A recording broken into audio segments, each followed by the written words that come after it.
Good morning.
Oh my god. That cost us 3 million quid. I didn't realise that was costing that much money. Hey! How was she?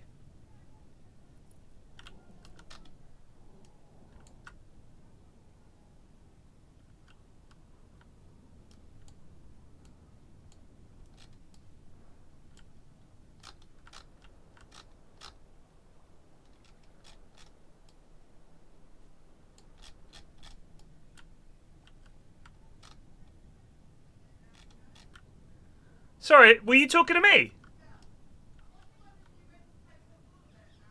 Yeah, maybe. Yeah. You're in? So I'll take her out. Yeah, alright. Just for a bit, because I don't want her hurting herself.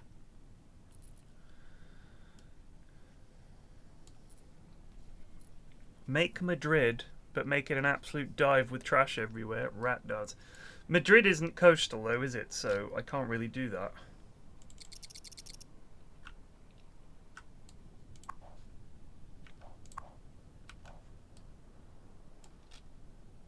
Do I want to have just spent 3 million quid on unlocking some tiles? You know what? Yeah, I'm happy. I'm happy. Now we just gotta wait for the money to roll back in.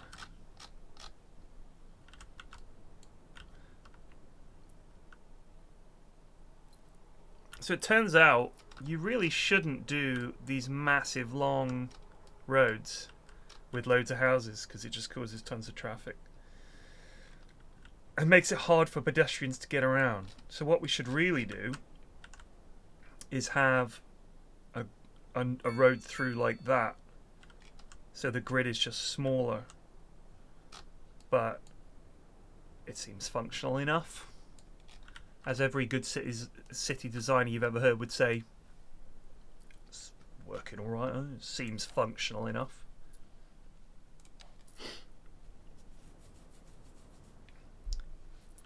Well, no, we're out of money now. I started to save with 3 million quid, not realising that as I was unlocking tiles, they were getting progressively more and more expensive.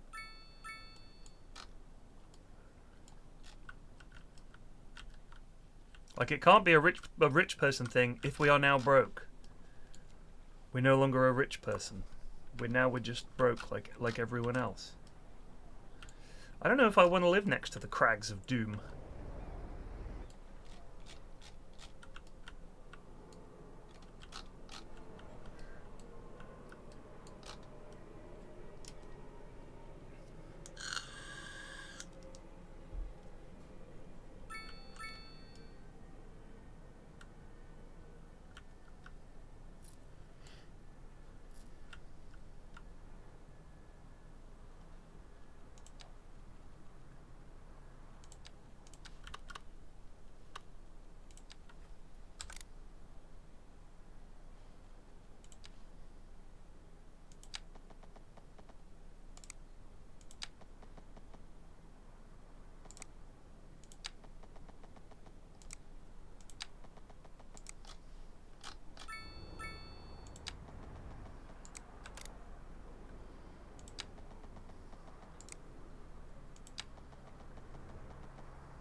got to say, pretty sure you could.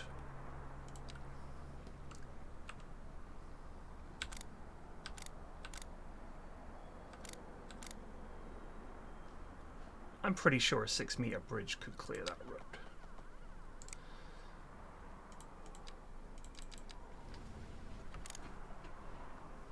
So 5-meter can't, but 6.25 can.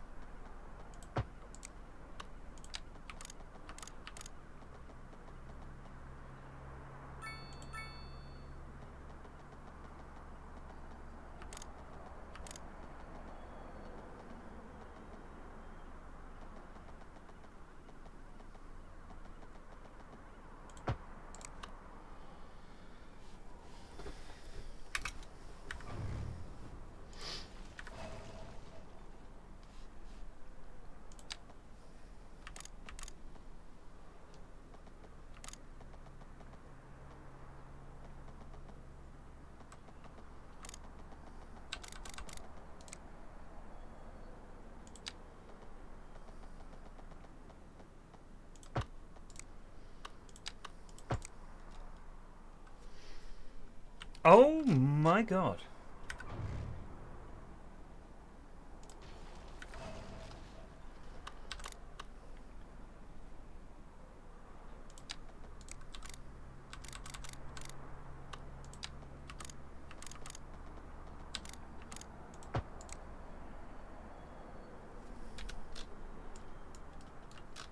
Is that connected?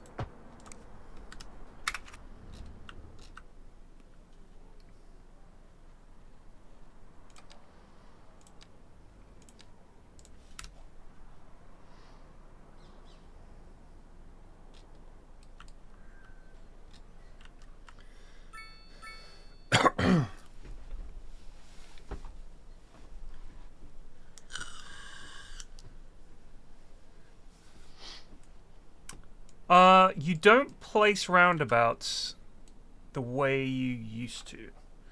So now the way roundabouts work is, rather than plonk down an asset that's a roundabout, you go on to... Here, I'll show you. So you go to roads, roundabouts, and you just put it.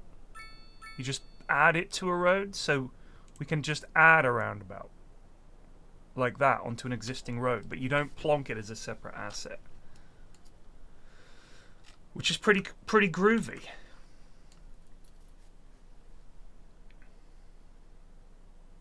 Good God, J. Cree. It's not that kind of relationship.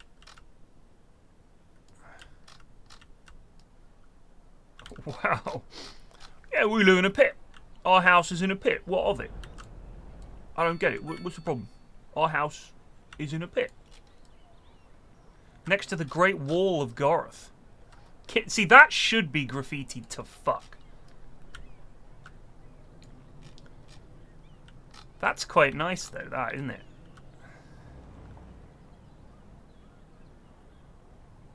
That absolutely looks like a street.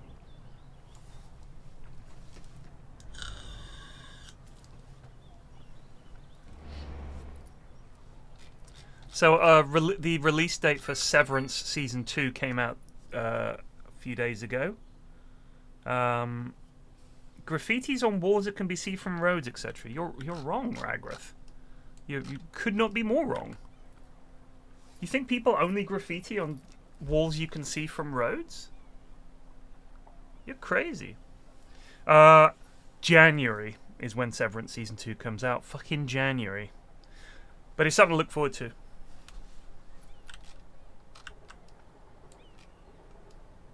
We can sort this out a little bit, I think, with some creative landscaping.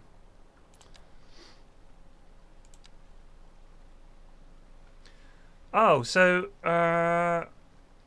soften terrain, brush size.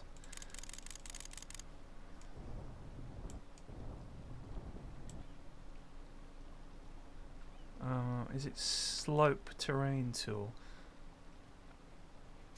So how did that guy do it?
No, I didn't enjoy House of the Dragon. I thought it was shit. I enjoyed it. Mrs. F enjoyed it. She said the most recent episode was a banger. Correct? Correct. Pas pour moi. Pas pour moi.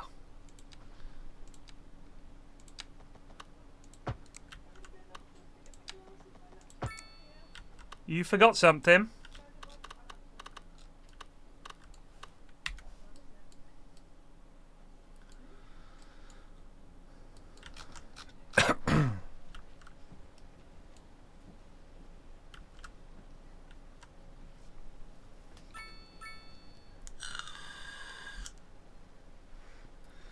So I just didn't enjoy it. When I watched the first series, or what I watched of it, I was just like, I don't care about any of the characters. I was kind of done with Game of Thrones as a result of, you know, what happened with Game of Thrones. I just didn't need more of it. I fucking hate Matt Smith. I think he's shit. Has he been in anything good? I don't think he has. I don't understand why he keeps getting work. Unless he's cheap. He's cheap, and if you're making something shit, get Matt Smith in, mate. He'll do it. He'll do it. He'll do a job.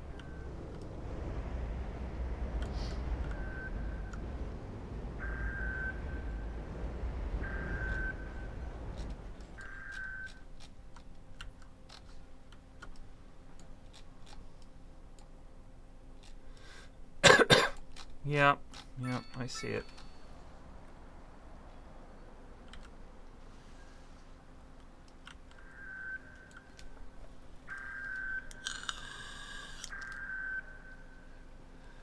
I think Doctor Who is wank. Sorry, Whovians. I think it's wank.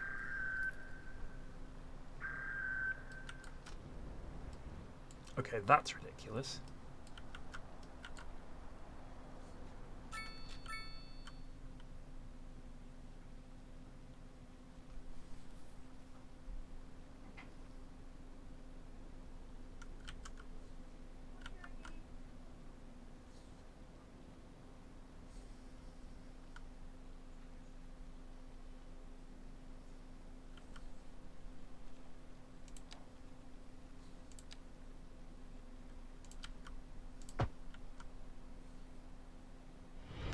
Excuse me, sir, but it's time to goose.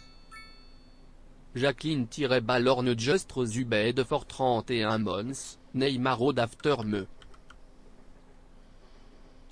Name a road after you. Let me see, what could we go for?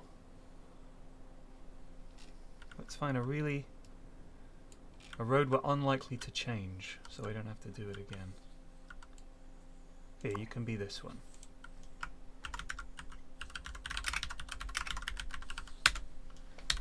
There you go.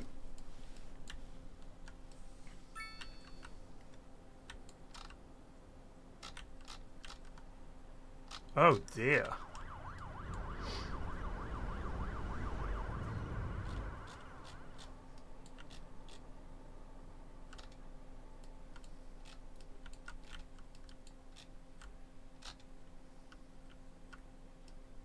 Yeah, those are what I would describe as traffic problems.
Lifetime pets or current pets?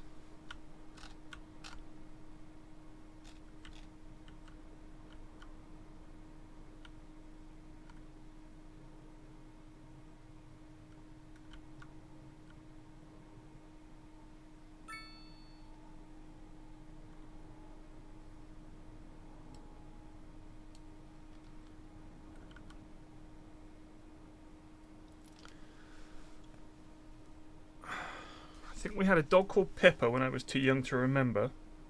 My mum said she was lovely. Then we had a cat called George. My dad is obsessed with rescue cats. And you think, "Aw," but not the good kind of rescue cats. You approach them and they tear your face off rescue cats. The street cats who are never going to be normal again. And when you're a little kid, probably not a great idea to have those kind of cats. But my dad's a bit of a loony. So he was really always into having these fucking Fruit Loop cats that would just cuckoo. So George was our cat.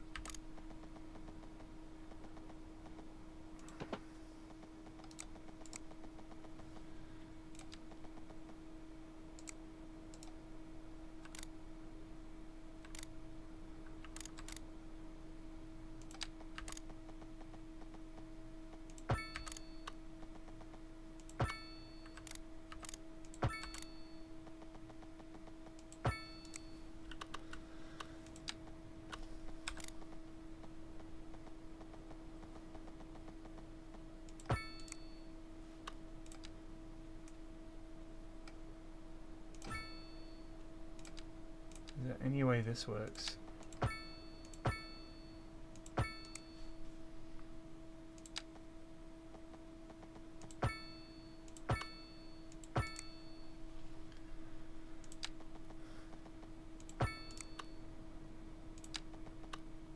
We can fix all that later, but for the timing it just needs to be functional.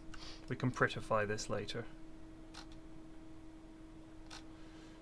So yeah, then we had George, and then we moved to Bournemouth when my parents got divorced, and my mum got. Once we got our own place, my mum got us 2 cats, Mike and Dick, because that was the name of our neighbours back in New York that she absolutely loved. So we had a cat called Dick, which was quite funny. And then when they died, she got. Let me think. We also had a rescue cat called Bagheera, who was the biggest cat. He was completely black, tough as nails. The people over the road, when they moved out, just left him. Some people are fucking shits, you know. I just left him. So my mum was like, "Well, we've got to help this poor cat because that's what she's like." So he came in. He lived with us, but he was never like he was in charge. Like the other cats we had. God, what were the other cats we had back then? I can't remember. Oh, I remember. We also had a cat called Timmy, who we thought was a boy. It was actually a pregnant female cat, and she gave birth to kittens. And I think only one of them made it because she was very young. And she went missing, and we were like, "Oh my god, she's not going to feed the kitten." We couldn't find the kitten either. She'd made a hole in my mattress, and I told my mum that I could hear the cat at night. She thought it must have been outside or it was stuck on the roof or something, and she had made a hole in my mattress in my room, and she had the kitten in there, and she looked after him in there. She'd crawl into the mattress. Anyway, so then we had a couple of other cats, and then we started getting dogs. We got Jasper, who was a border collie. He was a very smart dog, but he had epilepsy, so he died quite young.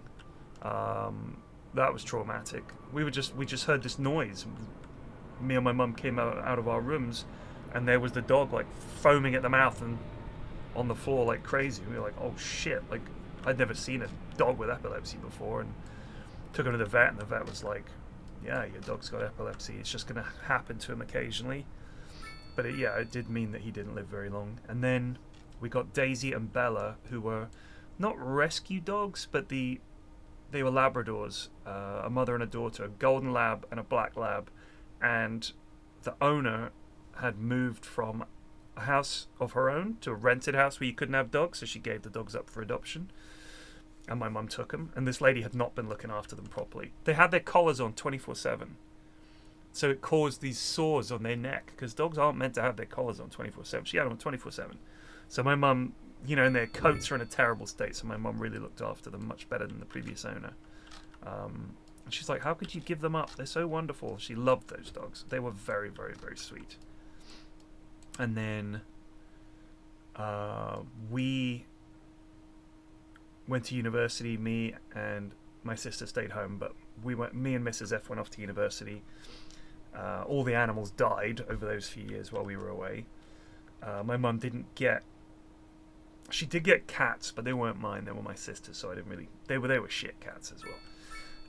And then we didn't have pets until we got this place. So that was fucking years ago now, probably 20 years ago or something. And we got Yuma and Pixie, who are 2 half Siamese, half Ginger Tom, or tortoiseshell, because you can have multiple fathers. For female cats, they can have multiple fathers in one litter. So there was Tortoiseshell and Ginger Tom had both been banging this Siamese broad, and the result was 2 extremely awesome cats. Yuma was probably the sweetest cat. She was calico, which is kind of like this light grey with flecks of orange. She was the sweetest cat you've ever met. Absolute angel. Wonderful. And Pixie, who was incredibly affectionate, but she did eat material. She had pica, so if you put a shirt down, she'd eat it. If you left the laundry basket, she'd eat laundry. If you put your coat down and she could reach a sleeve, she'd eat the sleeve off the coat. And she also didn't like children, so when we had the kids, when we had my eldest, she slashed her really badly on the arm, and I was like, alright, we're going to find a new home for the cat. So I went to Battersea. She was gone within 50 minutes or something stupid like that. Someone came and got her. She was fantastic, and we got a notification from the vet when she died, because we still had the chip, that somewhere in Surrey, she lived in the countryside. She got hit by a car, unfortunately. But she'd obviously had a great life out there. And Yuma died. She went deaf. And when we got Aggie, she refused to come downstairs. She was too scared of the dog. So she just ended up living upstairs for the last few years. And then as she got older and older, in the end, she went completely blind, and we had her put down because she just had no quality of life whatsoever. It was very sad. And then we got Aggie, and Aggie is the sweetest dog, but fucking hell, never get a Frenchie. Never ever get a Frenchie. Too expensive. There's always something going on with them. Health-wise, diet-wise, it's all got to be like just fucking so. What is happening here? We have got pretty serious traffic problems.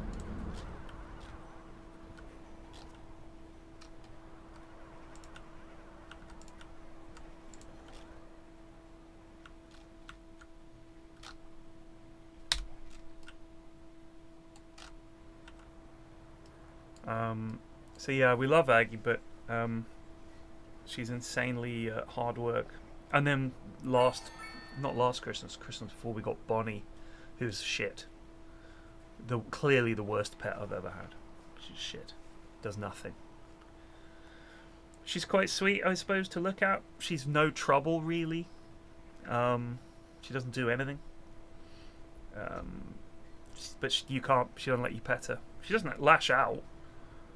She just goes like, oh no, don't touch me, and moves away. You're like, she won't sit on a lap.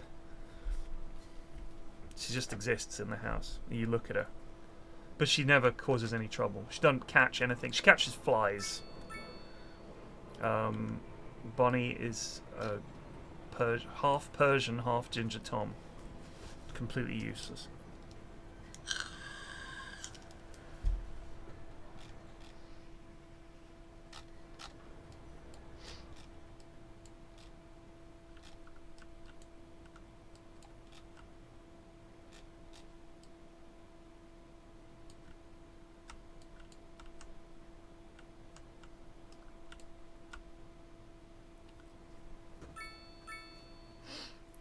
Is she a dog? No, she's a cat. We're talking about a cat.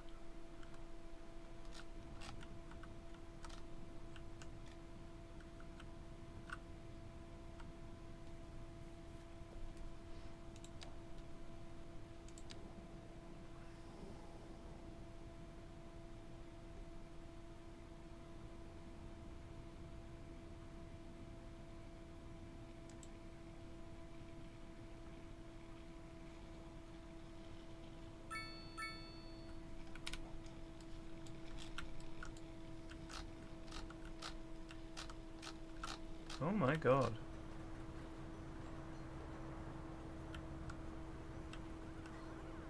Oh my god. What's with the wave of pedestrians? Hi.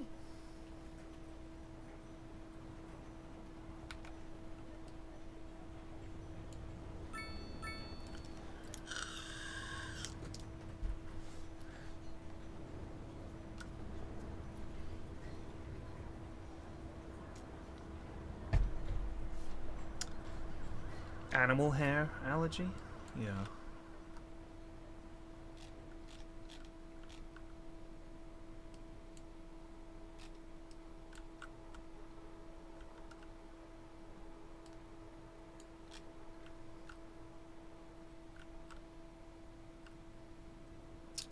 You can get some animals that are low. It's like, isn't it normally the dander that you're allergic to, which is like the skin? I think that's normally the thing that it causes the allergy. I'm probably wrong.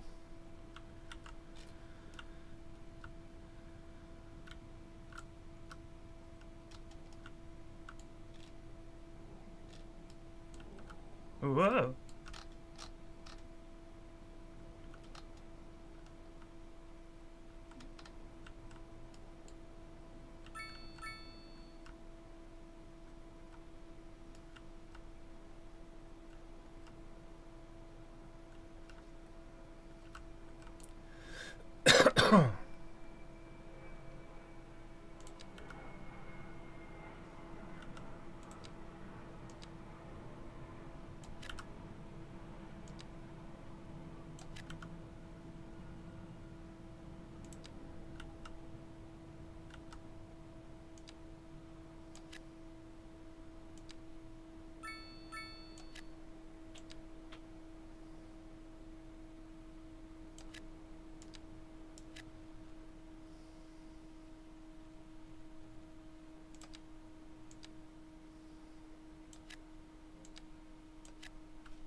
Anyway, I think pets are great. I really enjoy having them. They're wonderful for kids to teach them about looking after things and understanding that, you know, if you think about it, people get very frustrated. I do as well. When people don't understand something or can't do something that you consider relatively simple, especially when you're a child, it's very hard to understand that. You can't get your head around the fact that, well, I can do it, my friends can do it, why can't you do it? You know, it feels like that kind of like bafflement. Animals are obviously less capable than us, but it also teaches kids that even though people are less capable than you at one thing, they might be way better than you at something else. So I think that that's quite a good lesson for kids. It also teaches them about looking after something that is smaller and weaker than them and not bullying it. And just in general, the responsibility of looking after an animal, you know, feeding them and brushing them. And I think these are all very, very good lessons for kids. And pets have that natural energy, especially dogs, that energy, that buoyancy where they want to, you know, be friends with you and hang out and stuff. And I think that's really good for kids. They love that. So I always think having pets is very important. But at the same time, I know some people who feel that they have to have a pet all the time. And I think, you know, sometimes you just got to realize that it's not in either of yours interests to have an animal. I know people who have pets and they're never home, they're always at work, they don't see the animal. You think, geez, that's kind of a little selfish, I think. Because it's not good for the animal. They need time and love and you know, companionship and stuff. You can't just have them waiting for when you're ready. You got to think about them a little bit too.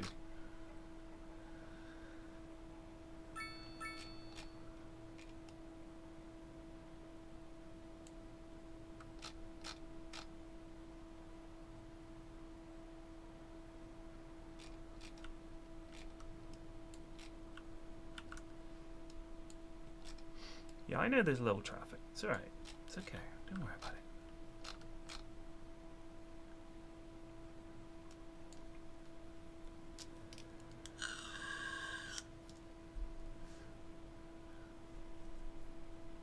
Yeah, exactly, J. Cree. I like that as well. Like, yeah, if you're just like, look, she clearly doesn't want to be with you. You don't get to define solo when it's time to play with the cat. Sometimes the cat's like, look, fuck off, I want to sleep. Like, that was the big thing for me, is that the kids got really excited whenever they see the pets. The animal will just be happily sleeping and they're like, Maggie, and they'll jump on her. They did when they were little, and she'd be like and I'd be like, she's gonna bite you. Like, she is sound asleep, and you jumping on her and giving her a cuddle, in her mind, she's not immediately gonna go, oh, it's those kids. She's an animal, so she's going to think, I am under attack right now. Trying to teach them that took a long fucking time. And in the end, I had to yell at them quite a bit. And they got really upset. I was like, look, I don't want you getting bitten on the face, because they go face first for the dog while she's sound asleep. And I was like, you cannot do that. That's an important thing, teaching kids respect for animals. Putting their face right next to the dog's face. You're like, look, we love Aggie. She is still an animal, and sometimes they do stupid shit. Or they're surprised, or they get the wrong idea, and they think, oh, you're about to bite me, I better bite you first. Their dogs will do that shit. Cats especially will do that shit. Where you're playing with them and they give you that look. You can just tell their body language changes. Their ears go back a tiny bit. Their eyes narrow a tiny bit. And then they're like, wallop! Just, you know, have some fucking respect for the animal, please. I want to build my new super city.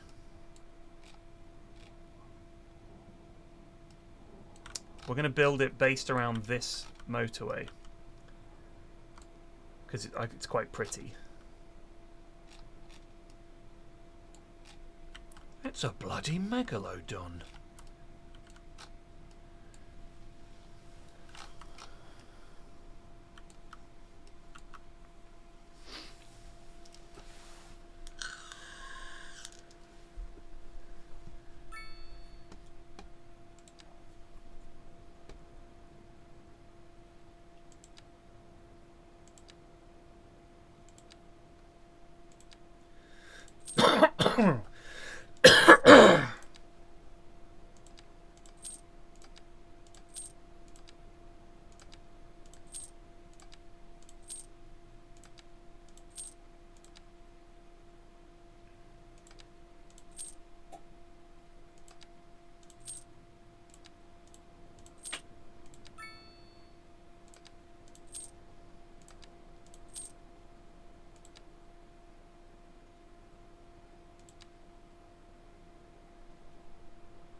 be a tram network.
What?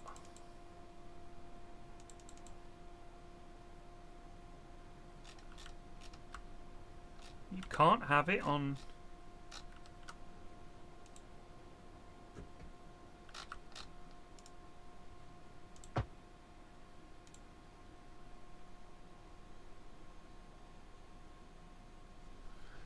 Oh, is it because it's a roundabout with tree?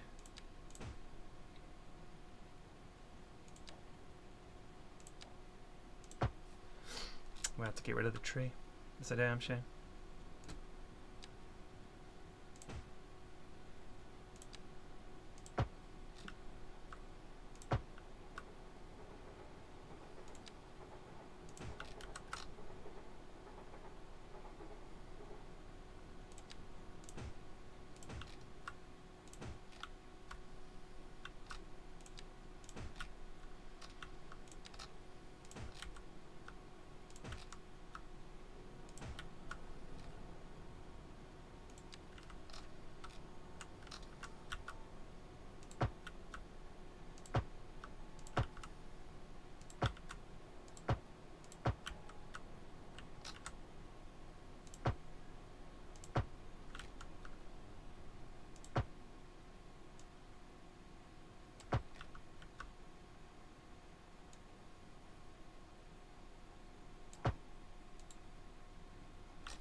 Oh, did I accidentally go and fucking stick a tree roundabout in the middle of all of these like an absolute bozo?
Okay.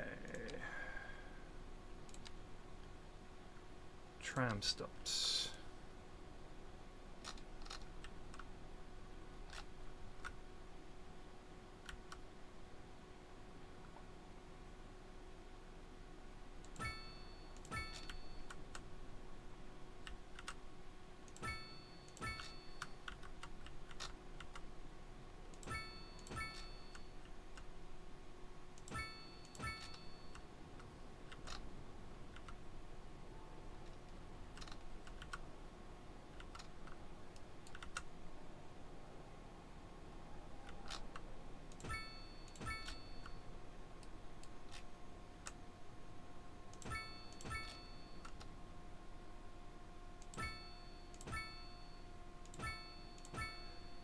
Tram line.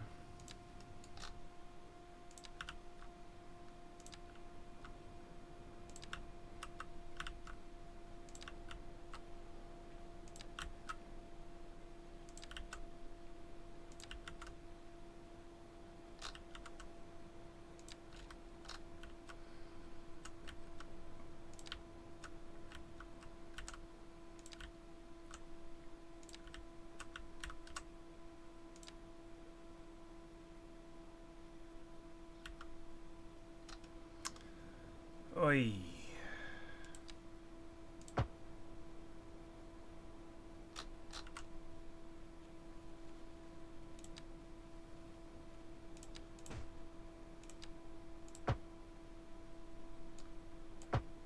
Can we not just go around?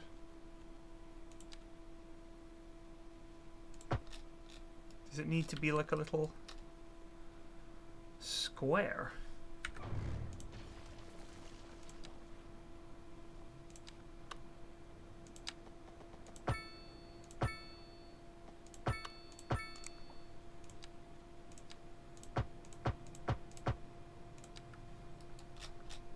Don't tell me that line didn't create. It didn't.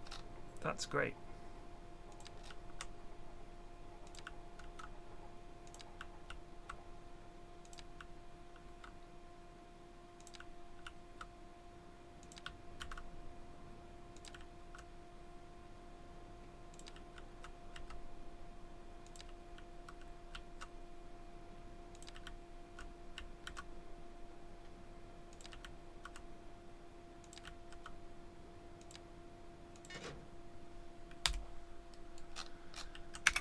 Choo-choo.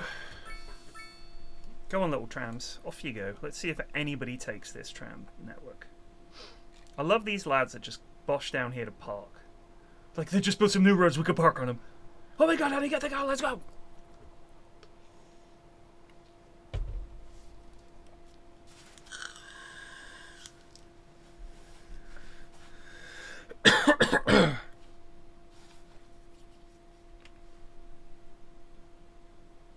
Yeah, it's hard for little kids. I also think, if you think about it, we anthropomorphize animals constantly. Right? Like all the Disney movies and all the rest of it, all anthropomorphize animals. So they see an animal and they think, oh, this is a teddy bear, just like, what the heck is happening here? Is this just people coming down here to park? That is desperate stuff.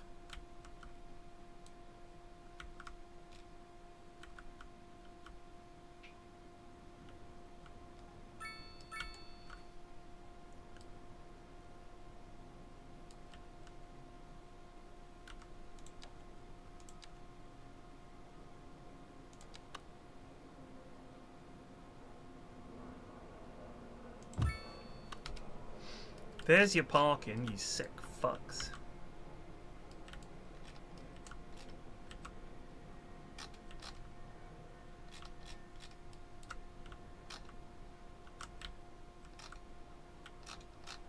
Take the tram instead of the bus.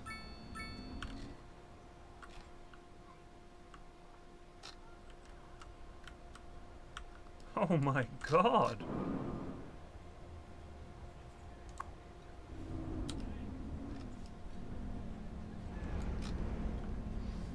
Hardcore bookstore. Oh, hard copy.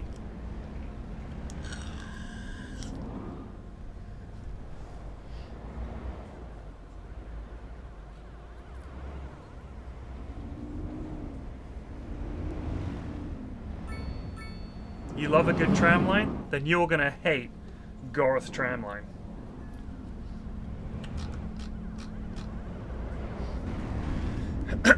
I love the way they are willing to wait for longer than it would take them to walk. Gotta love the persistence of these passengers. There's only like 2 stops.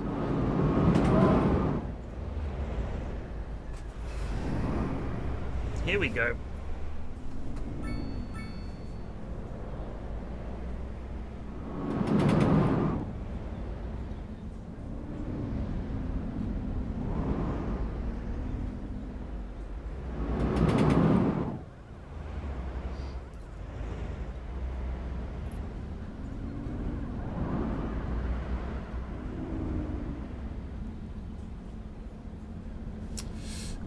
Are there any trams coming back the other way? There bloody should be.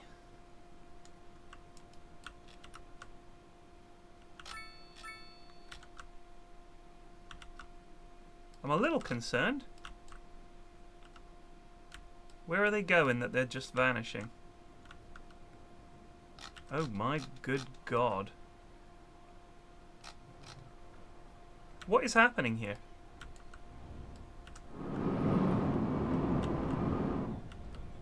What's that?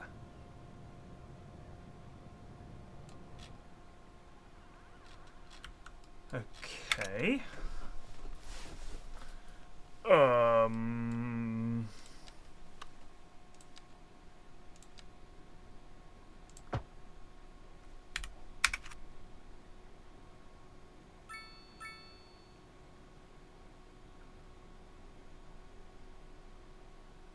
We had to widen the road.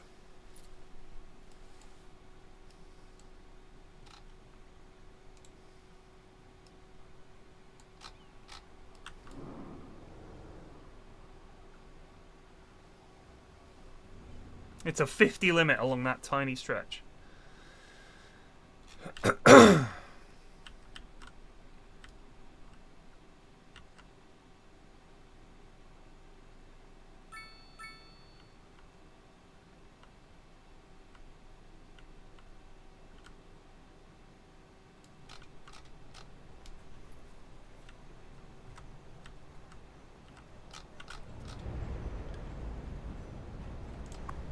That is quite a lot of passengers.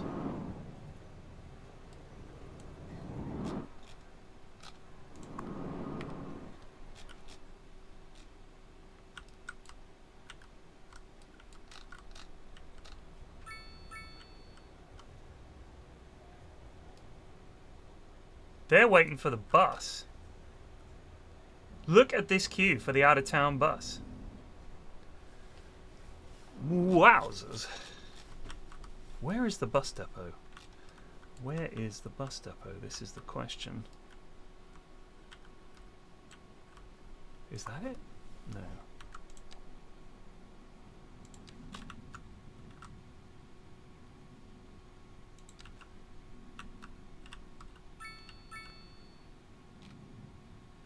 Is that it?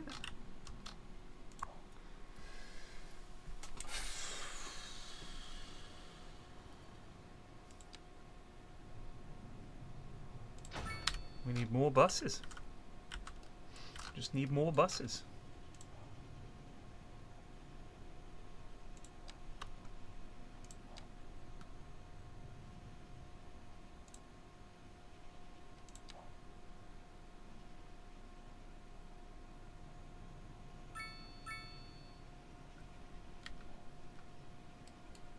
Are you gonna...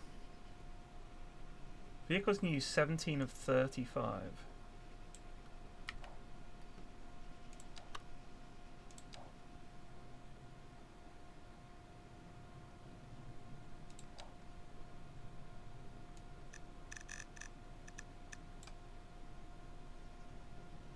It is annoying I can't go back to the line overview, or I certainly can't find a way. So I've gone from this, and I now need to click this, then this, and then this to go back to the other line. Do you know what I mean?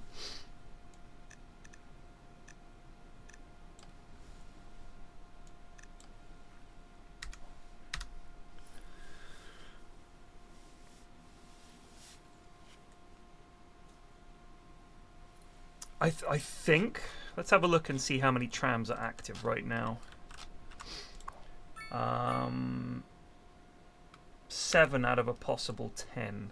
I don't know if we need... Let's see how busy it is. Hang on, we'll follow you.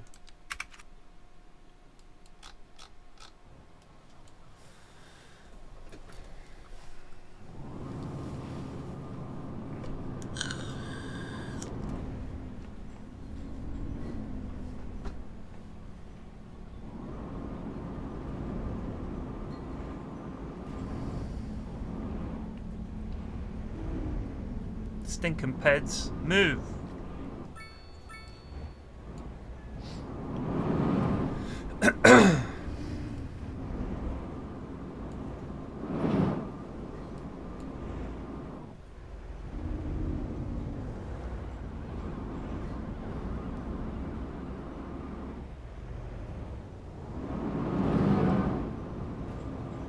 Novelty's worn off. No one wants to ride the tram anymore. It's doing alright. I mean, each of these is either a pedestrian journey or a car journey that they ain't taken, so... Also, nice that it goes through the neighbourhood here. You know what I mean? Into Dutchtown, as I call it. Dutchton.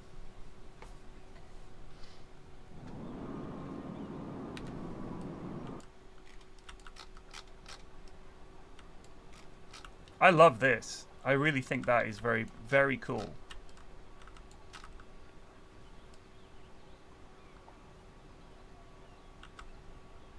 But I would love it if I could just add a load of graffiti down there. It's the kind of thing you'd think it would be there. Uh-oh. Garbage is filling up. Oh dear God.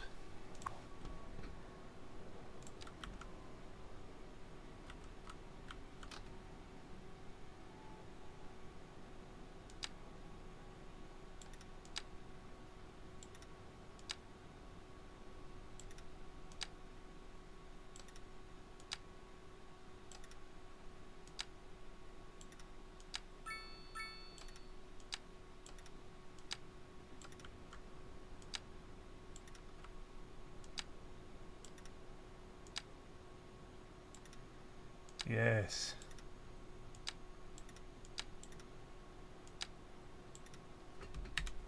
Excellent. Heaps and heaps and heaps of garbage. Trash, if you will. Trash and garbage.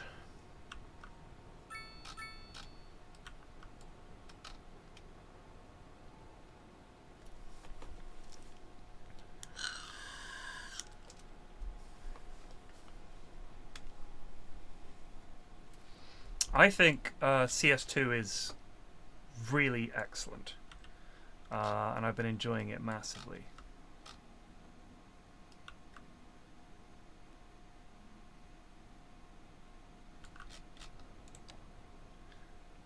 Will this fire truck get there in time? I don't think it will. It's going to be close.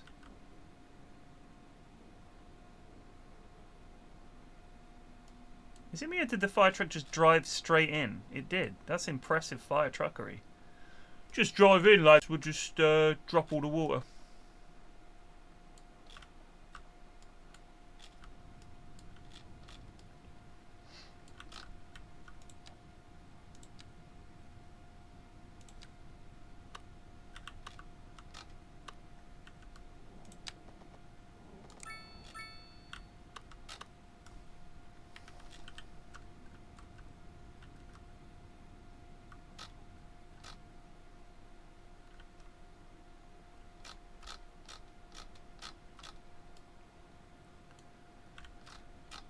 What on earth? What is this?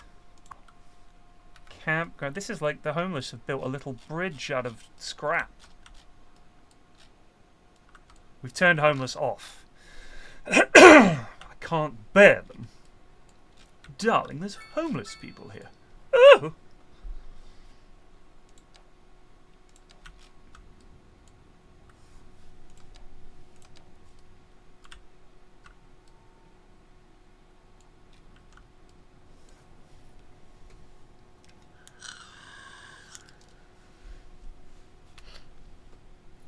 put it underneath the golf course.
Are you charging people to park on the side of the road?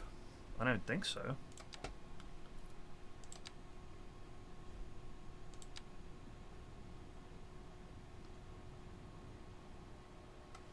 Was that a policy?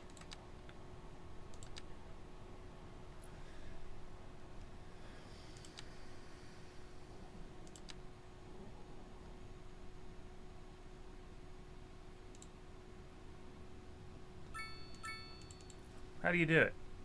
District tool?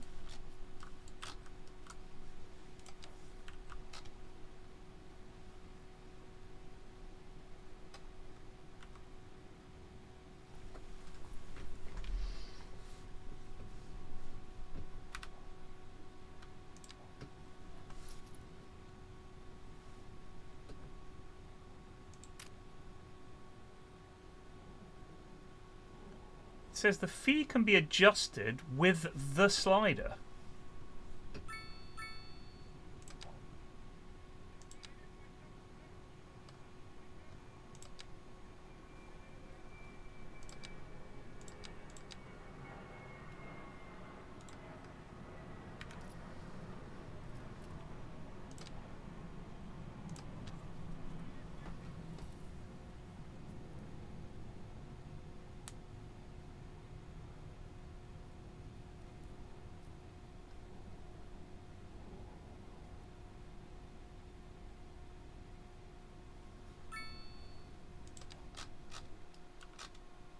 $10.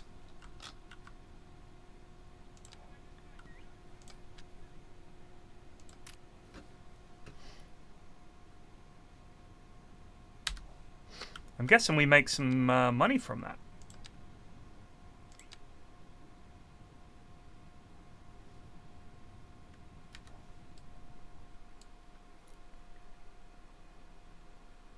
I don't know $10 for how long. Just a daily fee.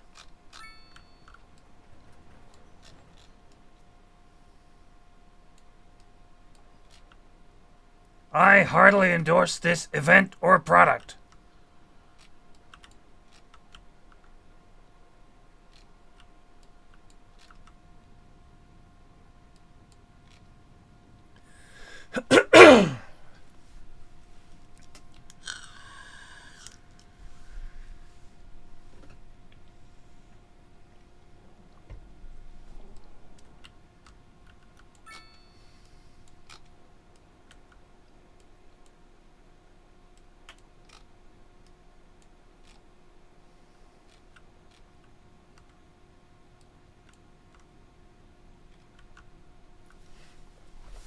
$50?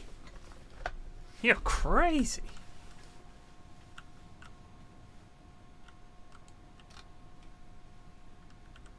He's crazy.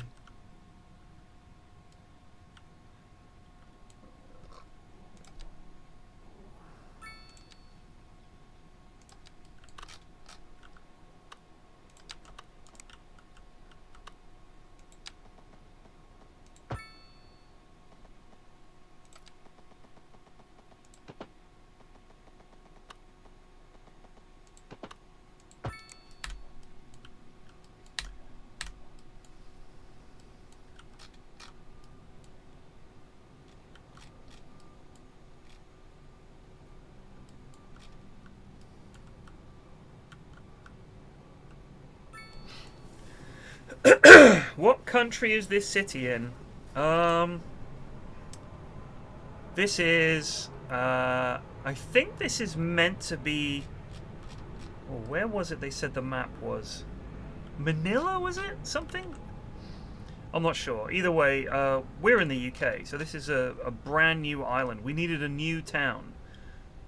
So the government decided to build an island.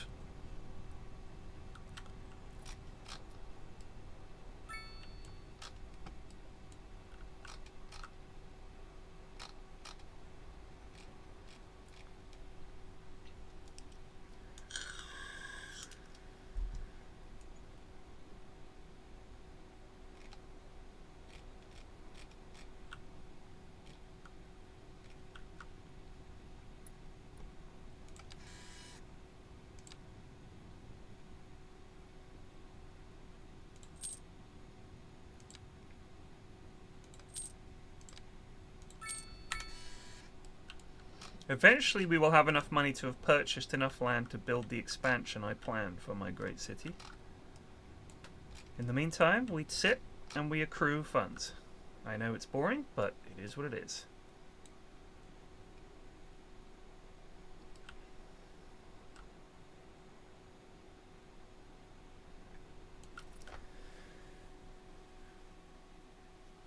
$50 parking fee. Fucking unbelievable.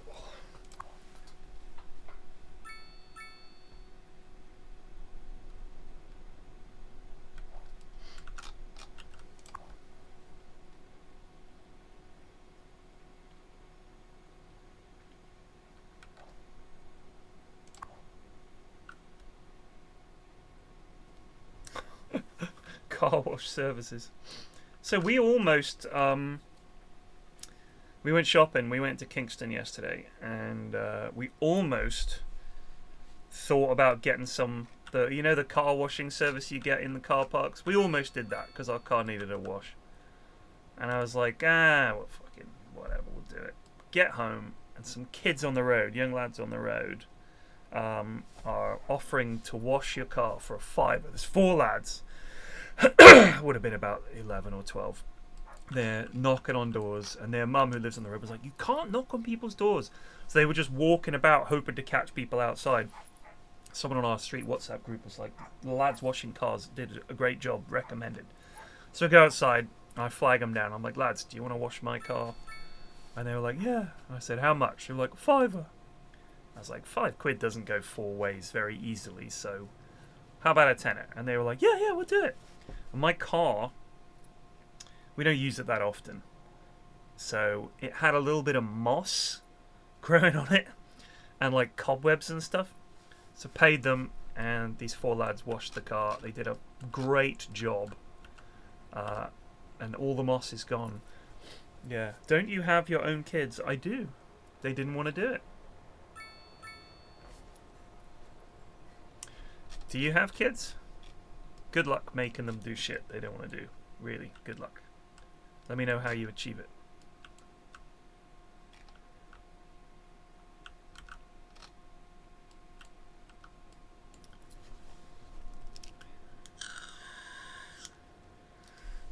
Thankfully not. I love my kids. It was the best thing I ever did. Easily. Easily and by far.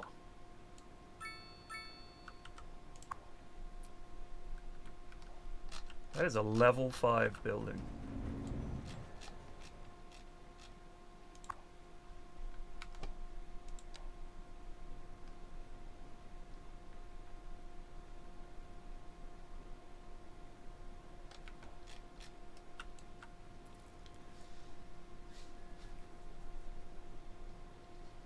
Tom Sawyer them. You've lost me. The Rush song?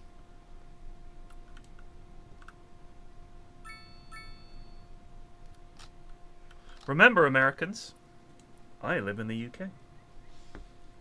Whatever your references are, sometimes they might be lost on us. You gotta give me old Tom Sawyer, huh? Know what I mean? No. No, I do not.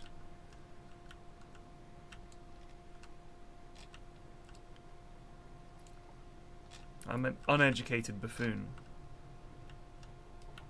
Is it Mark Twain? Trick them into washing the car by pretending it's really fun. They're not idiots.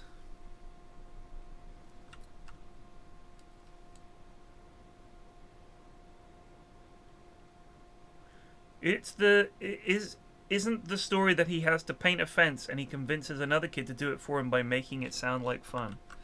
I mean, good luck with that. Maybe if they're thickos. It would work with Americans. You know what I mean? Wouldn't work with wily British kids.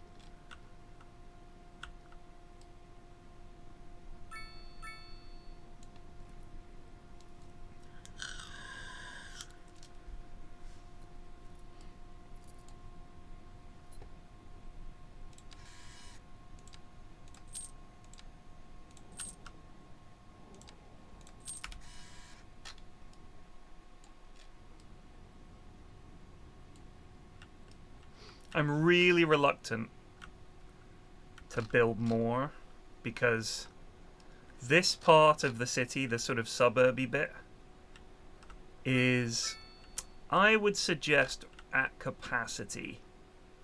Certainly the traffic is manageable, but I'm certainly not going to be able to redevelop it in any way that I probably should. This is much more efficient roads, having these closer together. This is inefficient, but I always feel when you go to the suburbs, this is what it's like. It's not this easy grid. It's longer roads.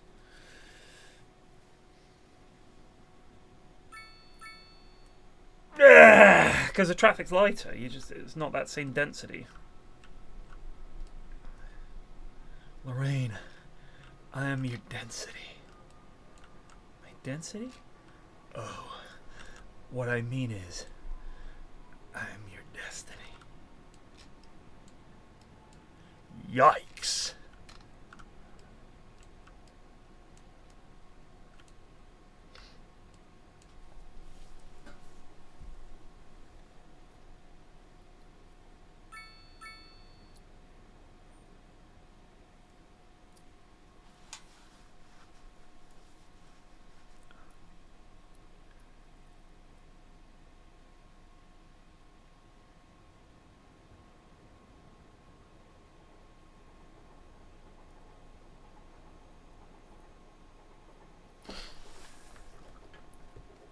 He was crazy, Crispin Glover.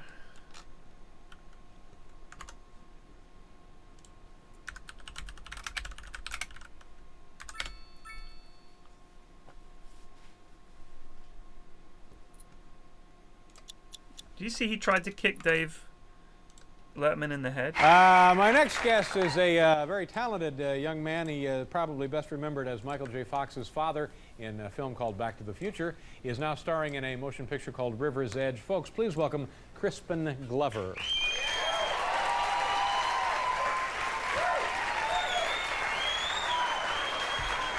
Hi, how are you? Nice to see you. Good to see you too. How are you doing? Good, I'm really good. Things going all right this summer? I'm having a very good summer. Yeah. Where do you live now? You live in Los Angeles? Yes, that's right. In Los Angeles, I just bought a nice condominium. Condominium, where's it located? It's located just over the hill in the valley, and I'm really happy about it. Did you, for a time you lived in Hollywood? You lived on Hollywood Boulevard? In Hollywood Boulevard? On Hollywood Boulevard? No. Had an apartment overlooking Hollywood Boulevard? Had a big high building you lived in? Big tower on Hollywood? No. No. All right. We'll just drop that and go to something else, all right? Do you do a lot of television shows? Oh, yes, now because I've been in movies that are big, and I'm a movie star, so I've been on talk shows on the Johnny Carson show, and now I'm here, and I've been all across the United States, and I feel really good about it, so. Do you enjoy the... I mean, so this is clearly a bit, right? Like, he's come out in character as this awkward guy. So this is nothing to do with him being on coke or anything like that. This is one of those things where what's his name? Joaquin Phoenix did this, where he became that character, didn't he? With the glasses and the hair, and came out and did shit interviews. This is just him doing some weird bit. And I think you'll see how it goes. But this is not what Crispin Glover is like. I've heard that he is also separate to this bonkers. But a lot of people are. Anyway, so this is clearly, team, he's playing a character. Watch. The experience? Yes, I feel very good about them.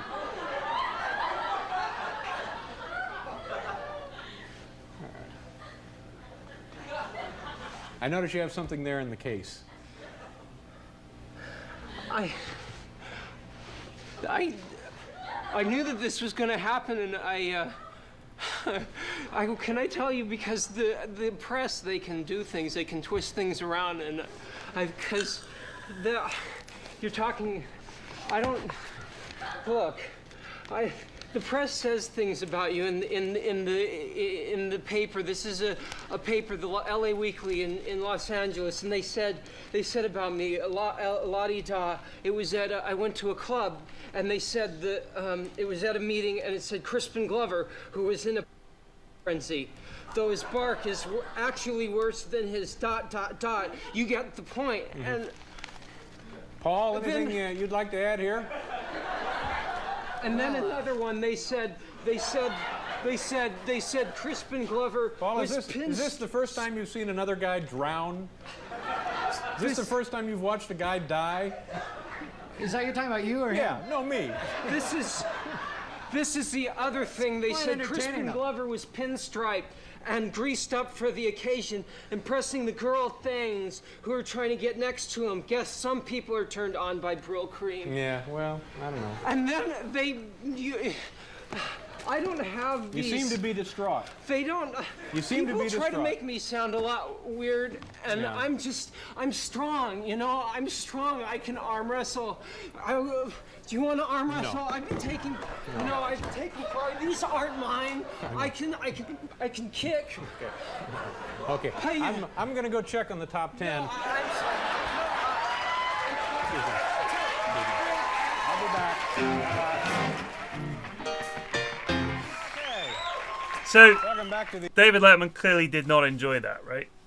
But the weird thing is Crispin Glover is just doing something that had been a thing on David Letterman's shows for a while. Because this is when it was like, his show had these kind of people on. Like, have you ever heard of American Splendor? They're a series of comics by a guy, fucking hell, what's his name? Harvey Pekar. So Harvey Pekar, it's very strange that he made these comics, but he got people like Robert Crumb and a lot of famous comic book artists in the 60s and 70s. And American Splendor was just Harvey Pekar writing comics about his life. And he was super into jazz. He wrote these comics, and then he got artists to draw them, and it was just about his life. They were just about his regular blue-collar life. He worked as like a filing clerk for some kind of medical company or something like that. And he would go on David Letterman and get in these arguments with David Letterman, and it was not a bit.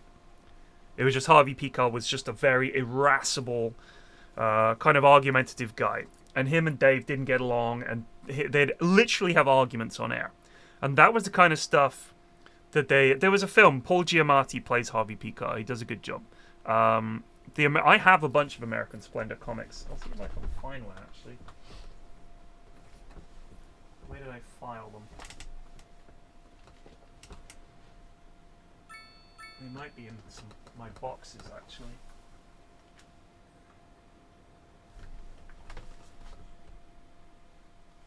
Oh, here we go. So, hang on. I do this occasionally where I get really boring. So, that's a collection with, after the movie came out, I bought one of these collected works. I also have a bunch of them in my long-term comic book storage boxes. But they're just So I'll find these are some of the ones that Robert Crumb drew. Right, you can see Robert Crumb's artwork is amazing. He's one of my favorite comic book artists of all time. But this is nothing is happening. All right, it's Harvey Picar's whole point of the comics is it's just his regular life. So standing behind old Jewish ladies in supermarket lines. So they're like little slices of life. And Harvey Picar says, like, man, I really hate to shop for groceries, especially when the store is crowded. Sometimes you have to stand in the checkout line for so long. It's like that.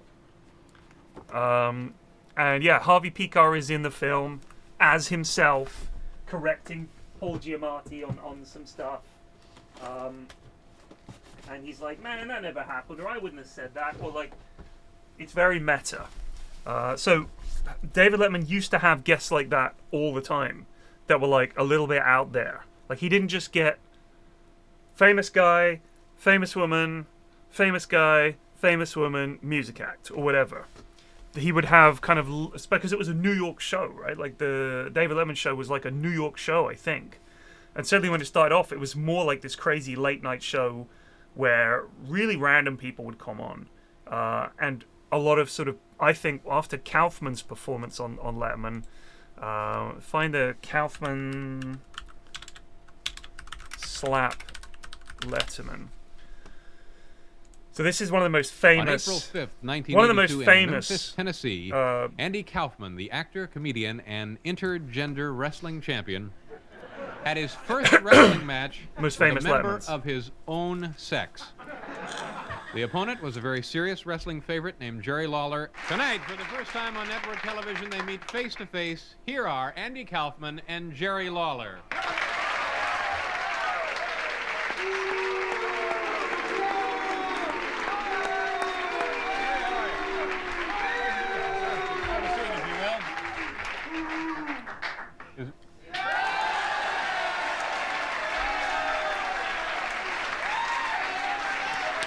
So just to set the back story for any of you who don't know, you might all know, but just anyone who doesn't know, I don't think Andy Kaufman's stand-up, whenever I watched it, I didn't think it was funny. But this I fucking love. His wrestling thing was, to me, incredible. And his true love was wrestling. And they called him the intergender wrestling champion. He would go and do a live show. It wasn't like a TV show. He would just go and do a live show where he would challenge women in the audience to come and wrestle him. And he would defeat them. And then he loved playing the heel. Okay? He absolutely loved wrestling. What do they call it? Keyfab or something like that? Isn't that the idea that, yes, we know it's fake, but you don't talk about that? He bought into that completely. Kayfab? I think, anyway. He created this... Yeah, kayfabe. He created this persona of this guy who would be the most hated heel in wrestling. Okay? And he would literally, like... he would wrestle these women to make them submit and then be, like, really in everybody's face. And it was like, how could you not hate this character? And then Jerry Lawler, who was a wrestler at the time, I think this is pre-wrestling explosion. This is like 70s era wrestling, right? Maybe 81 or something like that. When was this? 82. So this is before the big explosion of WWE, okay? But this was when wrestling was still the same thing. It was like a show. And when I was growing up, this is what wrestling was like, giant haystacks and Big Daddy and people like that. And it was all fake, but you had the characters. They had the proto version of the kind of soap opera that runs behind wrestling that the WWE, or as it was the WWF, essentially popularized. But Andy Kaufman and Jerry Lawler had this feud where he wrestled Jerry Lawler, and Jerry Lawler did a proper move on him and really hurt Andy Kaufman's neck, right? But as usual with Andy Kaufman, you don't know if it's real or not. Apparently, he actually did get hurt wrestling Lawler, but they were really good friends, and they absolutely, this was all planned. Okay, so when you see Crispin Glover come out and do what he did, and Dave Letterman doesn't get it, and he's acting like this stiff kind of boring guy, and kicks him off the show and just walks off, it's because David Letterman was not in on the joke. Crispin Glover just came out and did that. Andy Kaufman and Jerry Lawler just came out and did this. They didn't set it up. They didn't warn them. They wanted a genuine reaction. So I think when you see this kind of performance art interview, if you like, it's all inspired by this. Eddie, come on over, have a seat. And this is Andy Kaufman at his best. Thank you very much for being here, Andy. Let's take care of your neck injury now. When was the match? April 5th, right? Mm-hmm. And it's now almost August. Do you still need that neck brace on there? Yes, Yeah. I do. Are you in a lot of pain? Well, I'm not in nearly as much pain as I was, and it's healing, but it's still enough to wear the brace. One of those kind of nagging, lingering injuries that. I don't know what you call it, but I just have to wear the brace. Now, when I see Jerry here, I've never seen the man in person before. To me, you'd have to be nuts to want to get into the ring with this guy. He appears to be maybe twice your weight, and he's better looking. I'm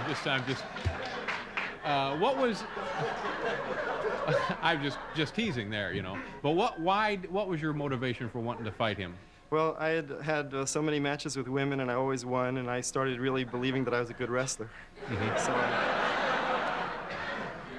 I don't know. I'd beaten women bigger than him. I really thought that I could beat him. And also, when I started getting worried and thinking maybe I couldn't beat him, I thought I would just run away from him the whole time, and I couldn't do it. Now, Jerry, was there ever any doubt in your mind that you would have any difficulty wrestling Andy? Not really, no doubt at all. You see, I don't want to sit out here and pretend that I'm friends with this guy because I think he's a wimp.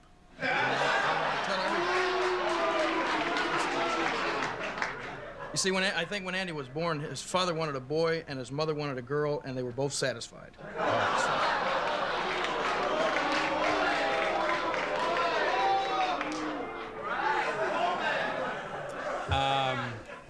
Now, just a point of order here, and I don't know a great deal about wrestling, but it looks to me like you gave Andy that second pile driver after the bell. Now, that didn't seem like a really sportsmanlike thing to do.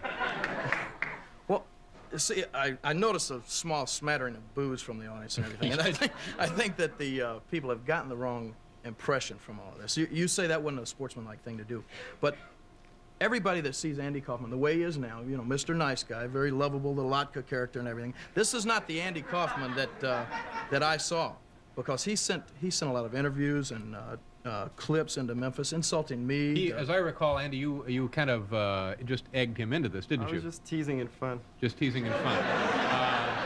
Jerry Lawler and Andy Kaufman are here, and we saw the tapes that allegedly provoked Mr. Lawler into the match. Andy, why did you do that? That didn't seem... Like, he would send videotapes just calling Andy Lawler out.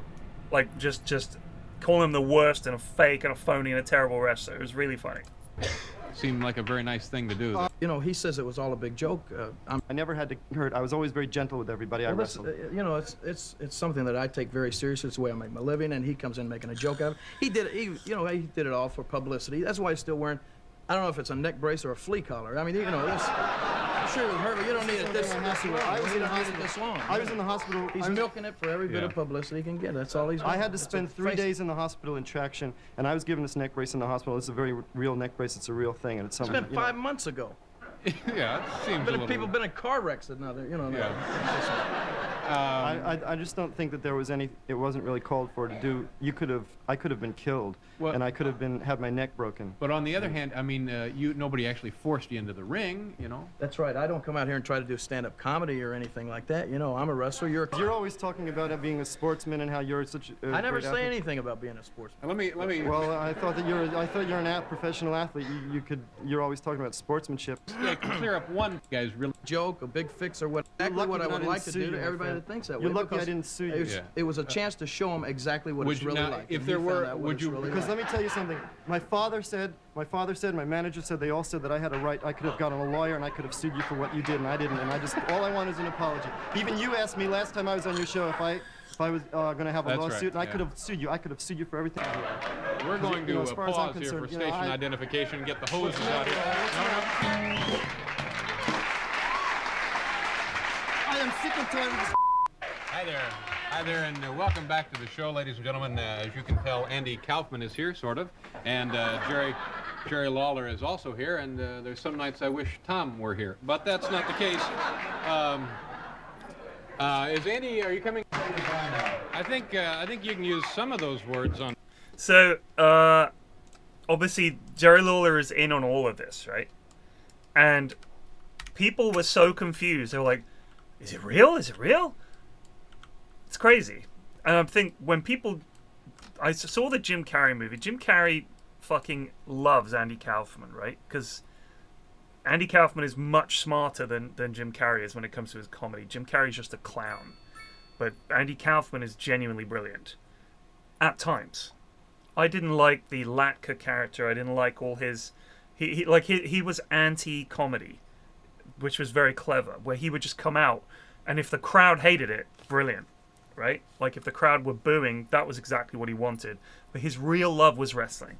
Because there he could play the heel, and that was what he wanted to do. But people thought Jerry Lawler and him really had a feud for years. I think it was after his death, Jerry Lawler came out and was like, "Look, I fucking loved Andy. We were good friends. What he did was brilliant, blah, blah, blah." But that's the kind of shit that used to happen on Letterman. And I think it's a shame that his show just became kind of bland, you know? I liked Letterman. I did like his show. It was better than fucking Leno. But geez, Conan was so much better. Conan was the best. Is anyone going to sort this shit out? Can we get someone to sort this shit out, please? Look at this car's upside fucking down. People are just... You know what I would love is if crowds actually gathered. I think that would be funny.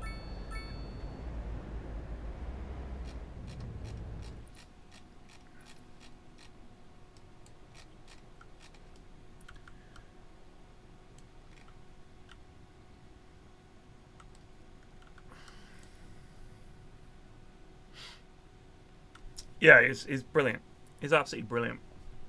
I loved his show. Conan O'Brien's one of my favorite people ever, I think, in terms of his comedy and everything. His behind the scenes bits that he did, you can see it all on Team Coco is his YouTube channel. And he has a podcast note, I think Conan O'Brien Needs a Friend is called. And he just gets people on. Some of them are fucking hilarious. And he's brilliant. And there are two videos I would recommend from that. There's one where he goes and basically looks to his assistant, Anita Sarkeesian, I think her name is. It's just brilliant. All those videos behind the scenes of him pretending like that he's this asshole boss and everything like that. They're very, very funny. And then there's a very long form, it's like an hour and a half long round table with him and the other Simpsons writers from that golden age. He's brilliant. I love Conan. He's always happy to be the butt of the joke, which any comedian should be essentially happy to be the butt of the joke, and he is.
Did I accidentally make this 3-lane road?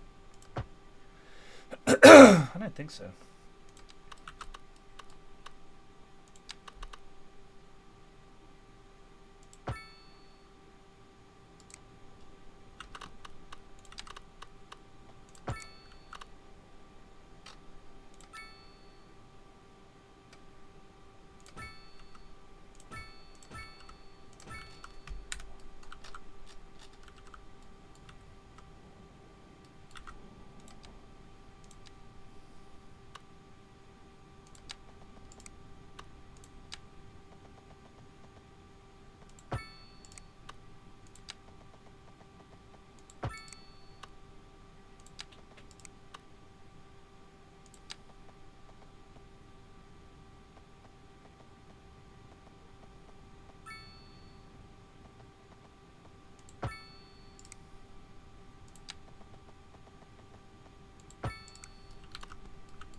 Yeah, I mean, if you look at the credits for Simpsons, Golden Age Simpsons, it's basically him and James Brooks, who was the producer for a whole bunch of other shows like, oh god, what did James Brooks? Taxi, I think, was James Brooks. Understood how to make the characters human in a way I think a lot of comedy writers subsequently didn't, especially on The Simpsons. You think about the episode where one of my favorite episodes, one of the best episodes, the Dustin Hoffman episode, where he's a teacher and Lisa basically falls in love with him, but essentially not in a creepy way, but in a, she's finally met a teacher who understands her and can actually offer her intellectually what she craves, which is to be challenged and for someone to recognize her brilliance. I love this game, Jamie. Ode to Jamie. I really think it's very cool. I like 2 a lot now. Prefer it to 1. So yeah, that's one of my favorite episodes. And oh, look at this! I discovered this tool the other day. If we do this, look at that. You can have parallel roads. You can increase the spacing.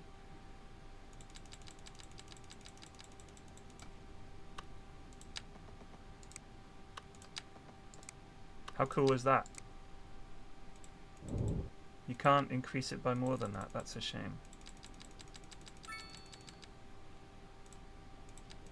And that is, like, you can just have these little parallel roads, which is quite nice.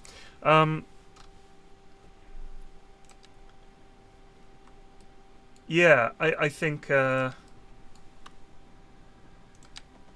this is coming along. I still don't quite know how to do curved roads especially well. They never quite look right.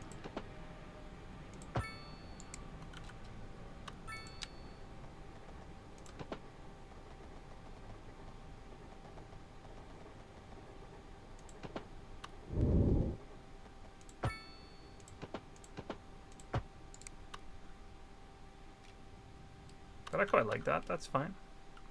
Yeah, you know what this is like?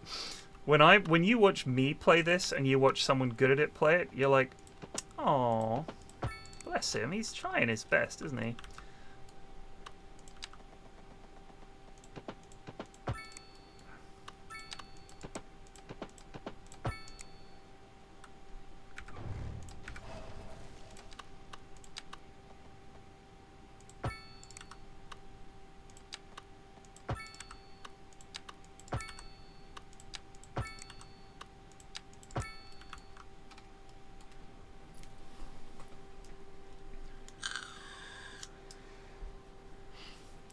Grid road tool.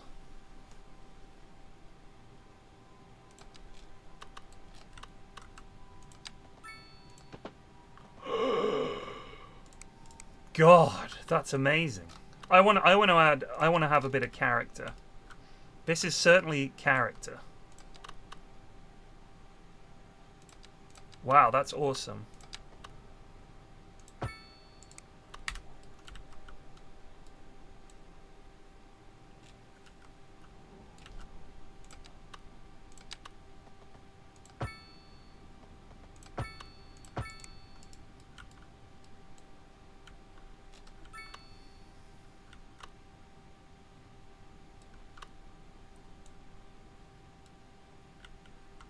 Whoa.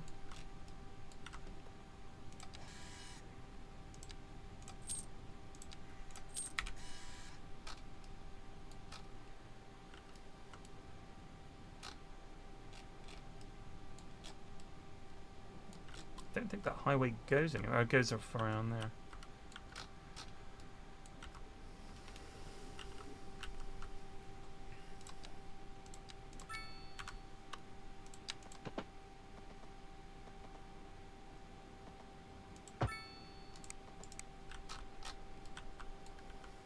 What if we just fucking... No, don't do it.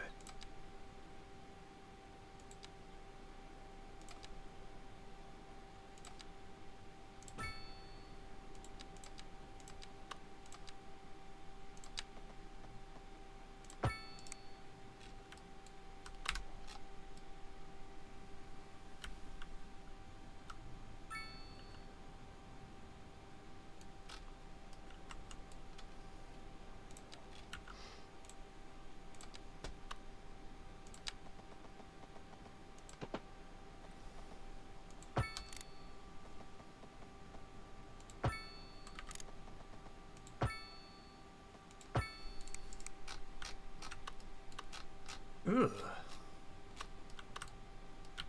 Why is that bridge so ugly?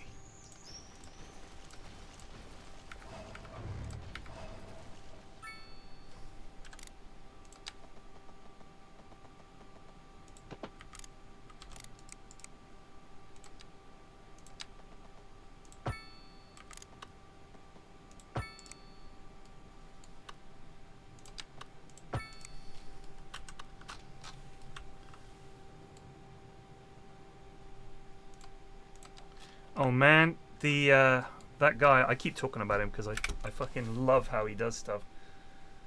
Oh, let me just save the game actually.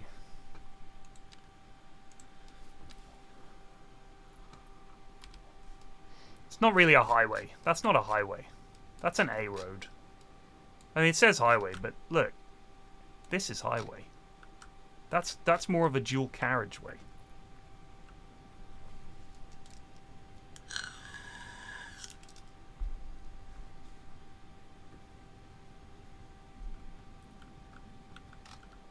You find suburban areas really unsettling? Don't come to Twickenham.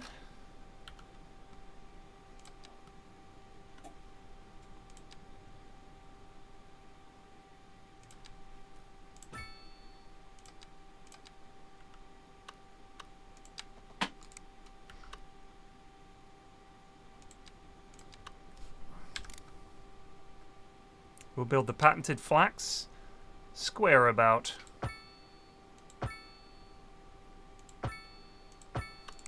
Love these.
Don't think we can just run. Maybe we can run this? Like this? I thought it had a drop off.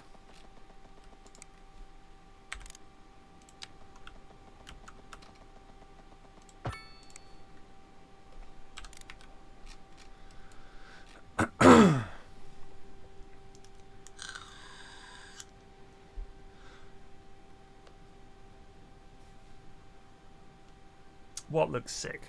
This? I don't think so. Also, I've done it wrong. It's meant to be one way.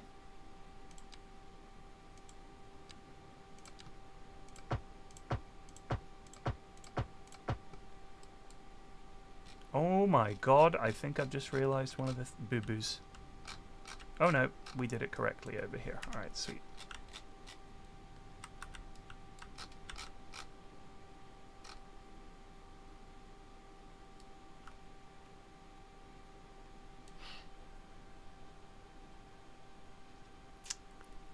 I like it. Something wrong here, team? Oh shit, we've got road anarchy on, that's why.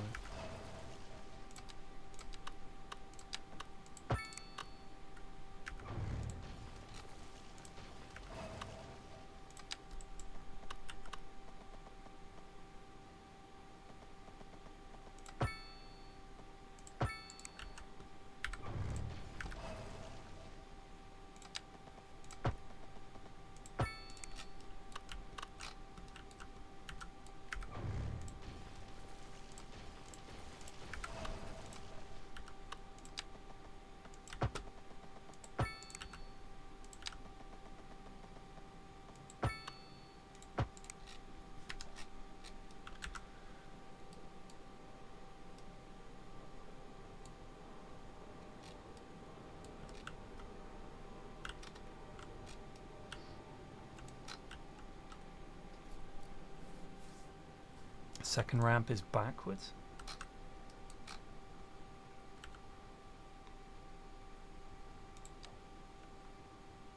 Oh yeah.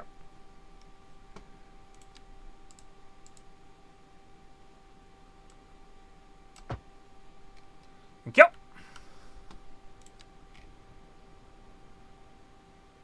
Yeah. Cheers.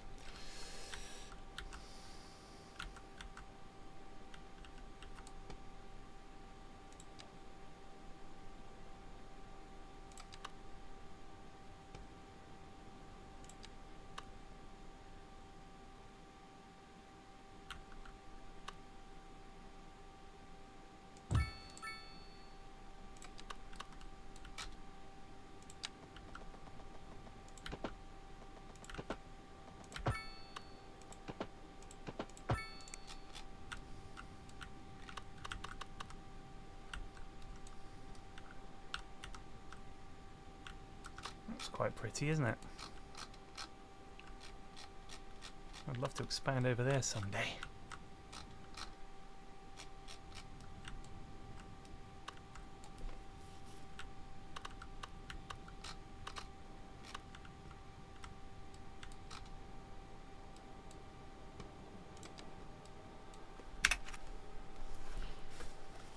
More of a squircle bout. Ooh. It's not even especially squirk. It's a little bit. It's a wonka bout.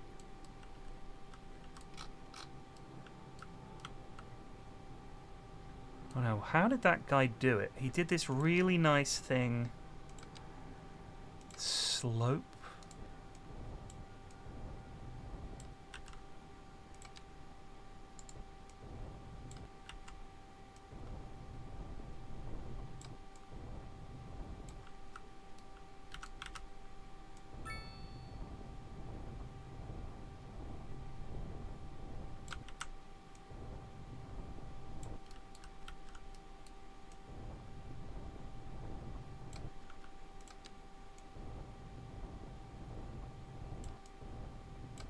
Man, he makes it look so easy.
Excuse me, sir.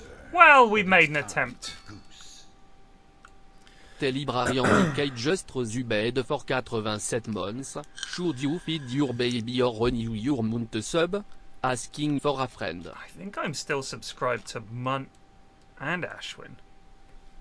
I think I'm subscribed to Munt. He hasn't streamed in years. And Slacks. And Gem. And someone else.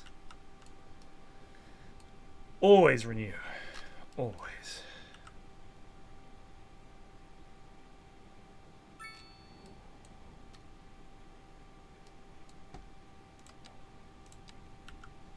Obviously, I'm biased.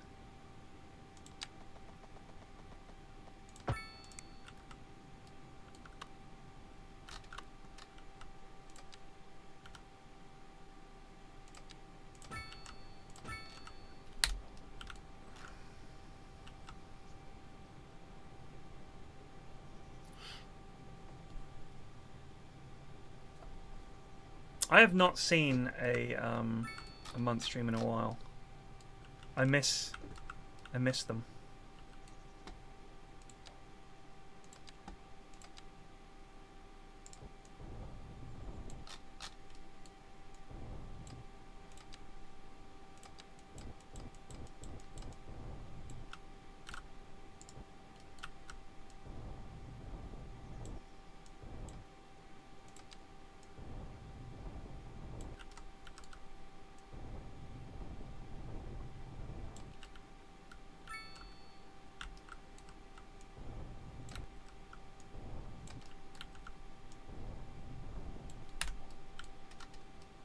I just, he did it, it looked so easy.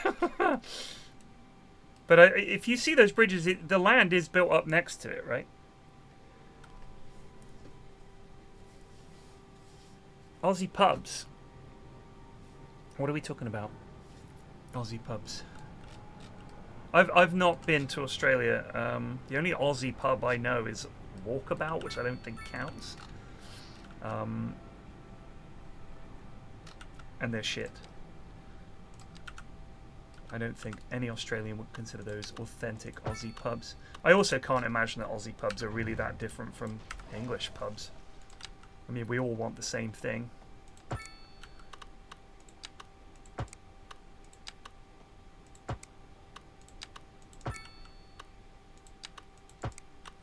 Australia and the UK are pretty fucking similar, really, aren't they?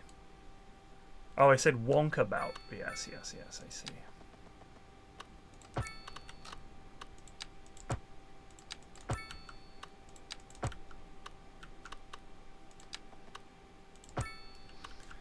Damn, that is one ugly junction.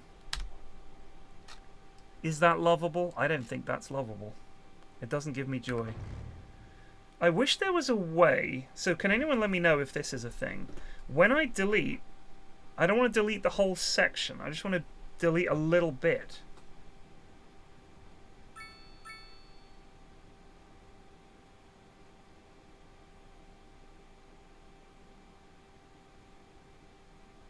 Like, I don't want to delete that whole road.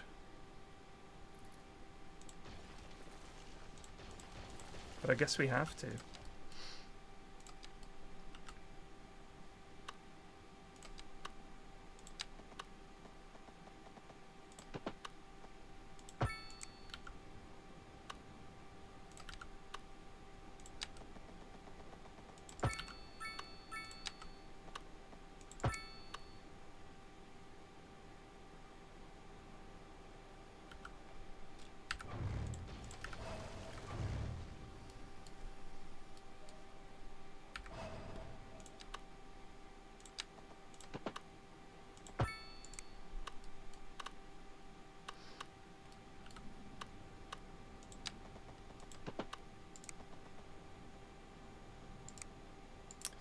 Feels like a waste of space to not have this road continue up here.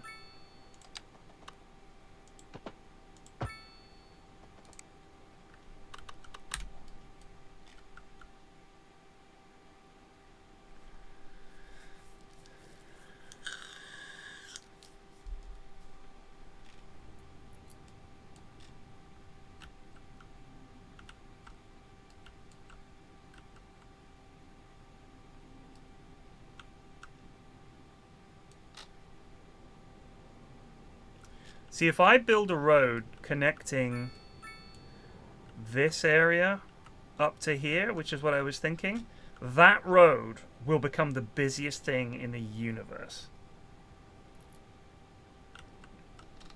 And I want to make them use the highway.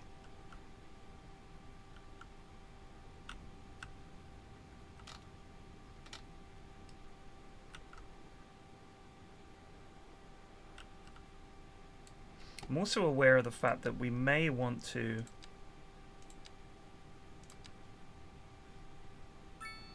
come out this way.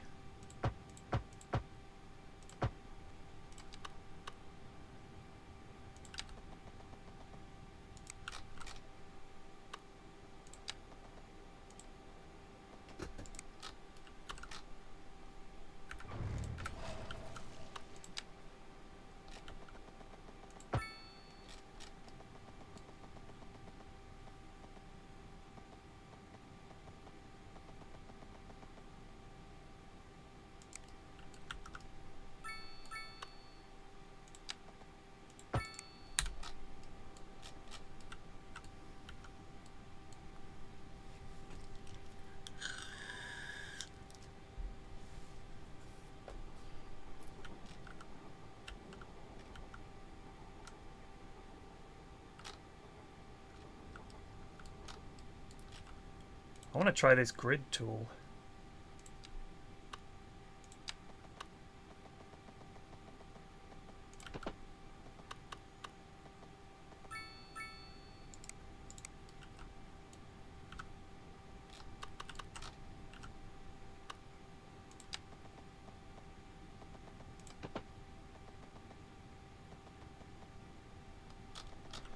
It's a pretty tight grid. Why is it so, stingy?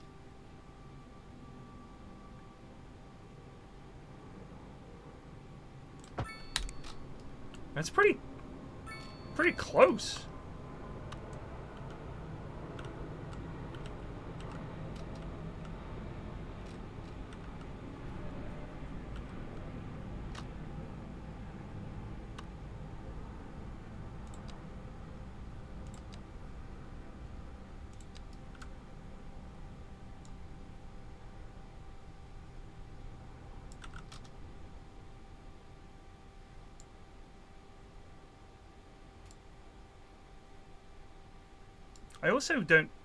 I also kind of just want to build a station on that line.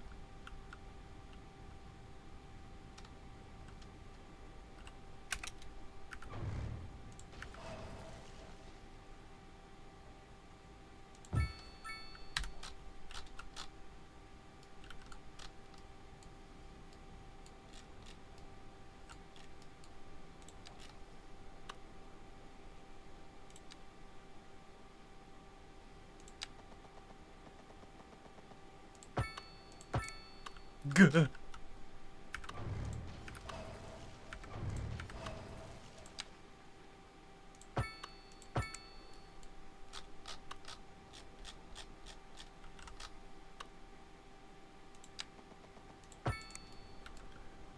We're going to have shops here.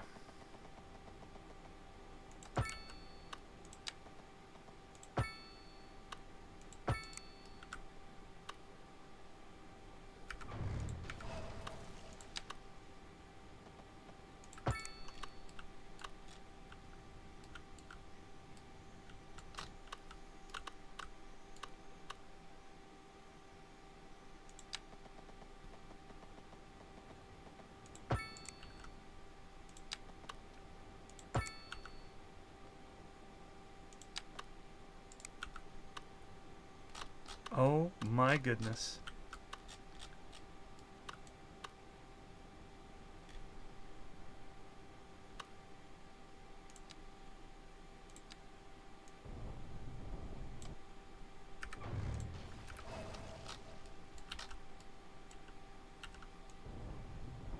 Uh.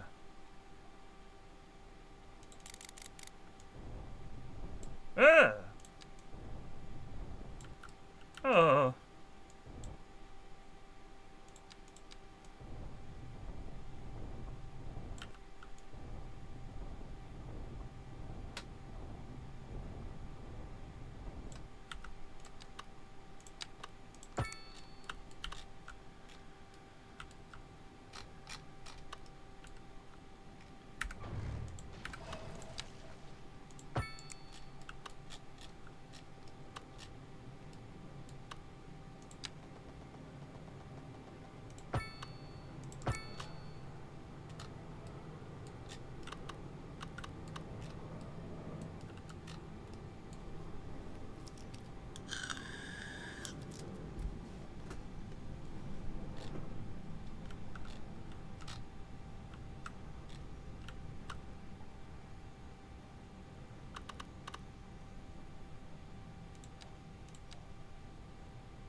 Man, if this actually does fill out properly, this is going to be pretty hype. Have we got the moolah for this?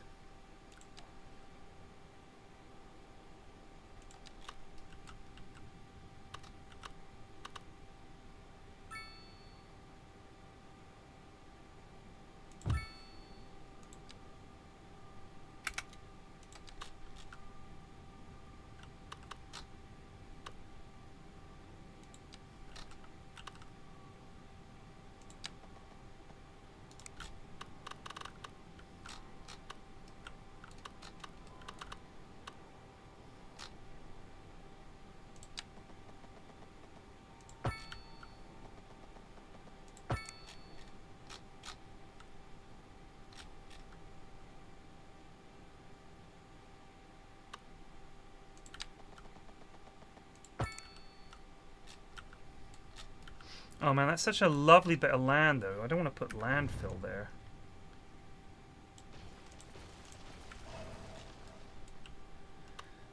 Uh...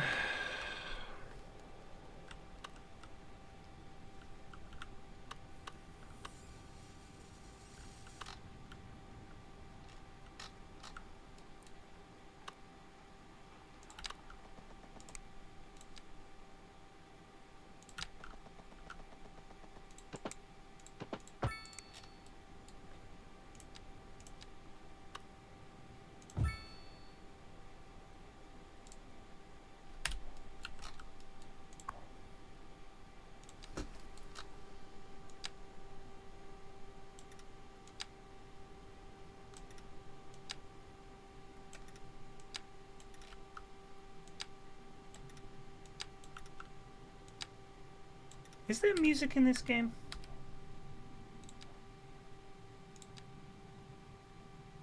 Oh, isn't the radio... Isn't the radio...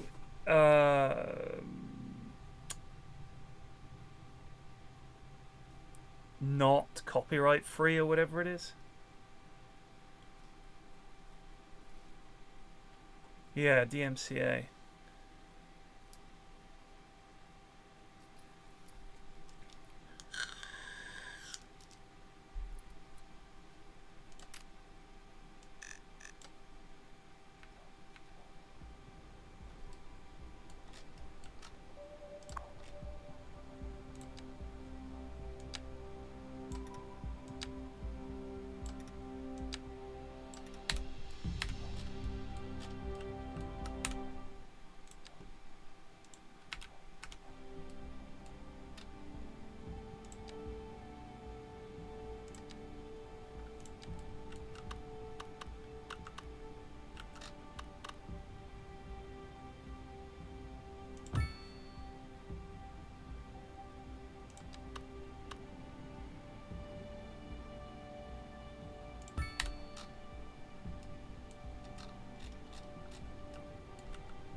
Oh, actually, I think that's a terrible idea.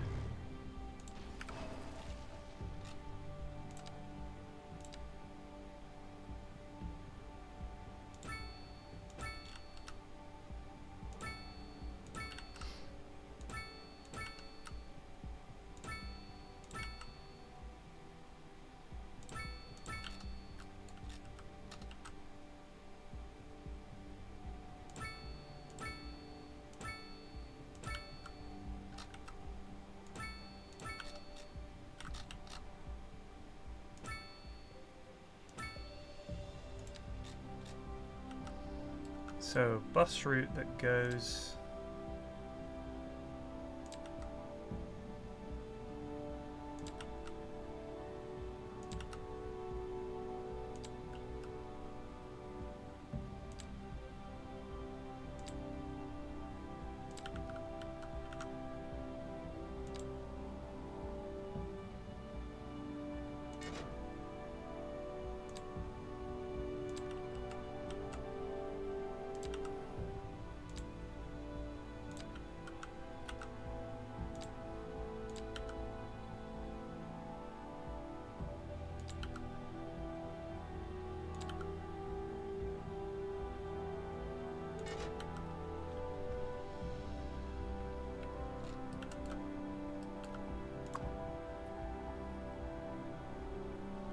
Interesting.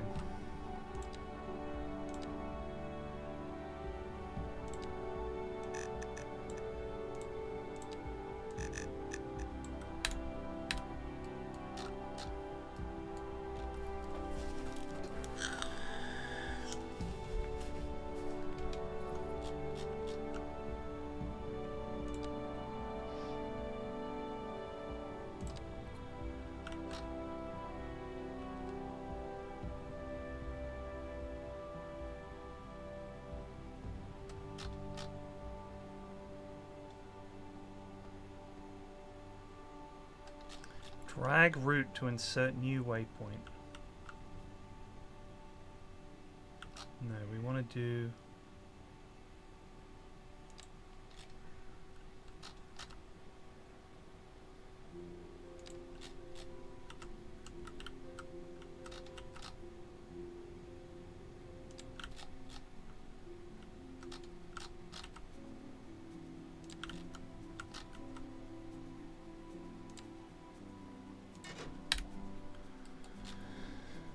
Okay, and we need a wee post office too.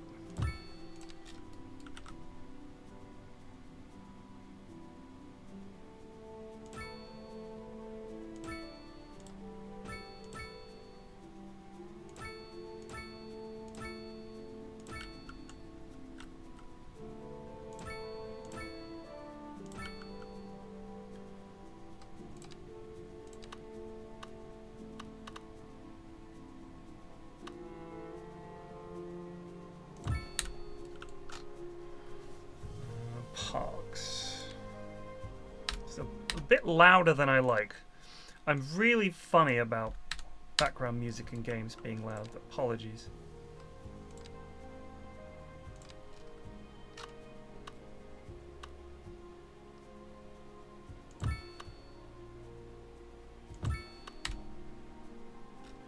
Okay.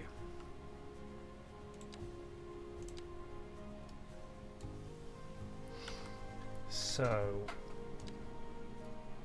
residential all the way up to there. We want mixed use.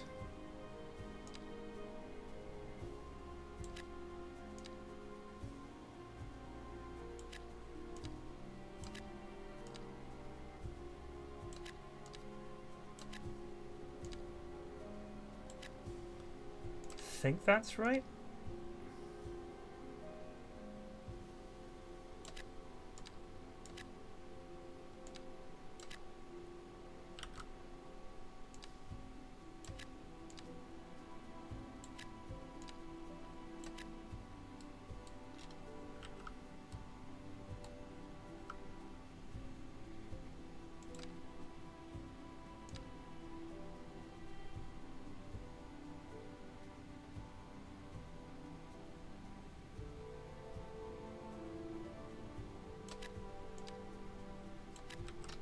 Sorry, I'm very slow and boring and I don't talk much.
Jobs.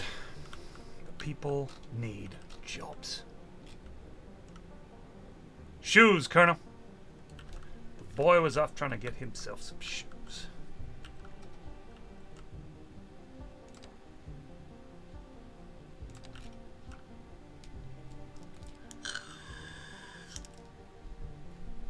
If you mix and match residential and work places in area, would that yield less traffic, imitating Tokyo City planning where people travel less than 0.5 kilometers on average?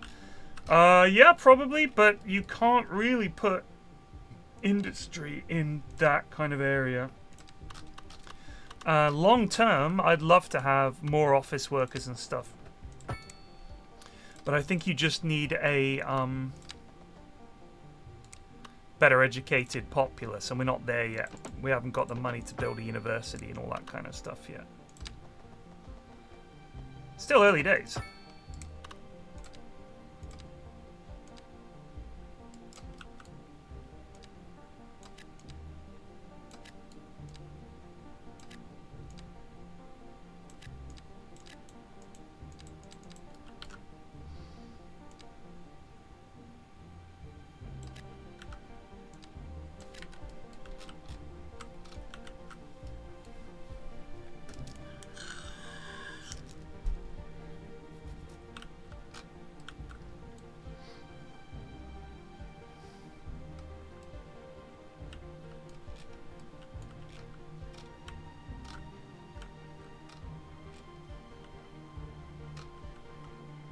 I kind of want to put some farmland leading in here, though.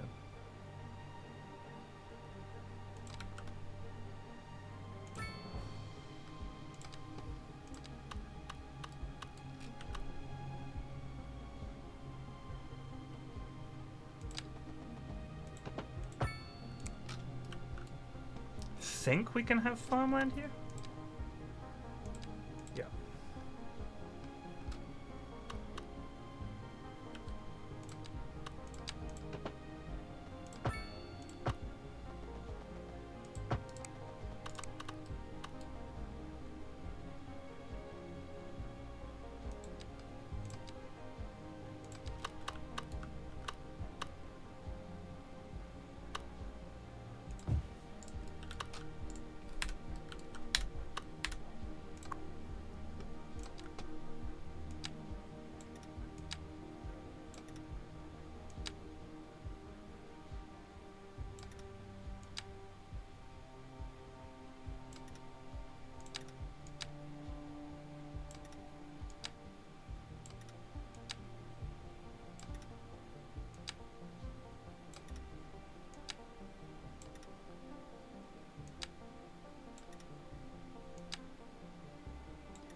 Well, you know what we could do?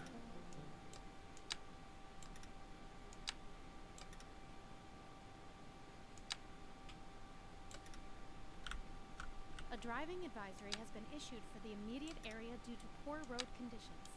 Please exercise caution if you must drive, and try to stay off the streets until conditions improve. Yikes. This has been a local public service announcement. A driving advisory has been issued for the immediate area due to poor road conditions. Please exercise caution if you must drive and try to stay off the streets until conditions improve. This has been a local public service announcement.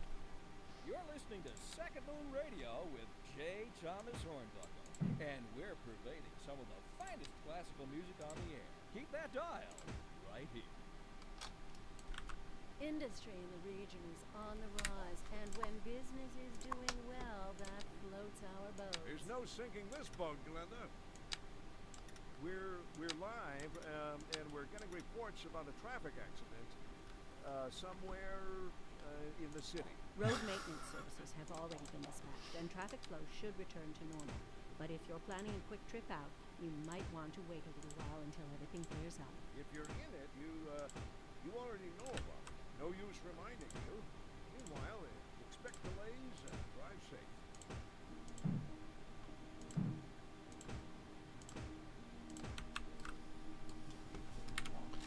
That's nice.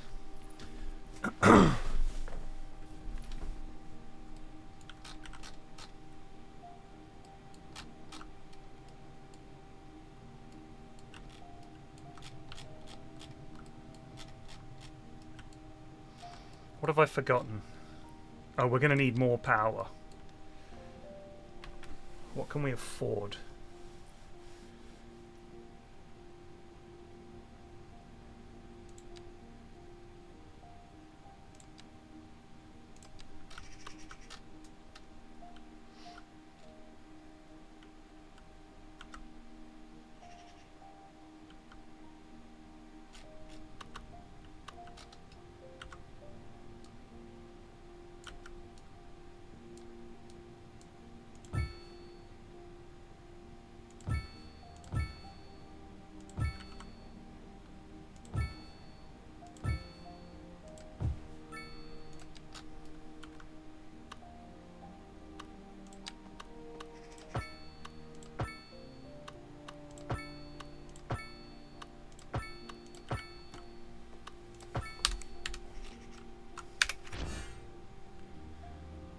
Epicurean Garden.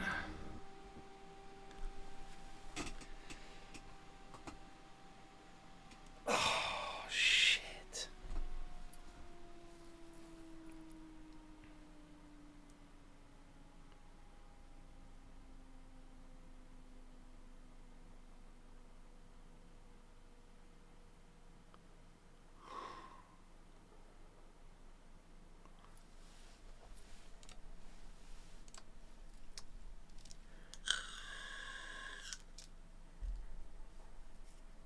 Yeah, that was my PC winding down. This game is incredibly intense.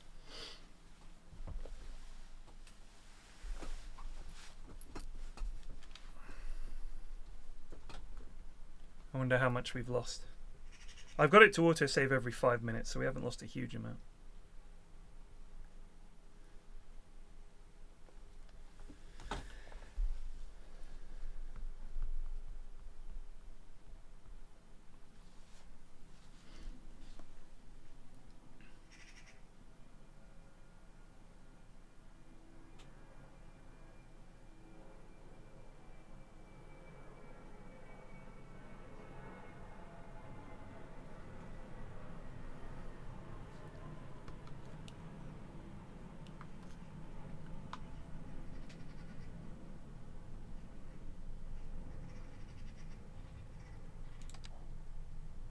$11.03. Ah, so we didn't lose too much, actually.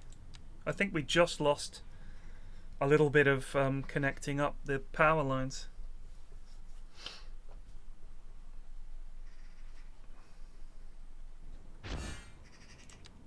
Perfect. That was fortunate.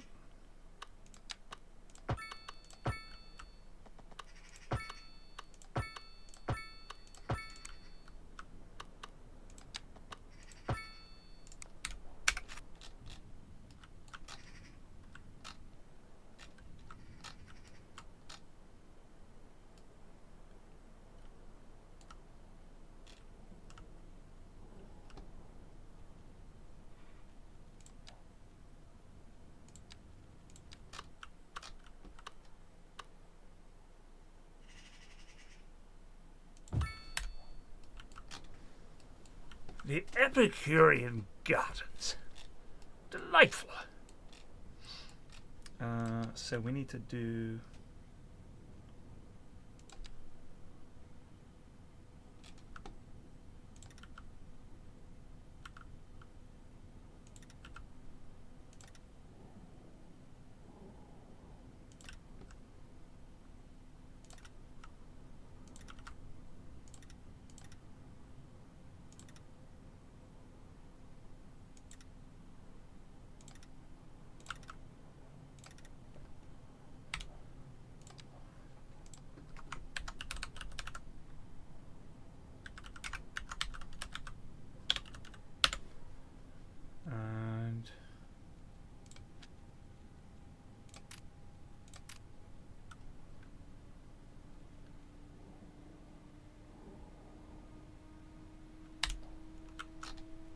want you. No, you're fine.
There is a line tool.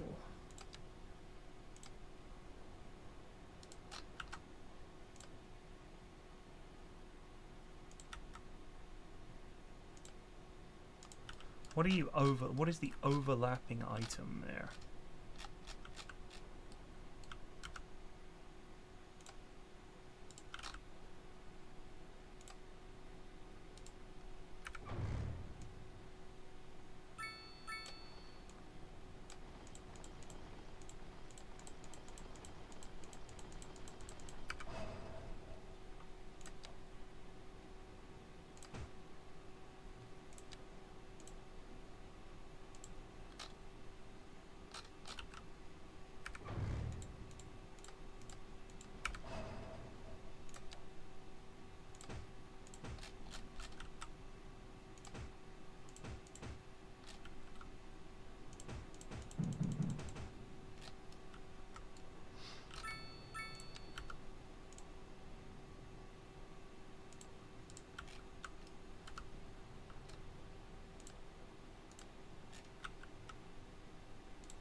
Textiles, you say?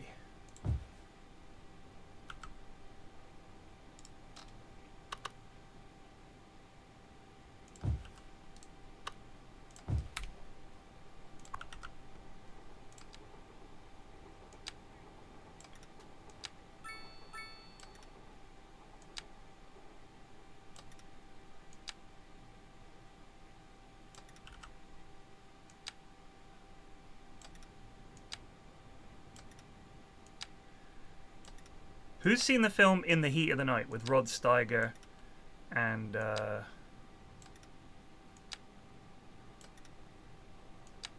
Sidney Poitier?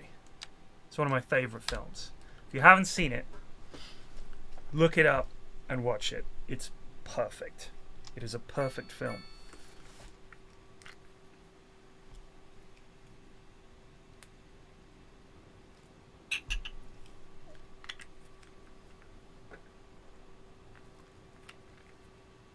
In the heat of the night, in the heat of the night. Rod Steiger was such a good actor, and I feel like people have just kind of forgotten about Rod Steiger. He was in so many great movies.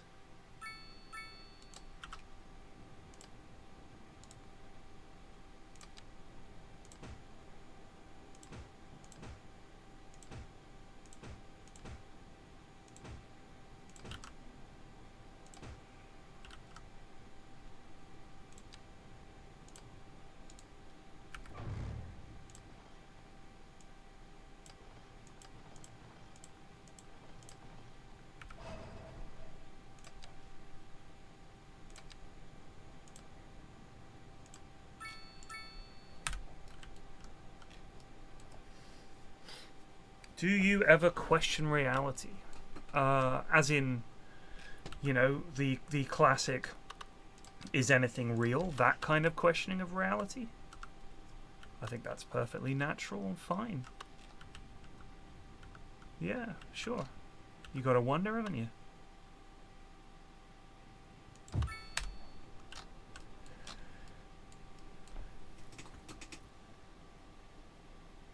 Certainly when something happens where you feel like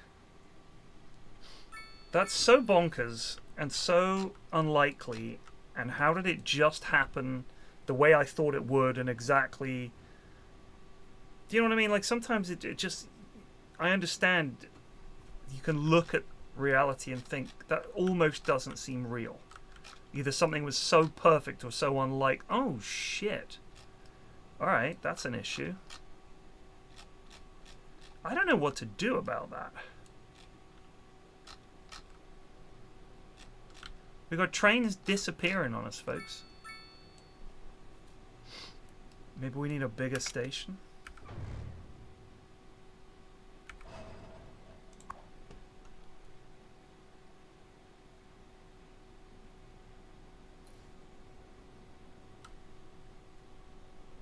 They call me Mr. Tibbs.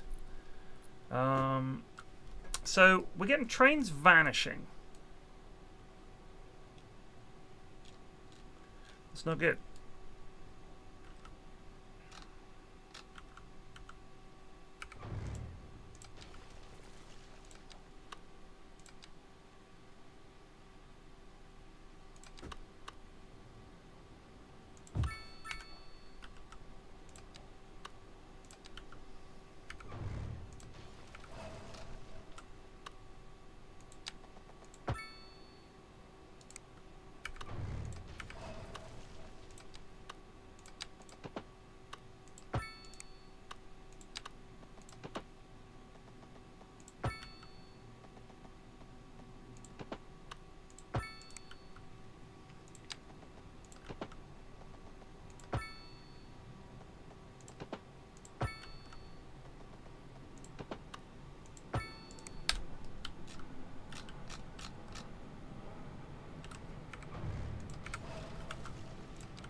What's the problem?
Yup. That's pretty good. What happened to the radio?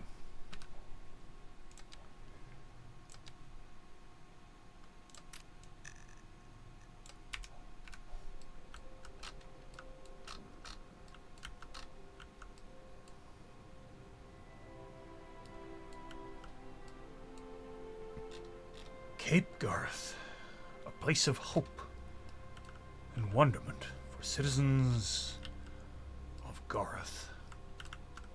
Come to Cape Garth, marvel at the traffic situation, wonder why they built that roundabout there. Cape Garth, you'll never leave.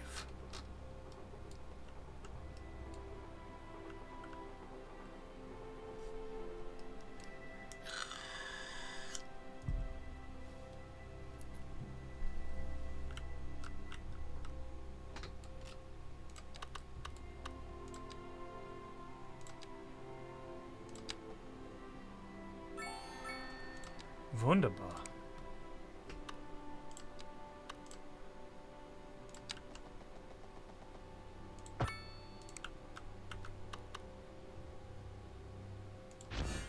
Wunderbar.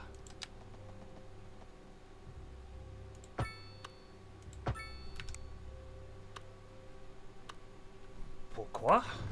Oh, I see.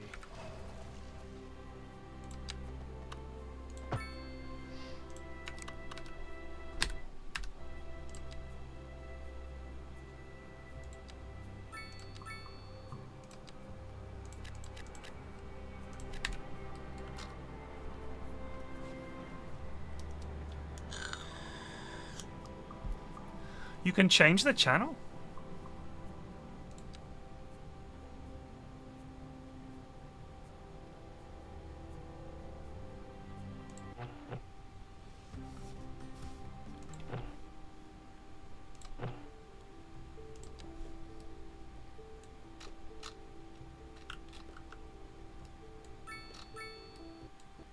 Fuck!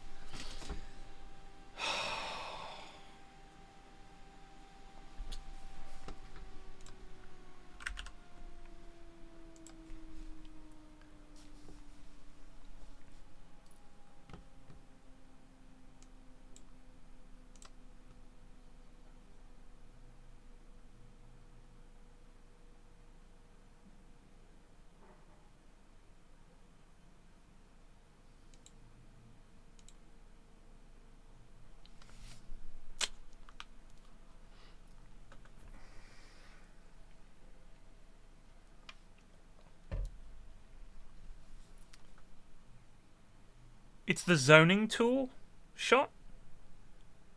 Is that what's breaking it? Because it's only since I started using it.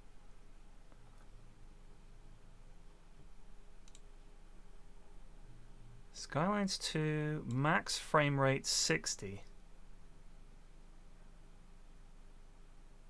Yeah.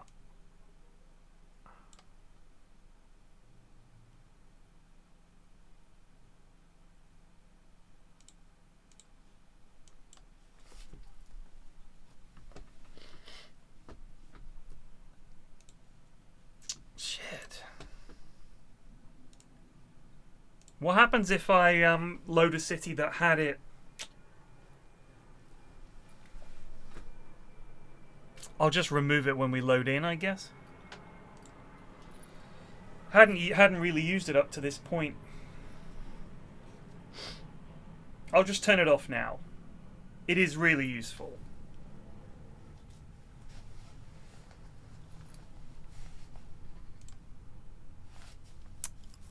Nuts.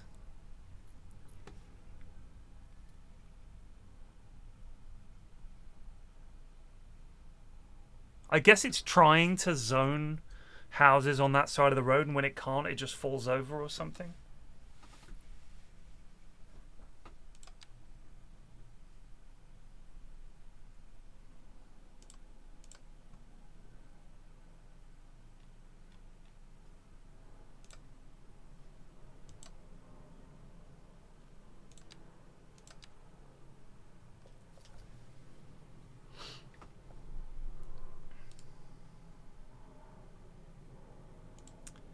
I'm playing this game. It's unsuitable for stream because it's so fucking slow.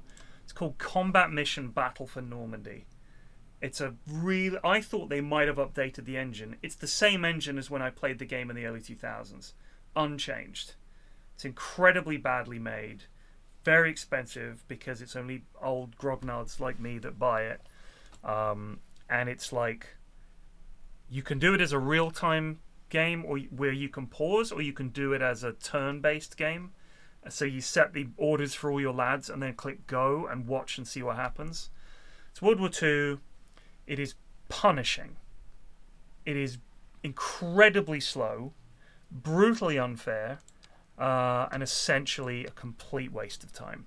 And every time I get into it, I load it and I start playing it, and I'm like, oh man, I've forgotten how good this game was. And then you actually get to see why you stopped playing it. Every single time. And I do not recommend it. But there's this aspect to the game where hold on.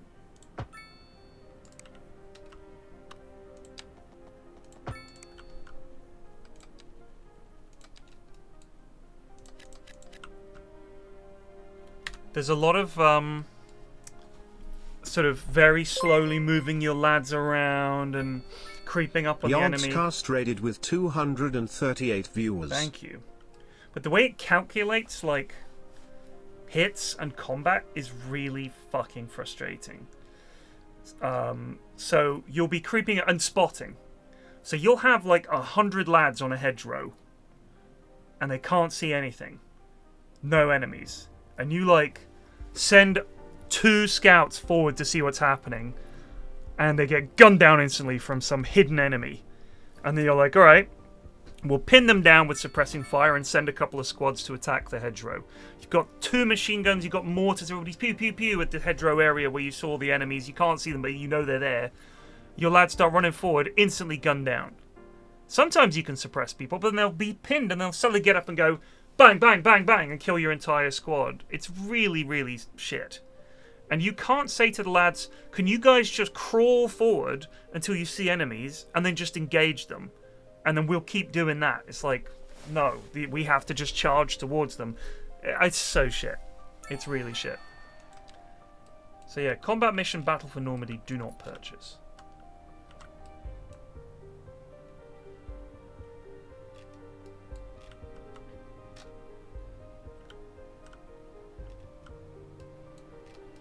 Look at all these fucking shops. The desire for commerce is very strong. basically built a huge business district.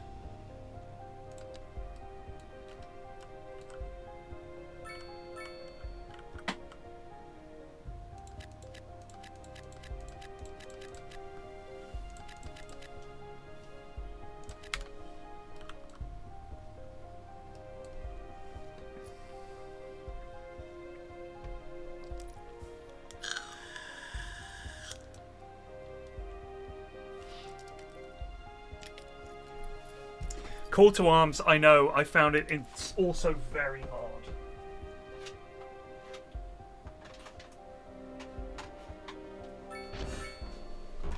I think it was the fiddliness of Call to Arms that I found annoying.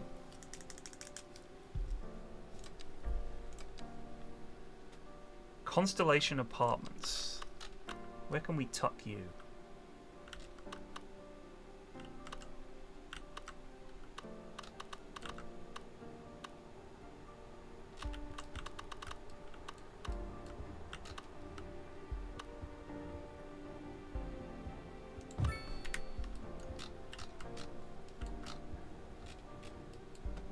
And we got something else as well.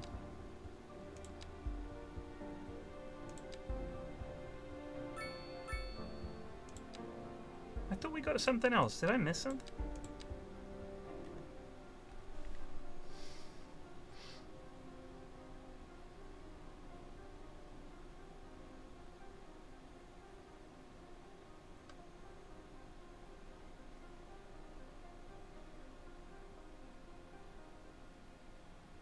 Am I going crazy?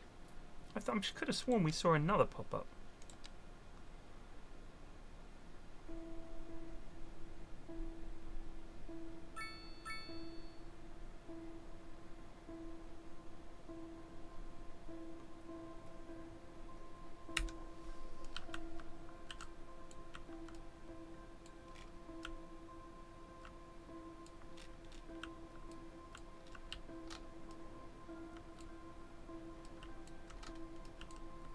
But yeah, no, I appreciate Call to Arms is a game that people like, but I just found it so fucking fiddly.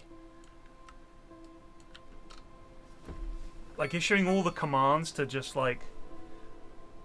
Maybe, yeah, you're right. It was a city level up. It was a city level up, thank you. Oh, there was something I wanted to get. What was it? Was it hospital? No.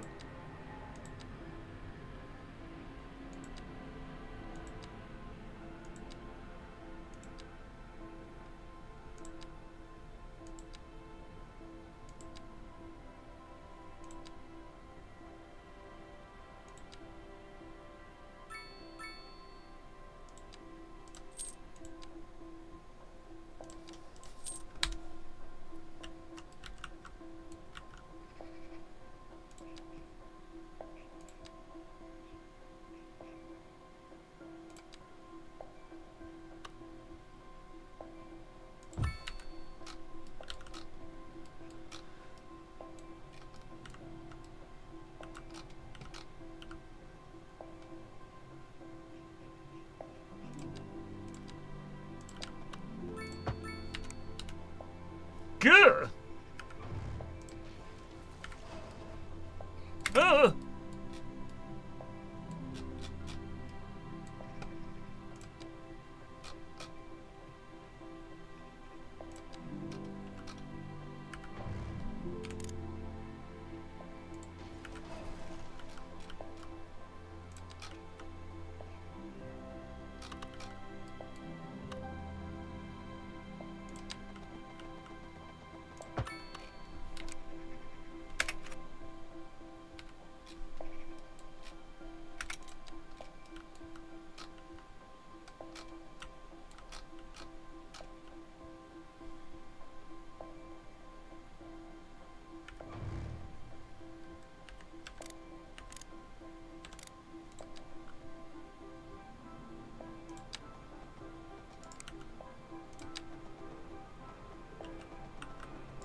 Whew, cut off power to the entire city.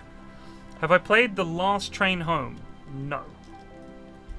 I haven't heard of it, actually. Oh. Was ist die Problem?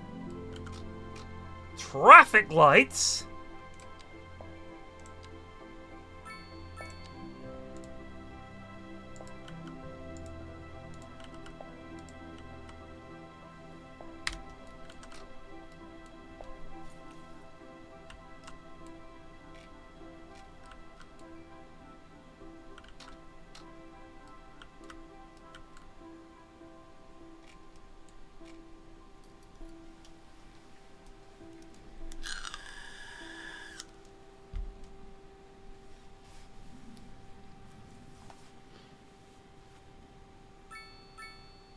Last train home.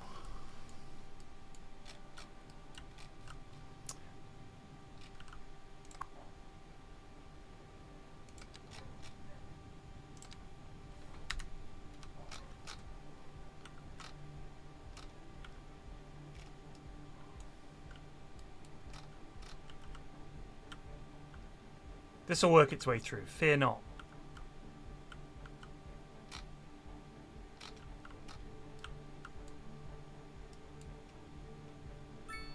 What is happening here, sir?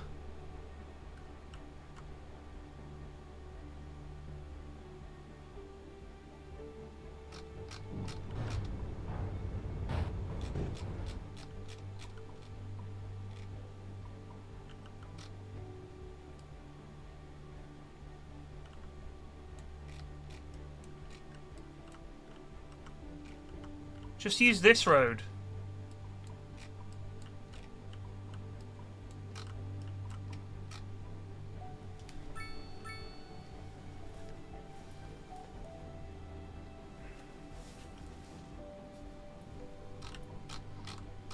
Go!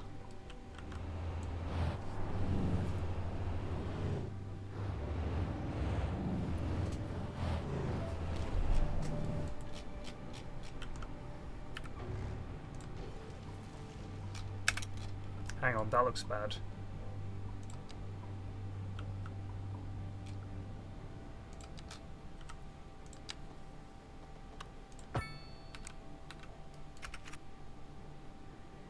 We need a better... Make the road between those interchanges one lane. What, between here?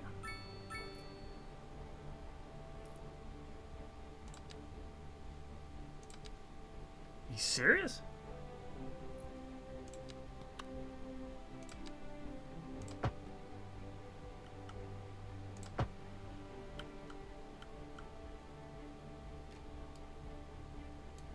Well, damn, Sonny. I think you fixed it.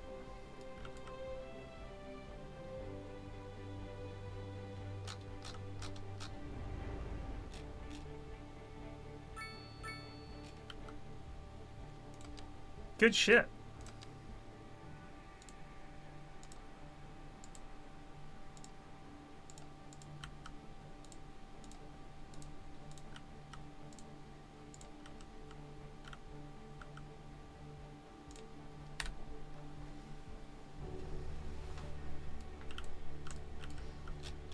You've saved the city.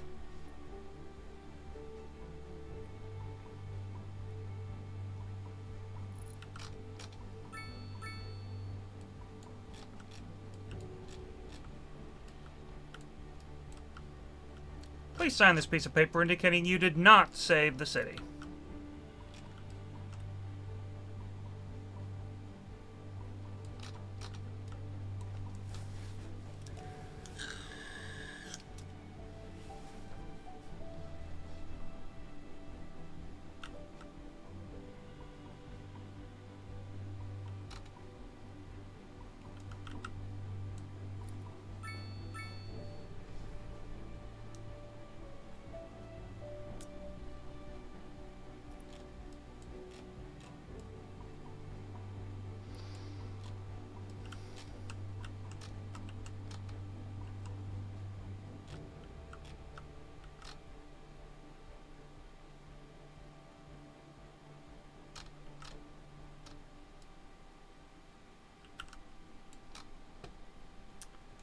Not having proper lane controls is pretty brutal. Driving advisory has been issued for the immediate area due to poor road conditions.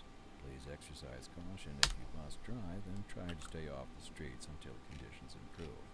This has been a local public service announcement. How delightful! Another letter from our erstwhile listeners. What's up, honey? Me and my sister love you. Oh, that's nice. Y'all got clarinets and violins, but you got something most music these days ain't. Lineage traced back to the great Haydn himself. Let's see here. Y'all got soul. Ah, yes, soul. A raison d'etre. My sisters say whoever you got playing the keys got more funk in his pinky. But I told her that ain't funk. That's classic. Yes, indeed. That must.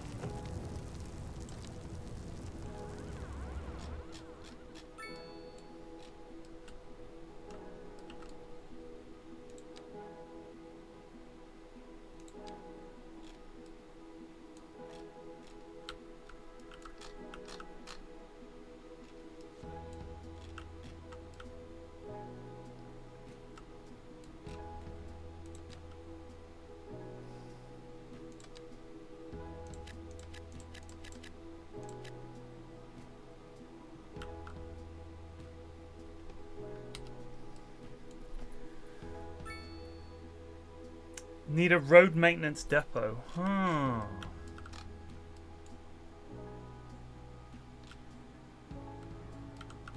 Yeah, we haven't got one of those.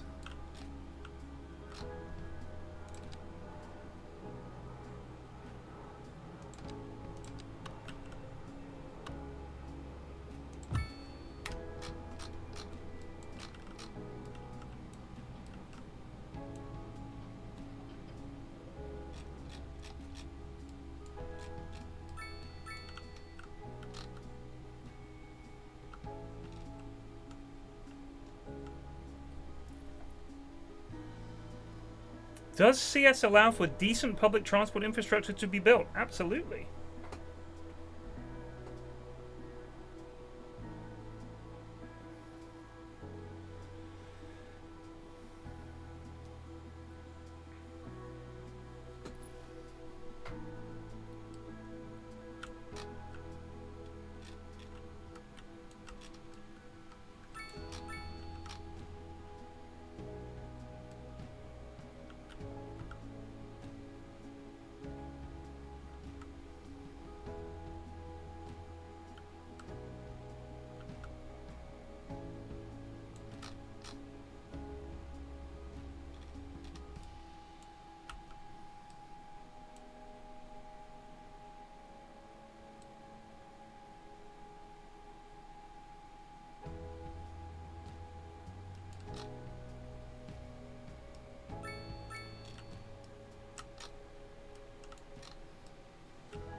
Oh, okay, that'll be why.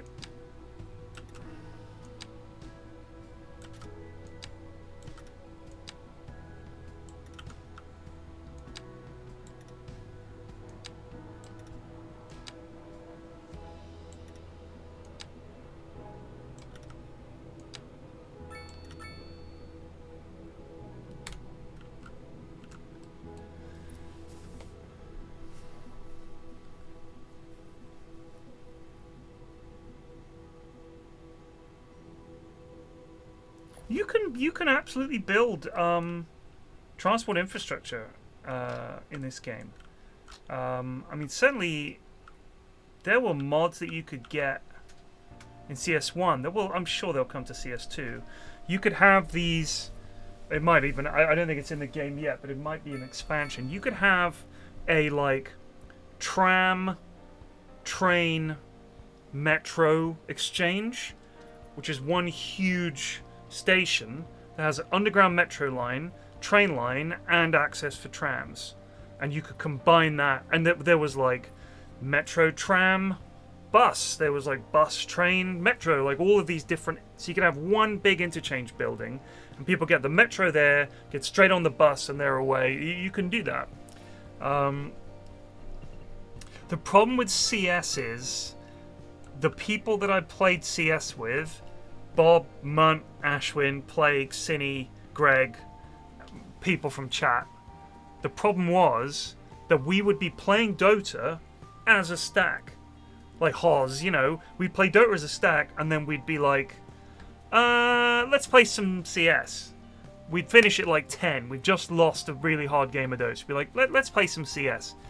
Whereas now I would need to finish playing Dotes with like the Joe stack, and they'll generally go till midnight or 1, and then be like, hey, let's play CS2. And none of them play CS2, I don't think. So I'd have to build an entirely new stack from scratch. And that's not a good use of time, I think, for the viewers.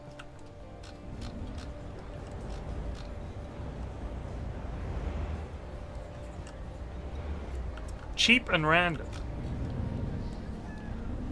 Right, I'm getting something to eat. I'll leave this running. Well, let's just see how we're doing for water and sewage. All right, let's add some more water first. Hold on.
Do we really not have an external connection for water? Is that what this is, right?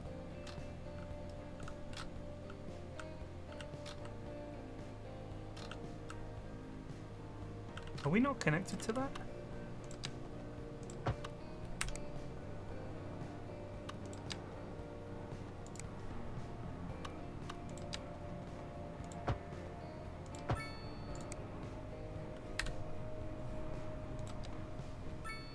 Yeah, we're exporting a ton. There we go. That's how you make the money.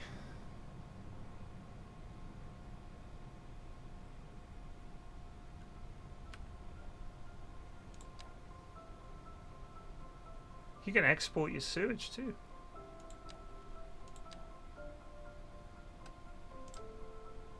Yeah, there we go. Yeah, I'll leave it running. We'll see if this place grows and levels up and everything. Nice bit of suburban sprawl.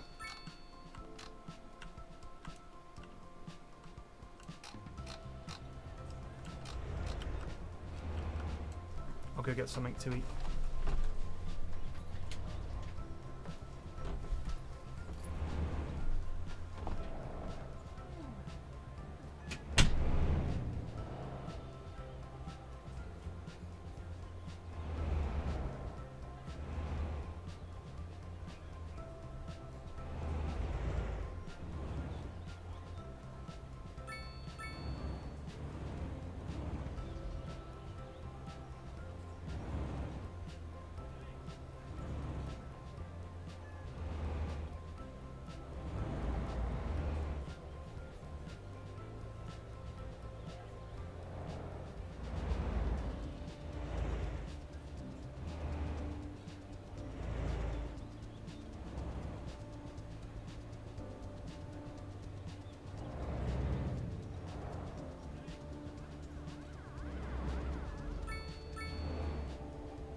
I got these for me. Yeah.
We can't watch TJ and Cities. I just feel this is a nice relaxing thing. You can just chill out, watch some Skylines. It's just, you know, dip in now and again. Doesn't require a huge amount of attention. I like that. Nice second monitor chill stream.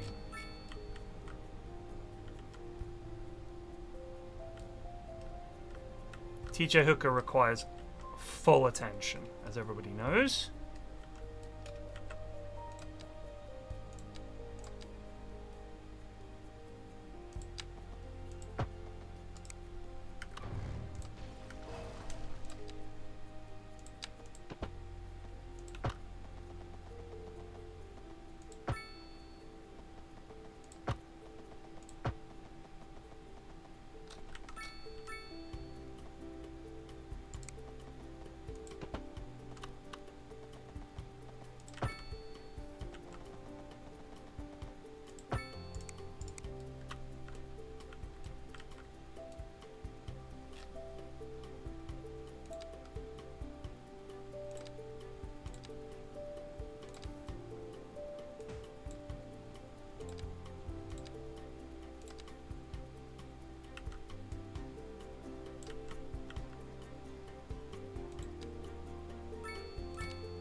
bit of farmland.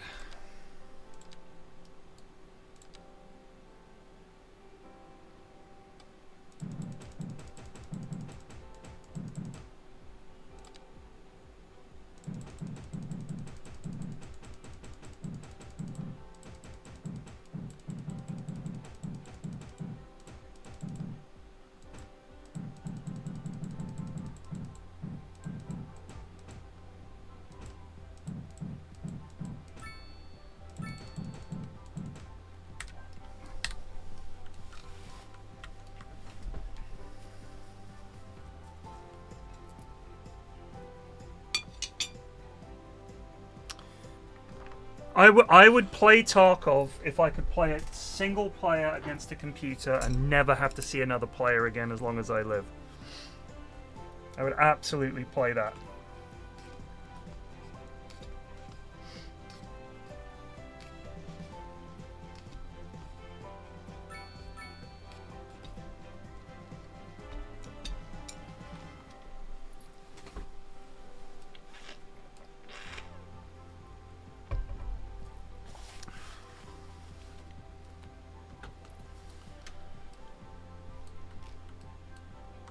Hopefully we got something approaching quite a nice little city. I quite like this.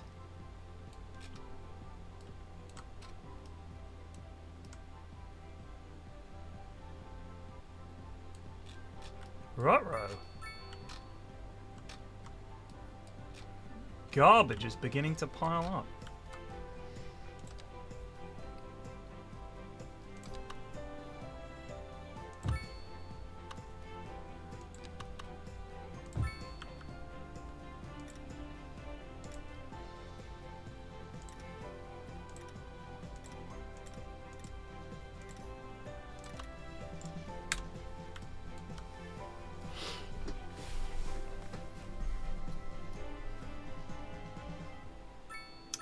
Because I'm sure that they brought out that if you get the fancy version, you get single-player Tarkov. You get access to single-player Tarkov or something, which I would play. I would play that. But what I don't want to have to do is play with people, many of whom are cheating. It just fucking ruins the game.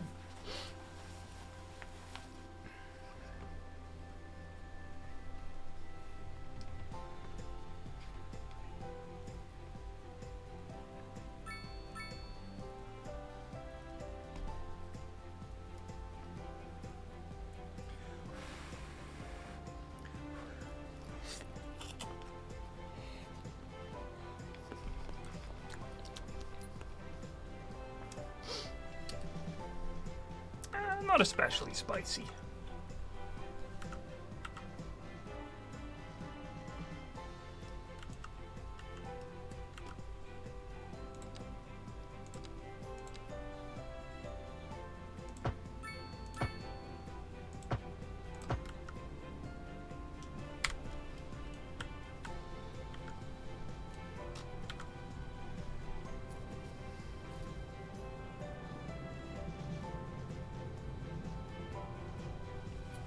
Six months ain't enough. I need longer. More and better.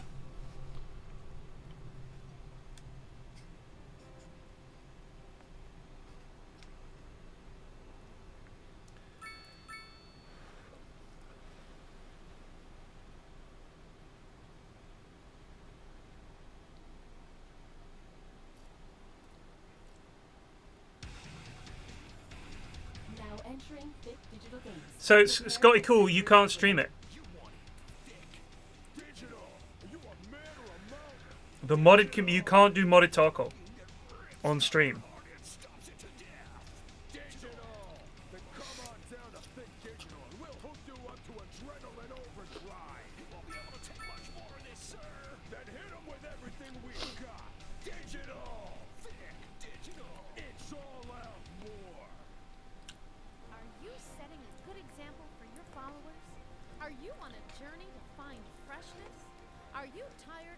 Do they have AI PMCs? That's why you go to Common Groceries, the ultimate destination for the discerning shopper. Why, hello, Joe. Hi, Stanley.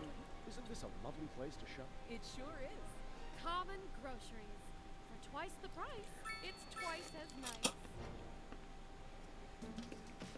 Really?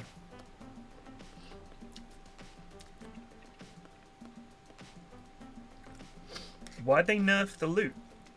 I'm just playing against a bot. I'm playing it single player. Who cares? You can't carry it back to your non-single player account, can you?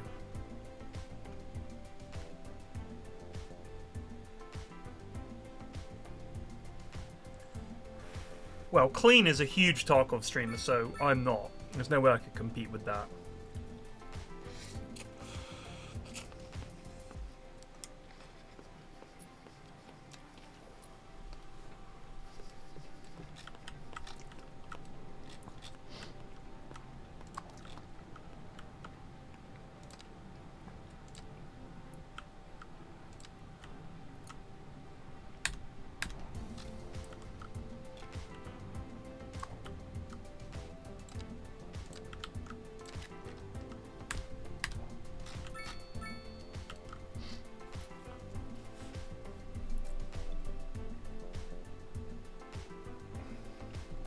You have access to the flea market? What? Seriously? That is so shit. Why would they do that?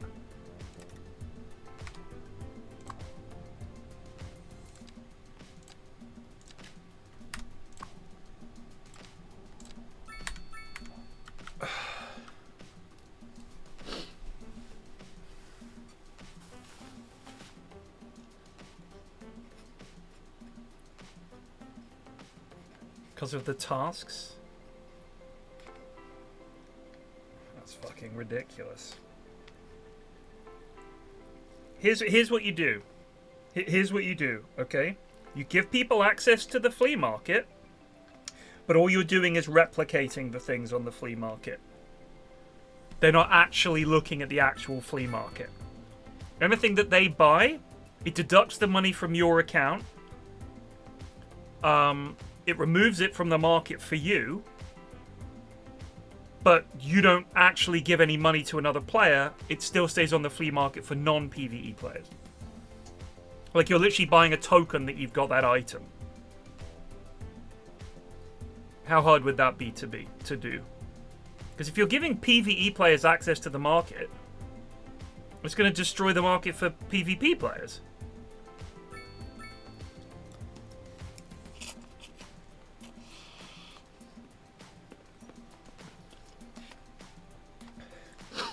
God, they're such a fucking stupid company sometimes.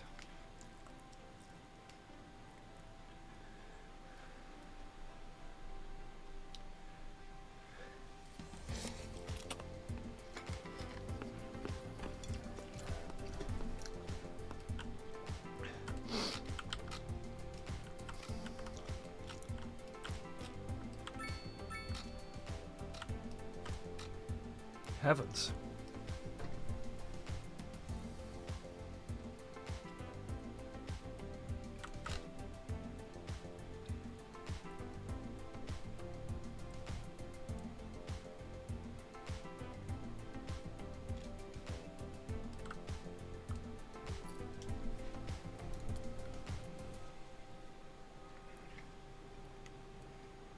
You think it's two different markets? One for PvE? I can't imagine you'd have PvE and PvP markets overlap.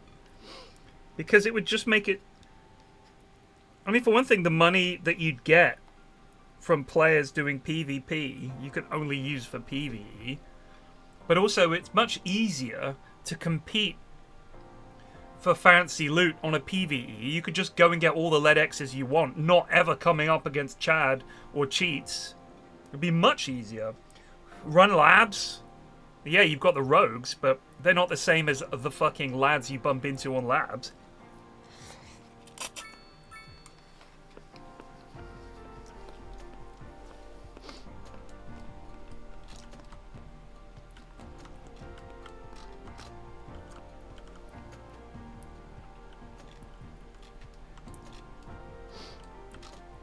Right, bro.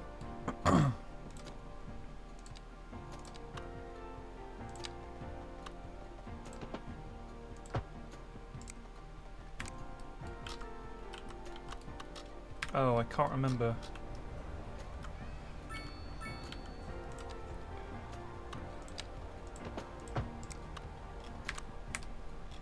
Shit.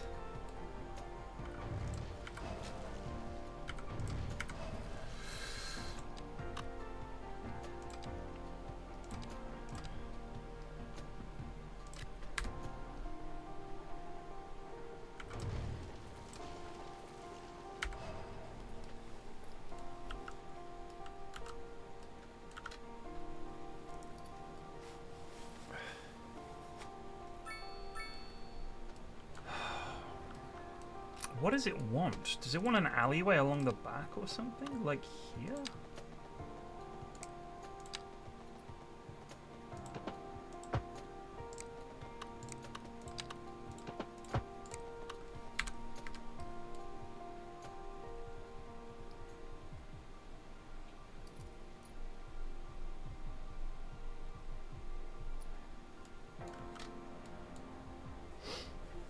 I love these buildings, but they're so hard. They're so fucking fiddly.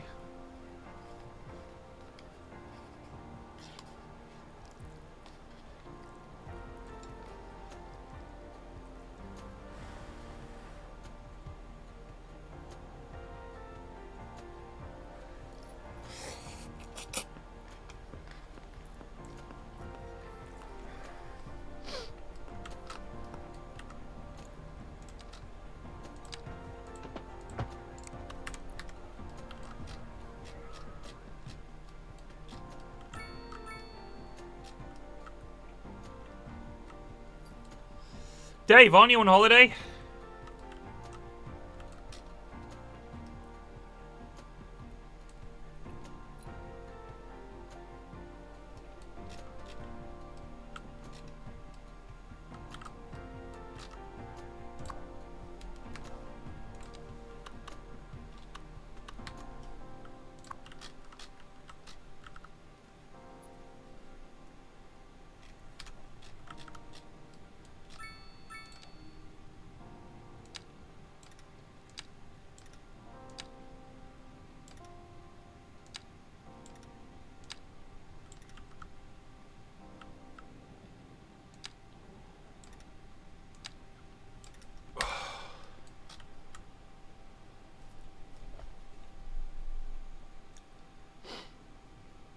Ah, I see.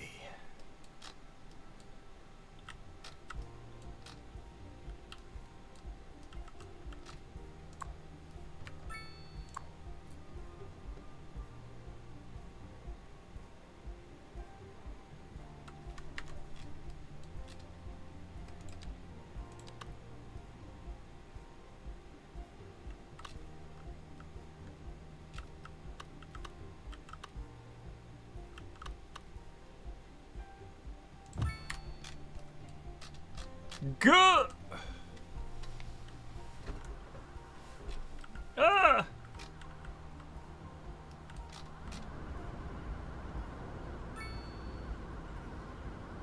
This bozo.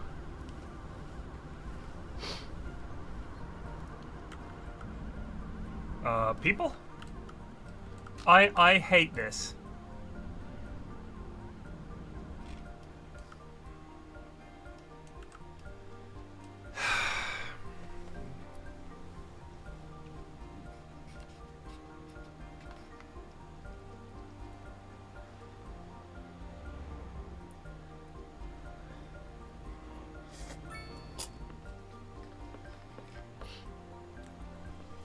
This car is trying to pull out.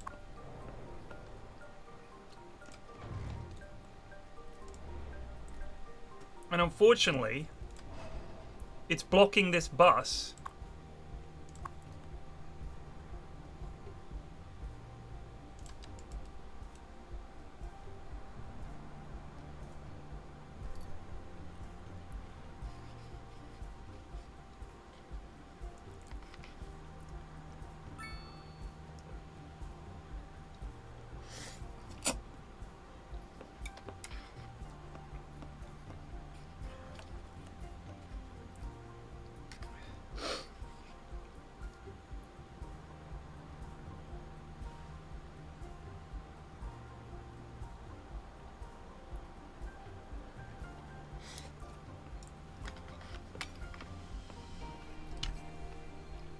It doesn't bode well.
Look, if we don't look at it, is it really happening?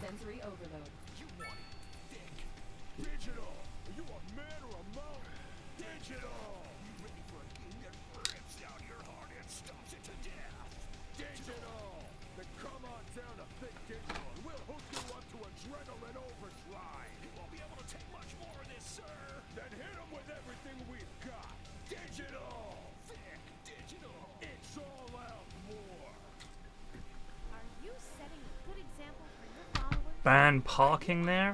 That could be the issue. Are you tired of shopping at the dingy stores? Sure you are.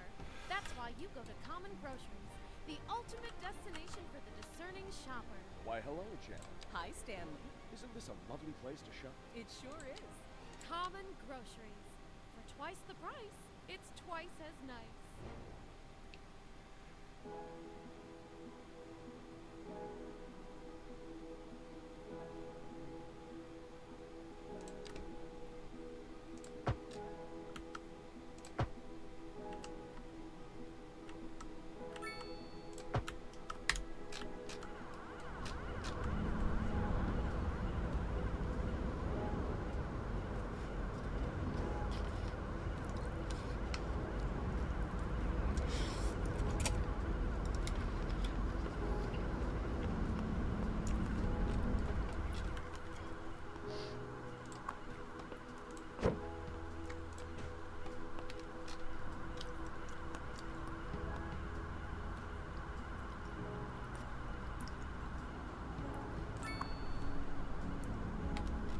They're getting stuck at boarding for some reason.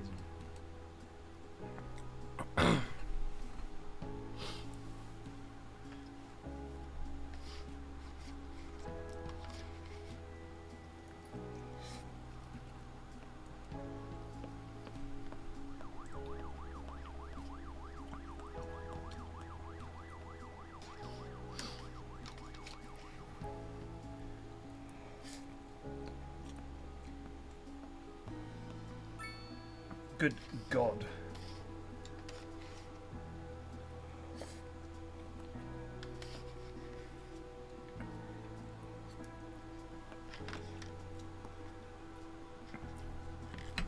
Shit.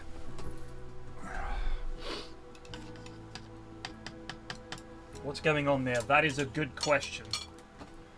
I'll tell you what's happening here is we're going to change it up a little bit.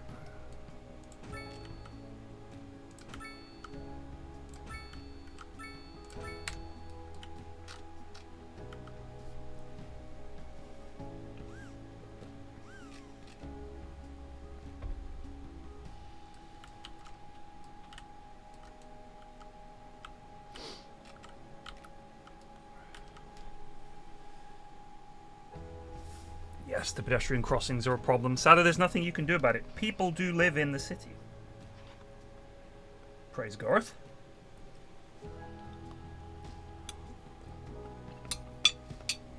Wasn't it the scrolls? Something about scrolls? All I'm saying is, I went on holiday, and when I came back, everyone was talking about Garth.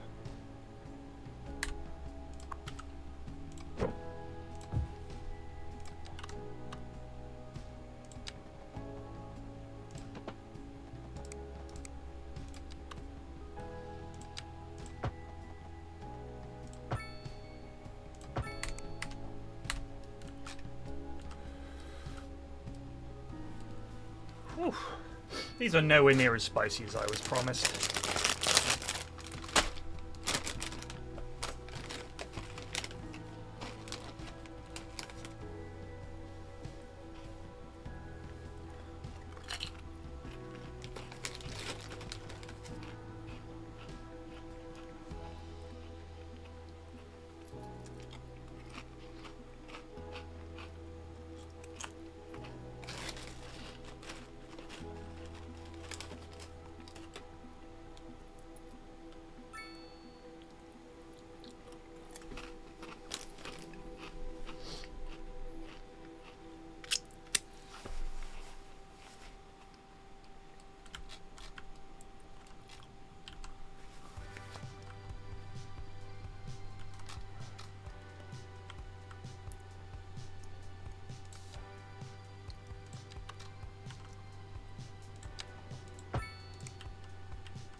I'm going to do something I probably shouldn't do. But I think it's potentially brilliant.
Why is that bitching?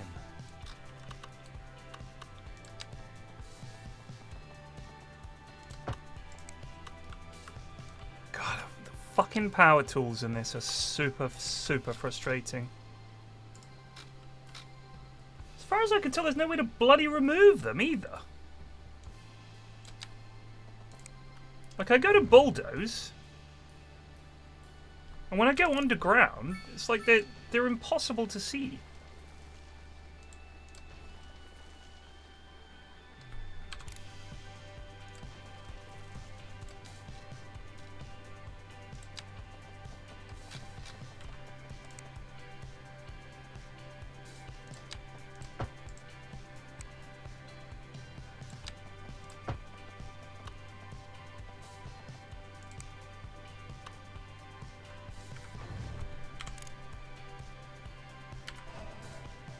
Ah.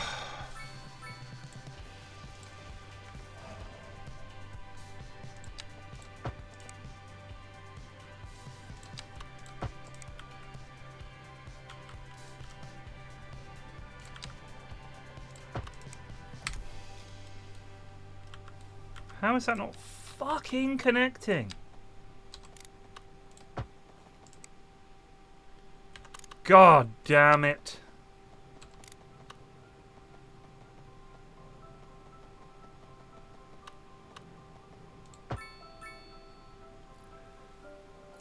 I fucking hate this shit so much.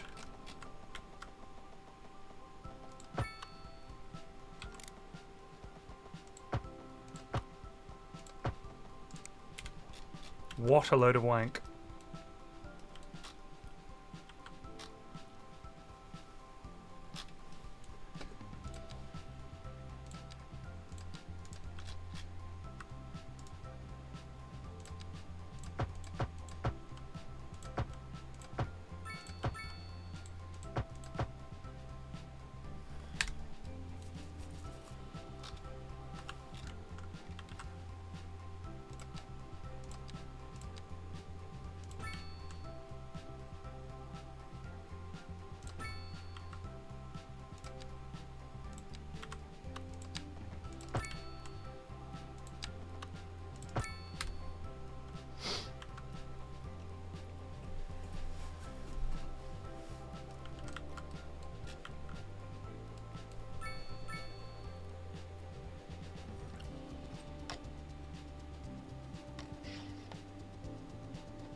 Where are the fucking ambulances for these poor people?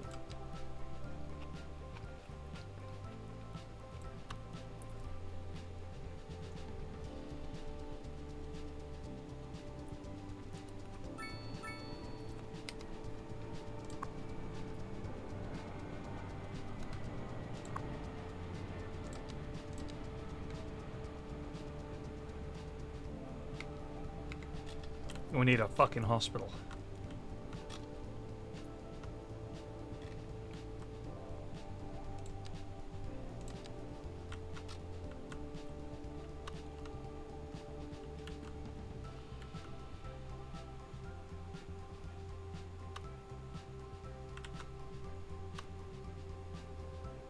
Nutsacks.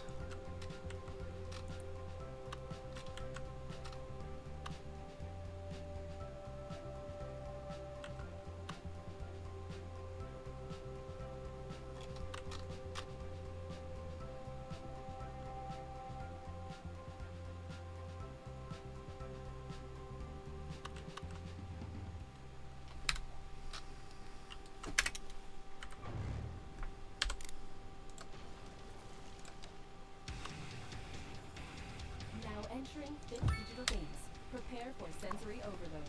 You want it thick. Digital. You a man or a mom? Digital. You ready for it? Rips out your heart and stops it to death. Digital. Then come on down. Digital. We'll hook you up to adrenaline overdrive. You won't be able to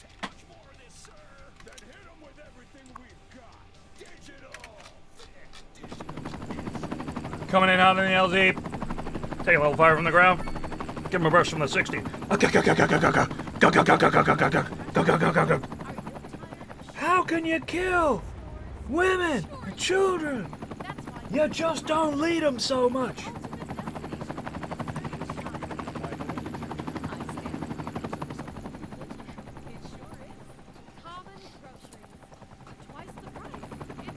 I'm snacking on Lawrence Crunch Chips, which are okay. You know what I mean? They do a job. Sorry for stuffing my face. I didn't have any breakfast and I'm starving.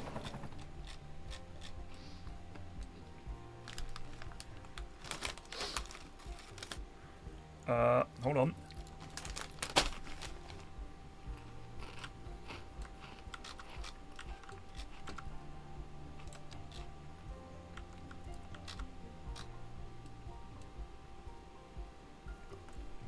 I need more power.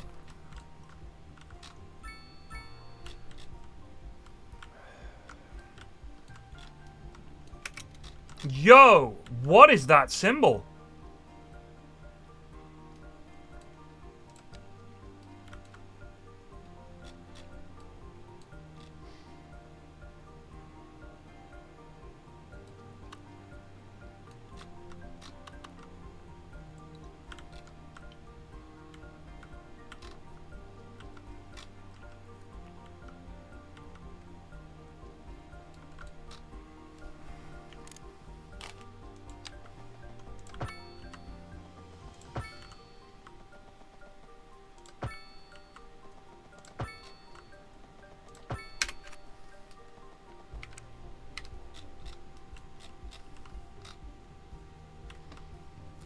I think it's saying it's just one little underground cable carrying all of the, that's fair.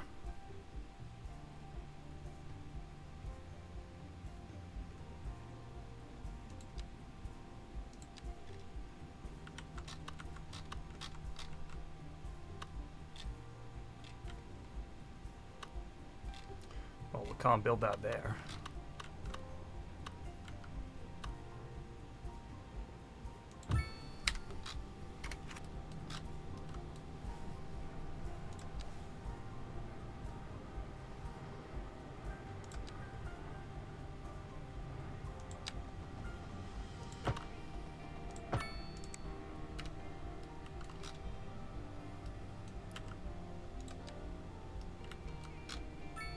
I'm sorry, what's the problem here? Oh, shit. We've got to have our, transformer, haven't we?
I know it needs to be the big boy cables. I know, but I'm cheap.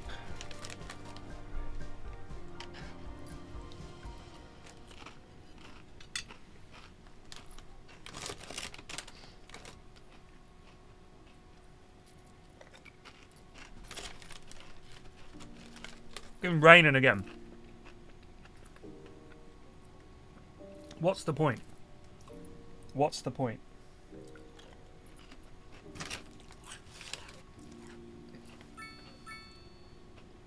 Joke.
Right. Enough absolutely revolting stuff in my face.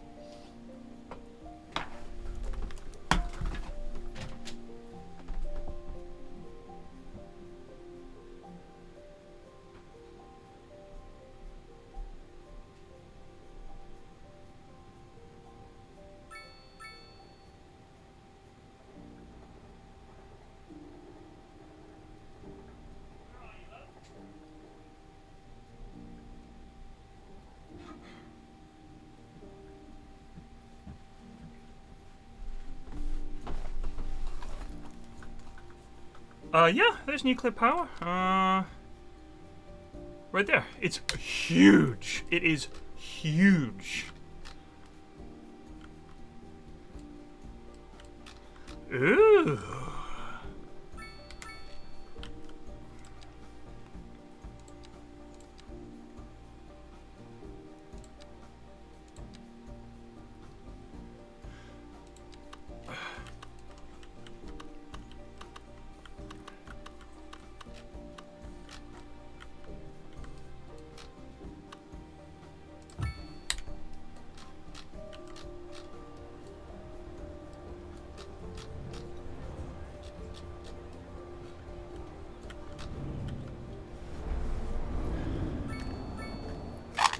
Wasabi peas.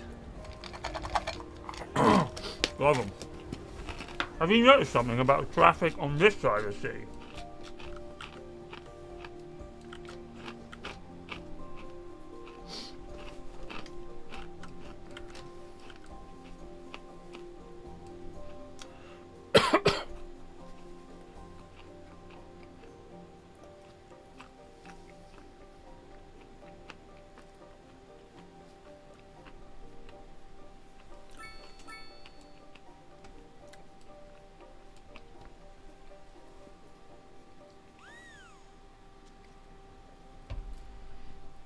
Also, it needs tons of water. Not saying that's not realistic. I'm just saying, in terms of when you put it down in Skylines, be prepared.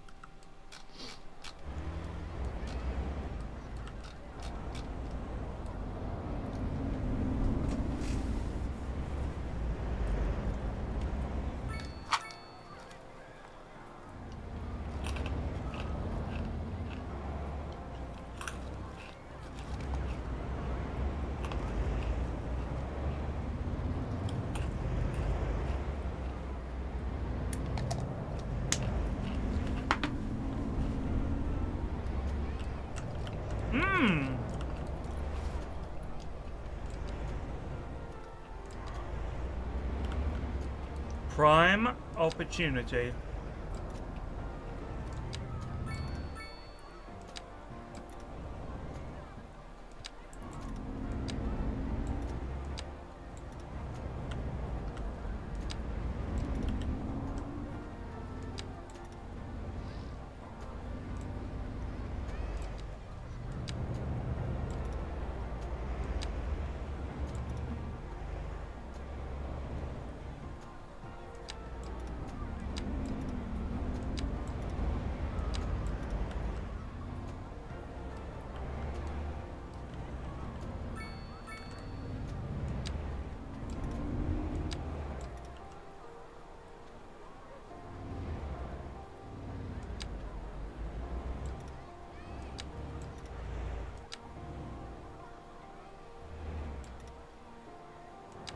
Sorry, did we accidentally... That wasn't us.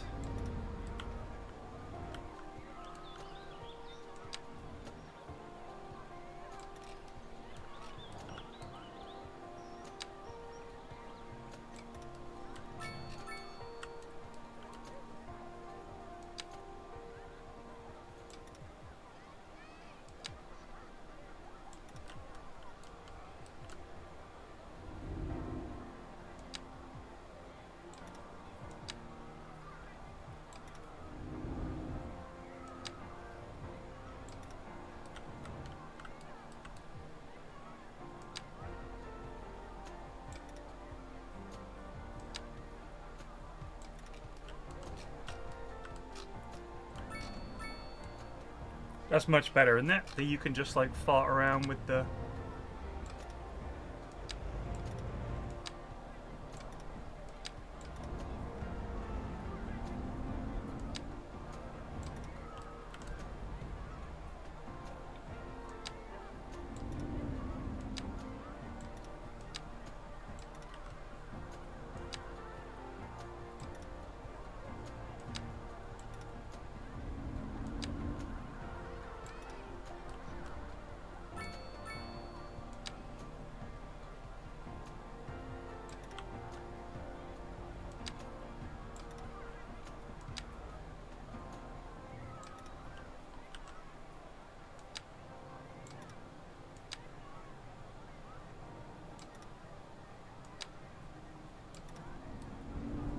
So much better that you can do that.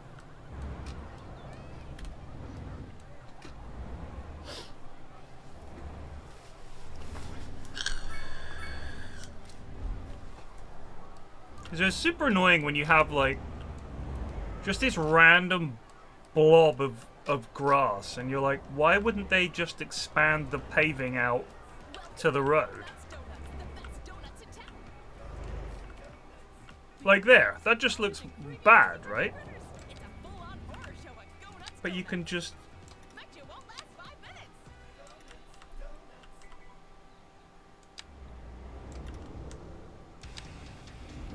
do that if you want. Looks a bit nicer.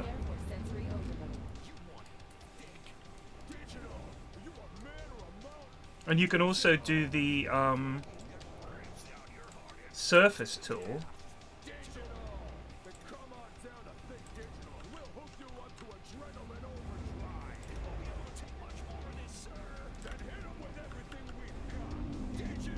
Do that.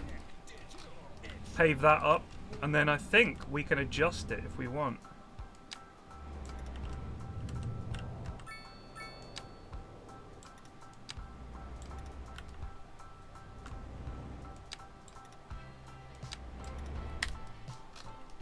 Way better, right? Way better. Like I said though, to be able to stick a mural on there, that is prime mural or advertising space. Because otherwise you come around this corner and you're just like, guh! Like, if you had a beautiful mural there, that'd be fantastic. I would also like it, if you go to Singapore, they have buildings like this, but if there's a certain floor, it's like every 10th floor or something, has to be given over to greenery.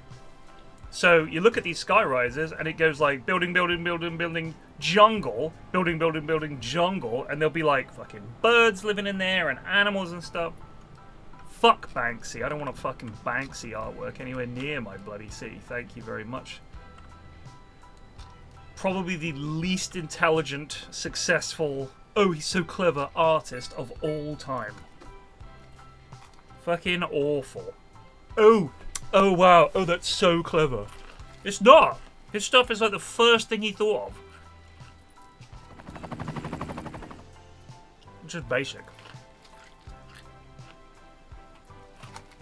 I don't think I've ever seen a piece of his artwork that's clever.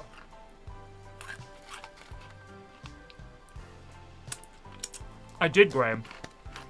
You asked, or someone mentioned it, and so I did. That's what I just did. That is exactly what I just did, Graham. Oh, sorry. I forgot what people actually want. Oh, Banksy. Yeah, cool. Great. I don't really know enough about him to comment. I don't have an opinion. Each to their own. Beauty's in the eye of the beholder. Opinions are like arseholes. Everyone's got one, you know. It doesn't mean you have to express it or share it. It might affect someone else's mood or, like, upset them if your opinion is different from theirs. So, if you like Banksy, man, that's great. That's cool. Okay, way better combo. Much more memorable combo, that.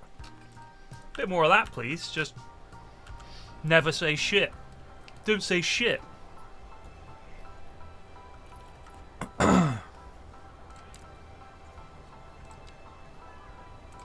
Oh, hey, you know, each their own. I don't have an opinion one way or another. I certainly wouldn't be qualified to speak about the artwork of Banksy. All I know is people love it, and that's enough, yeah?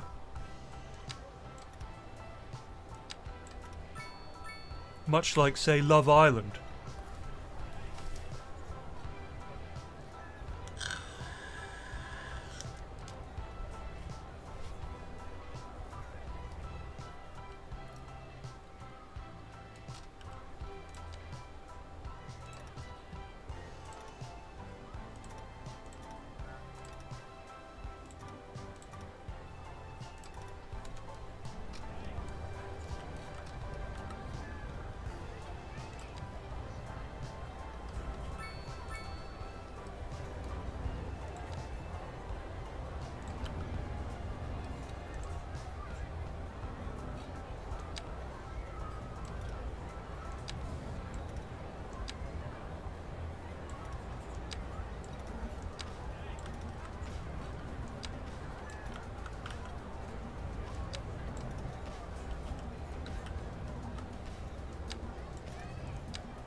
God, I could just spend all fucking day doing this.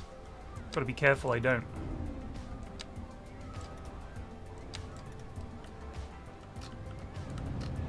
Isn't that better though?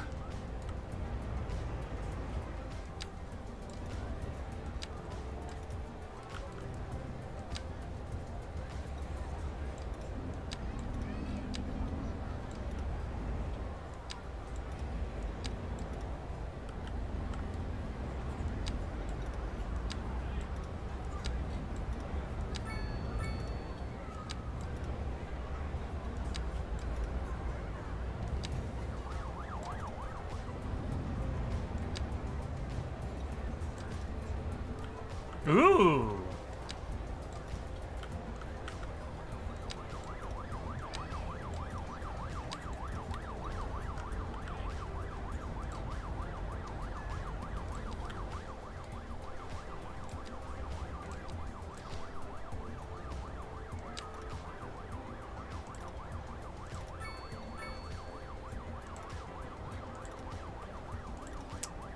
I sense trouble with the traffic. Because I can hear a police car going for absolutely ages. Shit. Good God!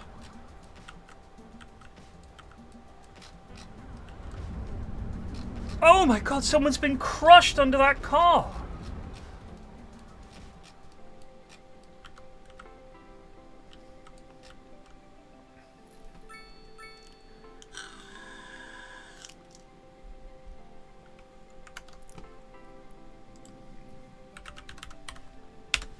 Just look at some of Banksy's really clever artwork.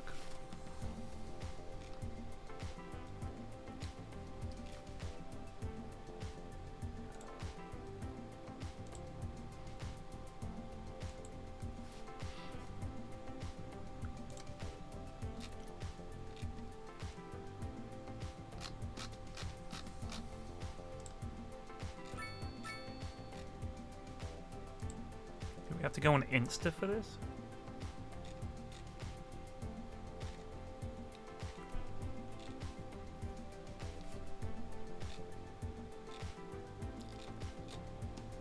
I just want to look at, like, his most famous, like, a gallery of his famous shit.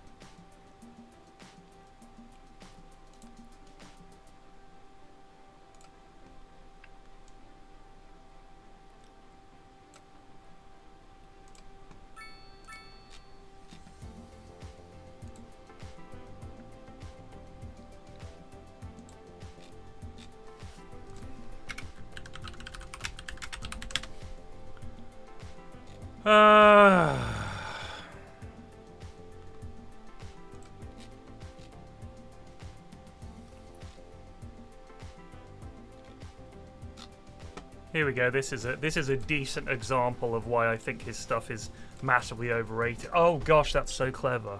Look at that. These two people look like they're having an intimate moment. They're both looking at their phones. Everyone's on their phones these days. Oh, it's crazy. I don't get that one. Oh, look at that. It's just wallpaper, man. Wow. Yep. No rats. That's ingenious. I don't even get that one. Sorry, the lifestyle you ordered is currently out of stock. Oh, Banksy, you've done it again. It's taken so long to load.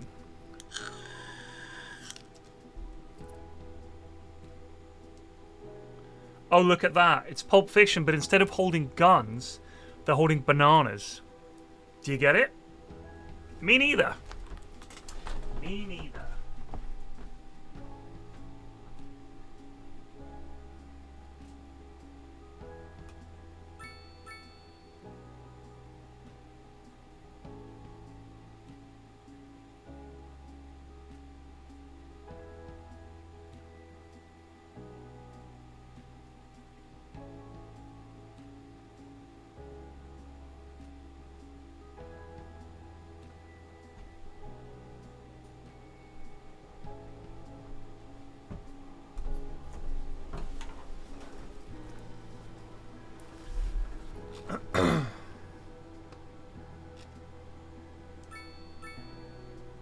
Well, this isn't even loading. I mean, oh, here we go.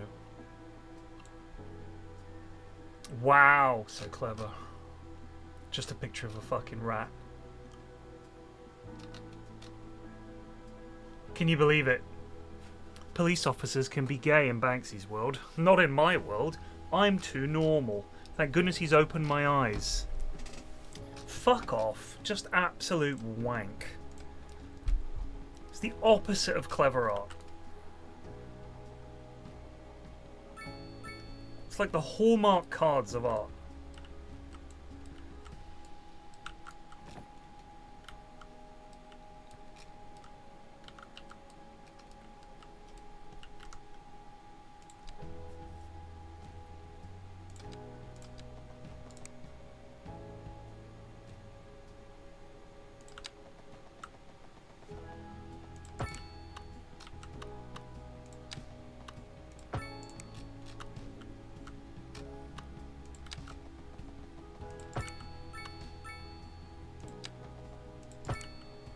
Whoa! Wow, were we?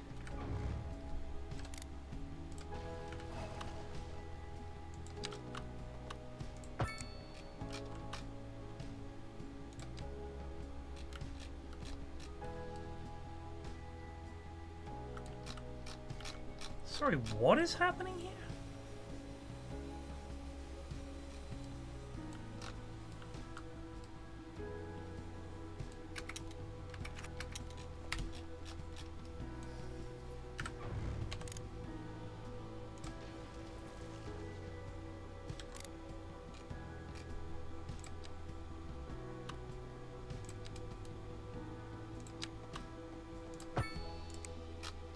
What is the problem?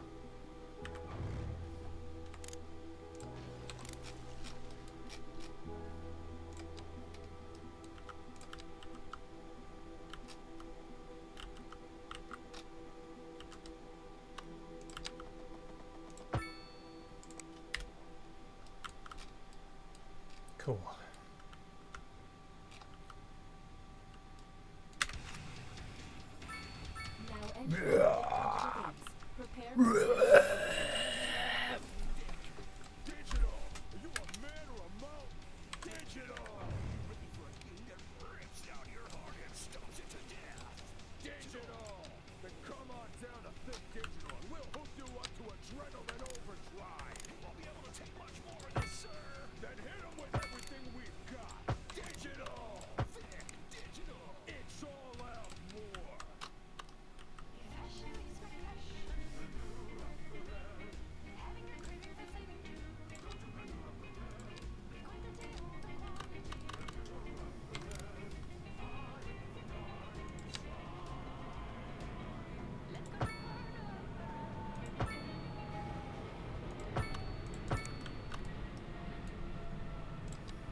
Yeah, he's been going for ages. I saw his stuff in Bristol before he was famous. He was only really known in Bristol. You'd see his stuff around. The graffiti artist I speak to, I know a few, don't like him.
Oh, is that really what they think?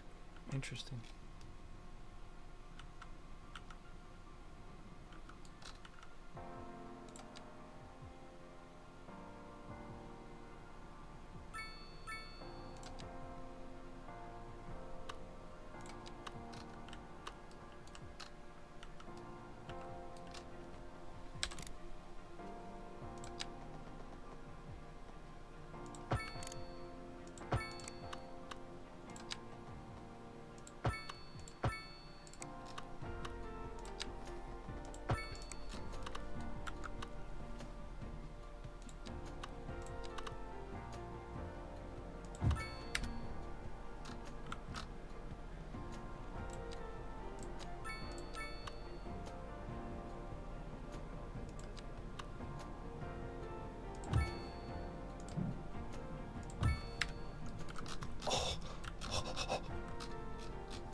Yeah, a few mods. Nothing crazy, you know, just some of the ones that I think most people will consider pretty standard. So the better bulldozer, plot the growables, which I haven't really used much. Find it, which I also don't use much. Better tree controls and stuff. Zoning toolkit we have to turn off because it's broken. Extra networks and areas line tool. Extended road upgrades, so you can add like barriers to them. Anarchy, which is useful. Extra landscaping tools. A nice overground parking thing. Getting rid of all the homeless people and some maps. So nothing really crazy. I'm waiting for... Like, I figure at the moment, I'm just enjoying the game as it is. I don't think it's especially desperate for stacks and stacks of mods. Like, I can play it without them. Do you know what I mean? I'm enjoying it as is.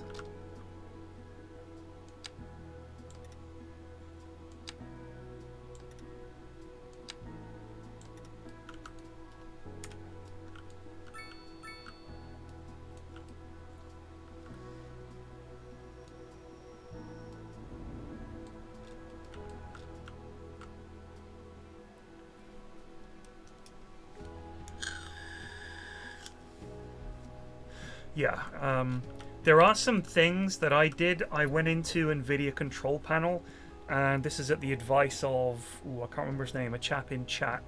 He said limit the frame rate to 60 FPS. And that has helped a lot with crashing. Because once you get to a certain size, I found for me, it was running fine. I had a population of about 100,000, but then as soon as I put tram lines down, the game crashed. And it kept crashing. And if you just lower the FPS to 60 max in NVIDIA control panel, it works fine. And also the zoning toolkit, I had to get rid of that.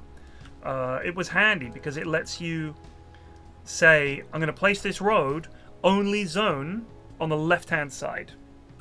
And unfortunately, it's broken, so it just caused it to crash, which is annoying, but it's not the end of the world.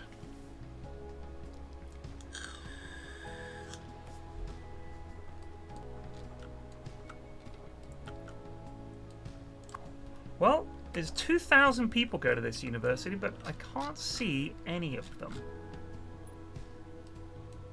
None of them have parked a car here, and I haven't even seen any of them travel to it.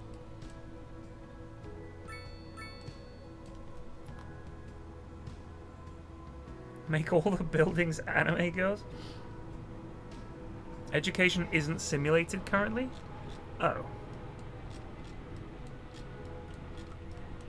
Fair enough. So, what do I need this for?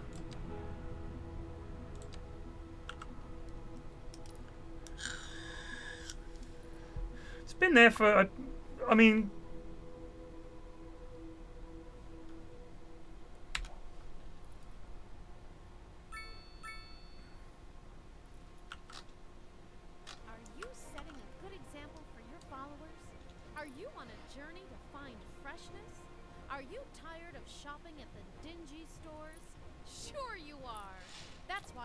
I thought you said education wasn't simulated.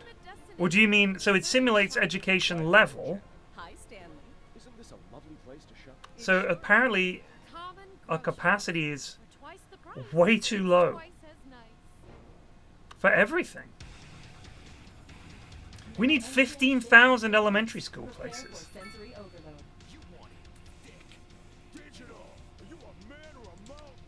Holy shit.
This is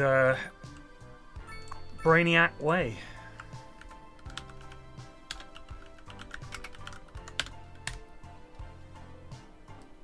This would be teeming with kids on Lime bikes trying to mug them. Oh, there we go.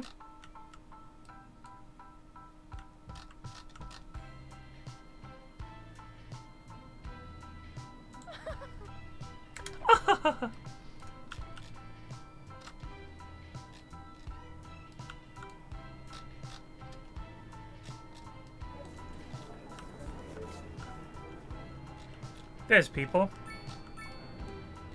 And they are traveling. Good stuff.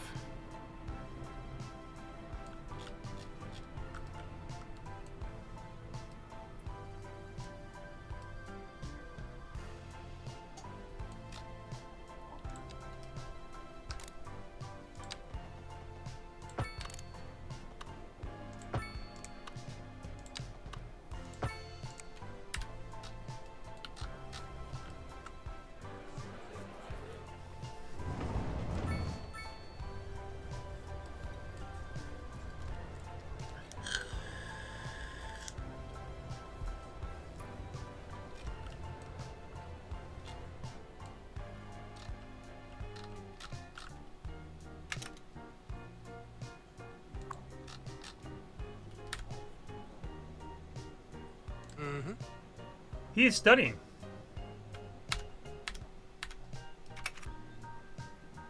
So they are traveling to school. I guess they changed it, shot.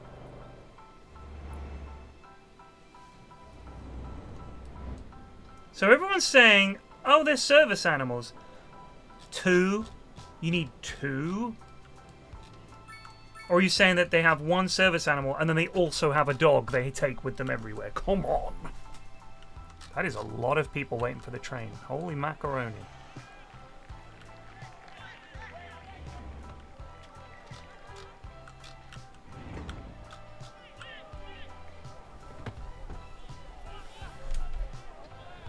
The dog's service animal. That makes sense.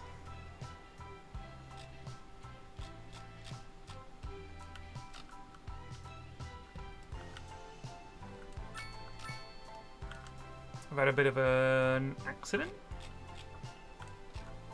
It happens. Good gracious.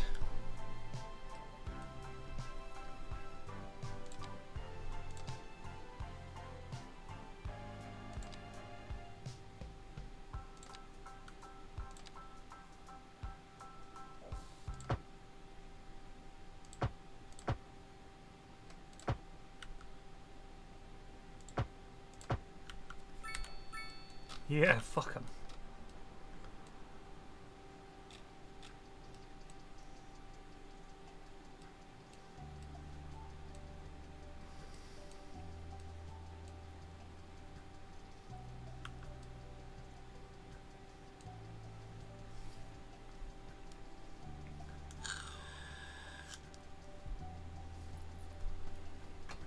Hey, Chris.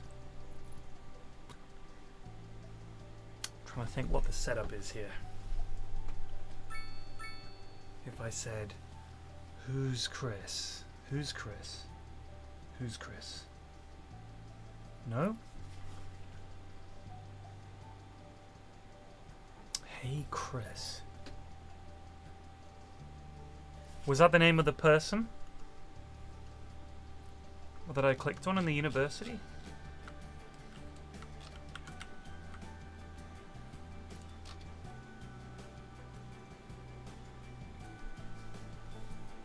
You and your mate Luke are both watching you while we work. Alright, that makes sense.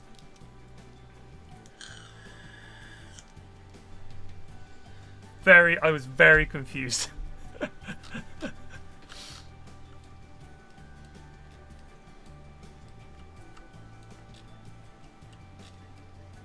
I feel like this traffic situation is bad. But I also don't care, if that makes sense. If that makes sense.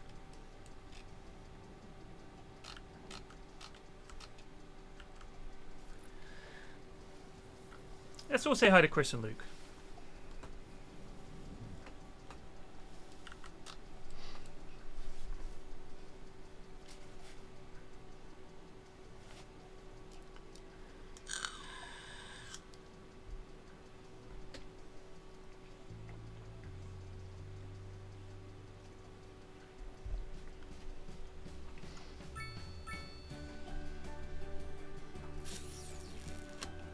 I think there is a way to make this better.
That was remarkably effective.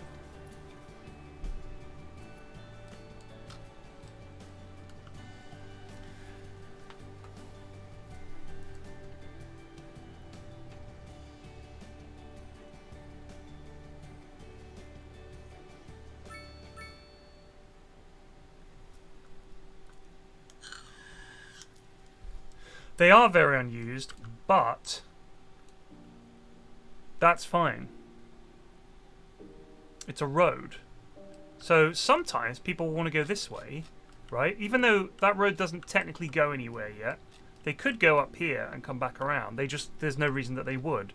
But we're obviously eventually this is all going to be developed and all the rest of it. Because look at this charming area. We can't leave that untouched. Is it time to build some kind of port facility? Here, maybe? Build a nice port here? I think so. Where is the current... It's there. Come out there and bring it along here. Like there.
Oh, Christ.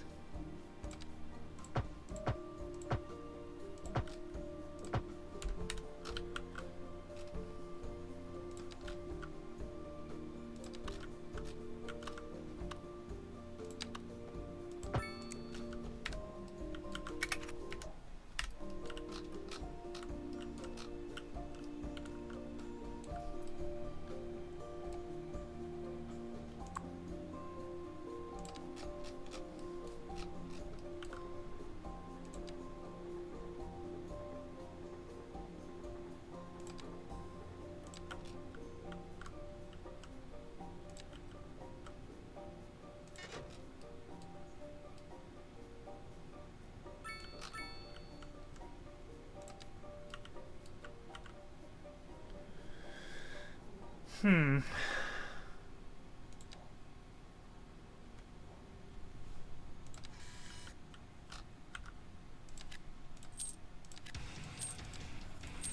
Now entering digital games. Prepare for sensory overload. You want it digital. Are you a man or a mountain?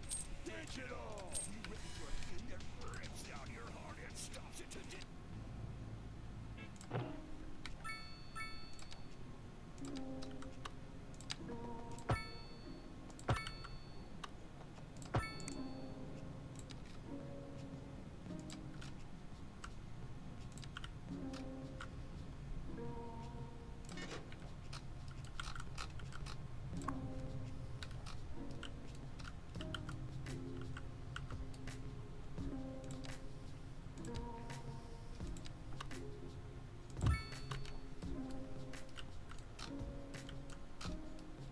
Sorry, what's the problem?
Hmm.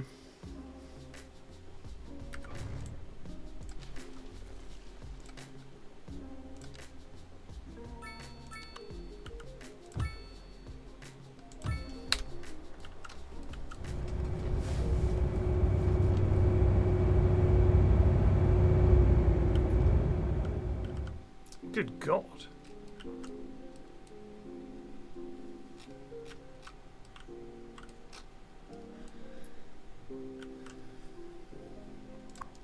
Carrying 3 passengers.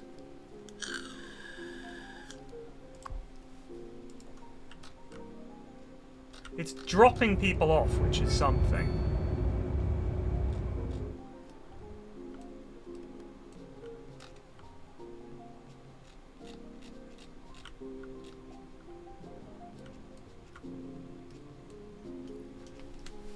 Gareth Southgate Memorial Park? We could certainly do something like that. Oh, we can just rename the football pitch.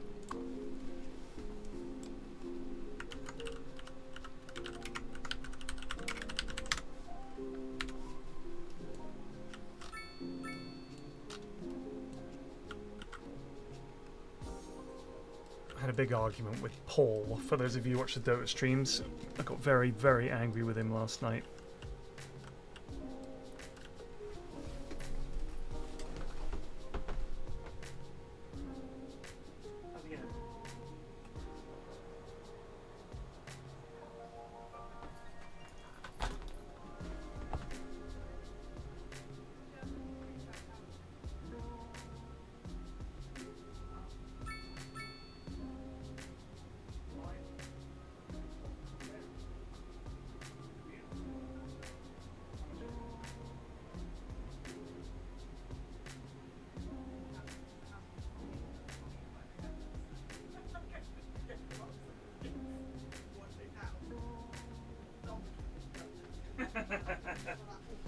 Well, we get all the ogres and all the families to live in one big commune.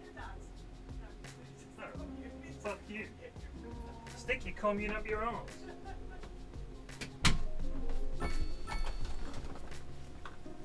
We didn't play Dota. This was just after the England game. Paul is Canadian, Korean ethnicity, but Canadian. Celebrated Spain's win. Booed England, hated England. Lived in England for years. And I have a complete understanding that for whatever reason, people who are not English but have to put up with us daring to support the national team have a big problem with that and get really upset. I'm aware of that. I think it's unfair, and I think that they should get a grip, and I think a lot of it is jealousy because they're not qualifying for these tournaments and we are. But I don't understand why Paul, who has no stake in it, was so determined to rub my nose in it that England lost another final, and it was just after the game.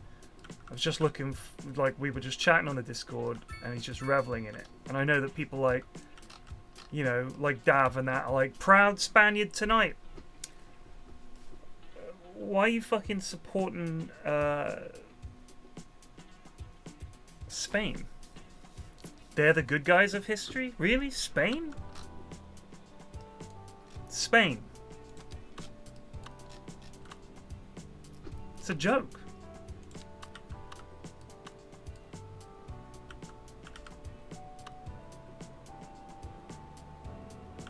So I was a little annoyed.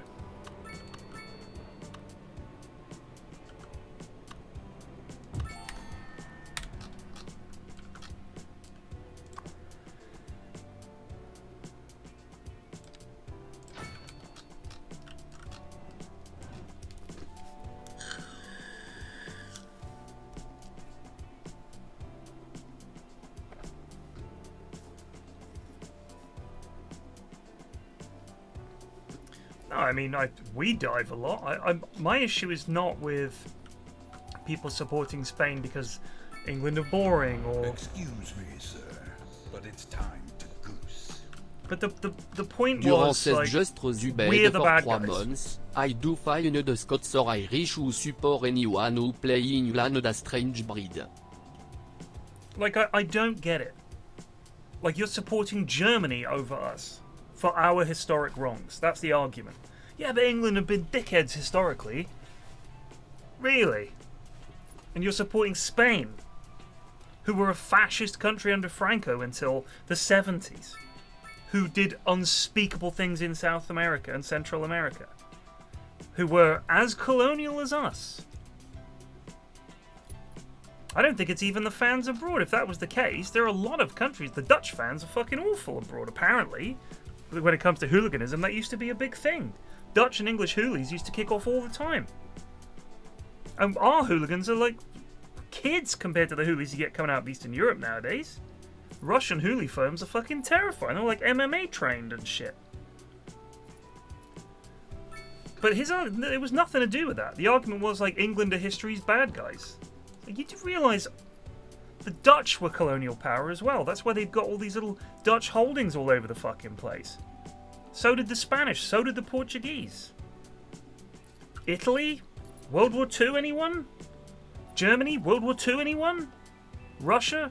Ongoing shit from Russia? Japan?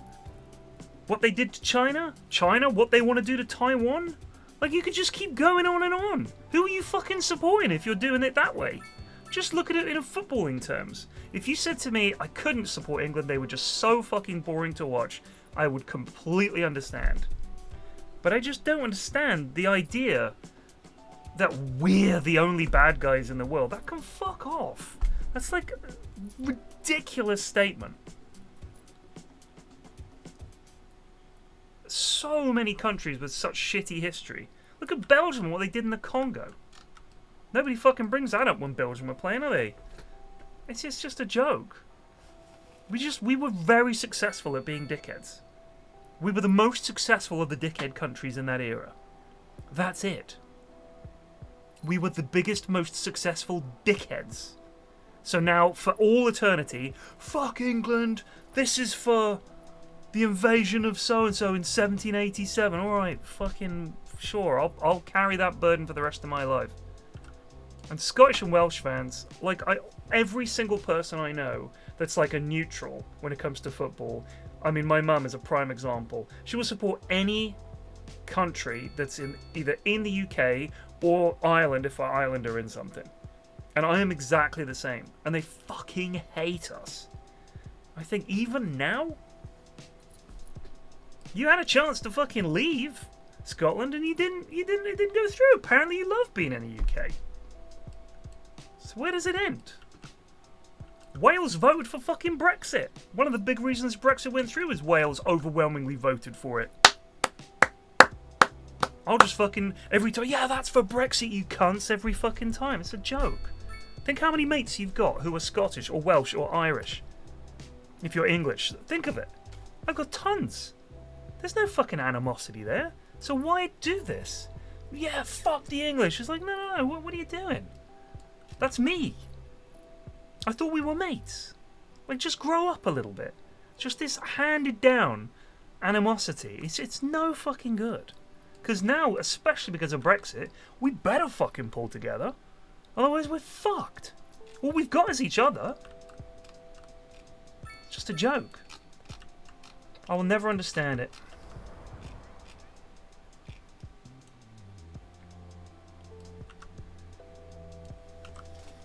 You know what would make this game infinitely better? Is if they brought in some fucking pedestrian crossings I could bosh down. Roundabout with pedestrian crossing. That'd be pretty good. It just has little easy bridges like that. But it's almost impossible to do, unfortunately. I'll show you. So maybe if we used Anarchy, we could do it.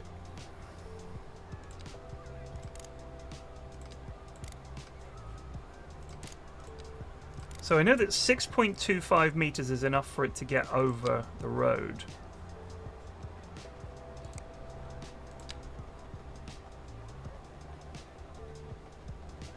What are you overlapping?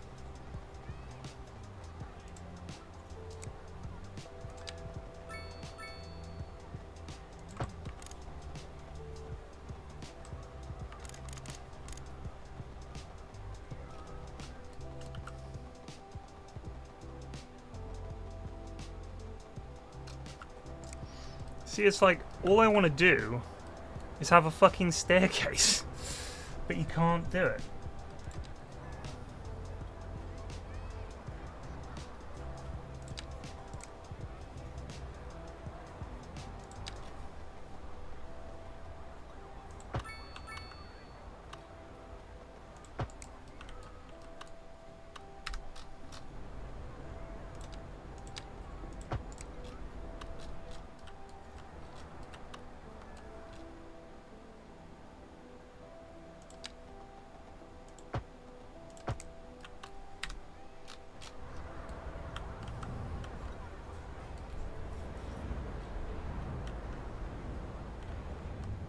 Maybe that works?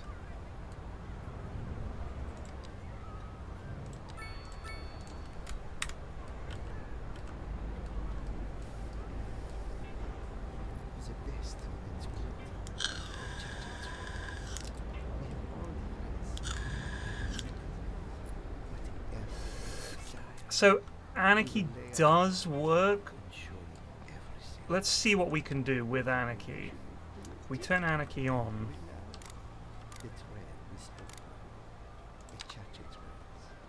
You can do things like that.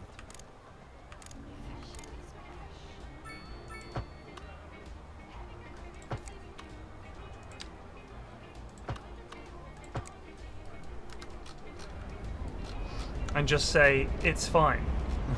But is it fine?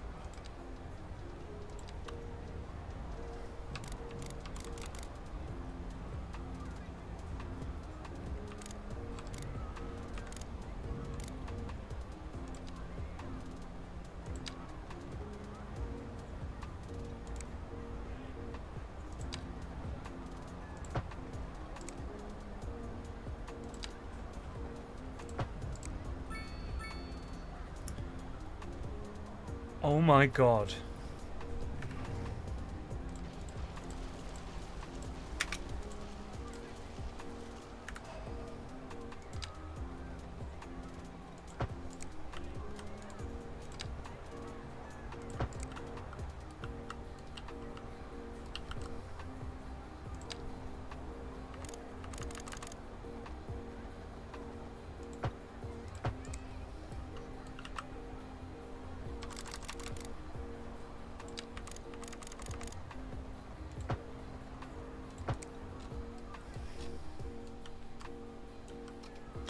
There's no way this works.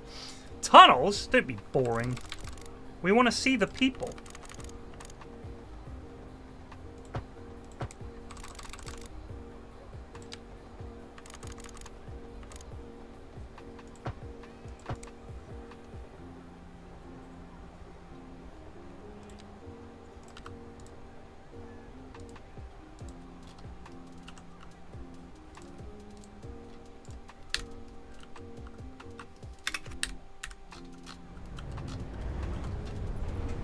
See if they can actually use it. They can.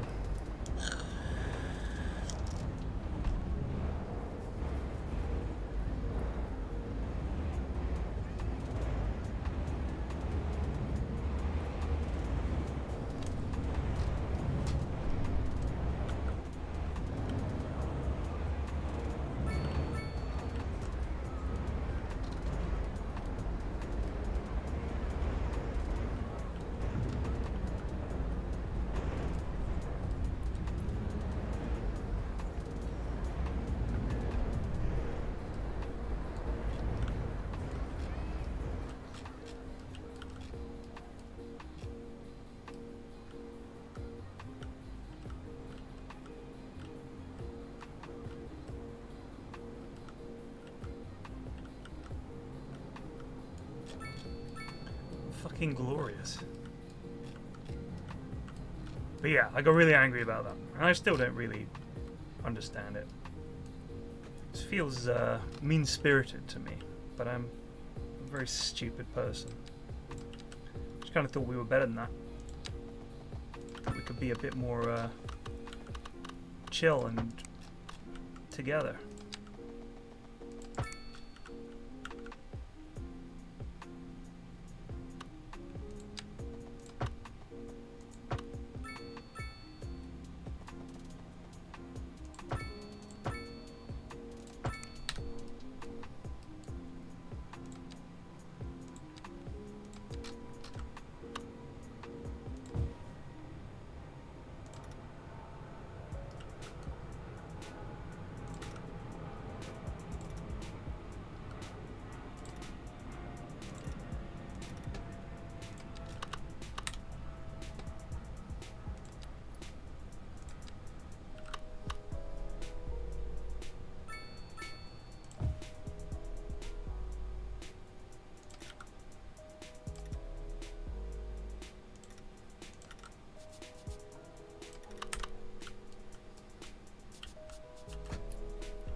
Do a pedestrian roundabout?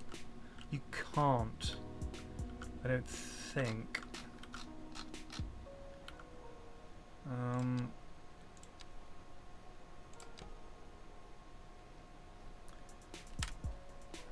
Yeah, there isn't one.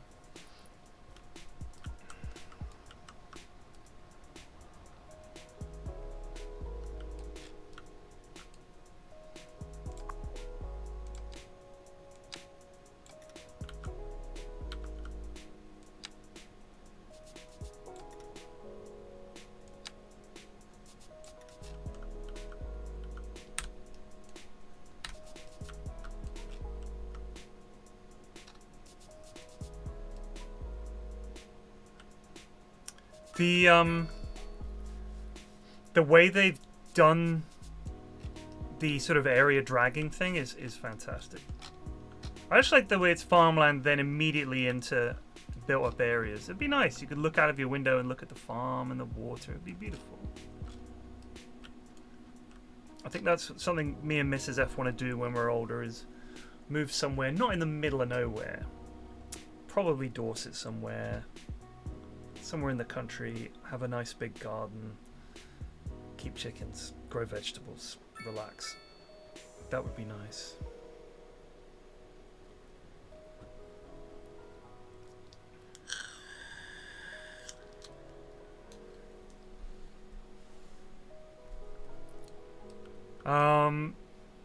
Yeah, Munira Wilson, our MP, she got in. She was already in. I mean, she just retained her seat.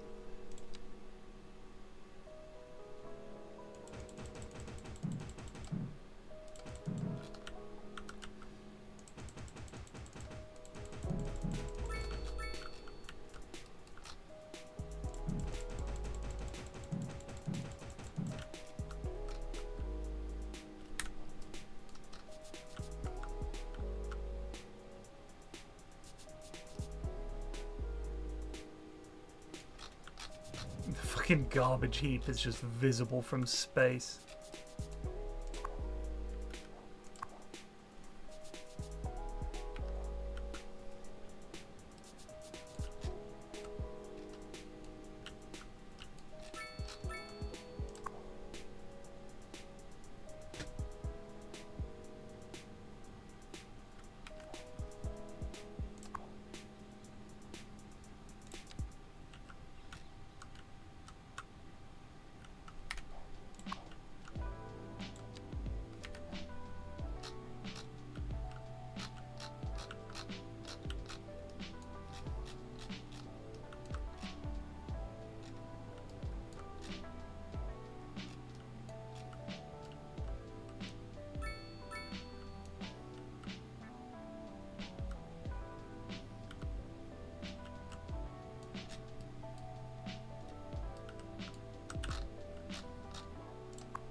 Yikes, this dock. Hoxie Loxy rated with 68 viewers. Sub Hoxie, thank you. This dock, I don't know, maybe I'm building the harbour too early because no one's fucking using it. How many people are arriving? 37. Oh shit, there's been a disaster on the A316. Oh my god, this is an absolute conflagration.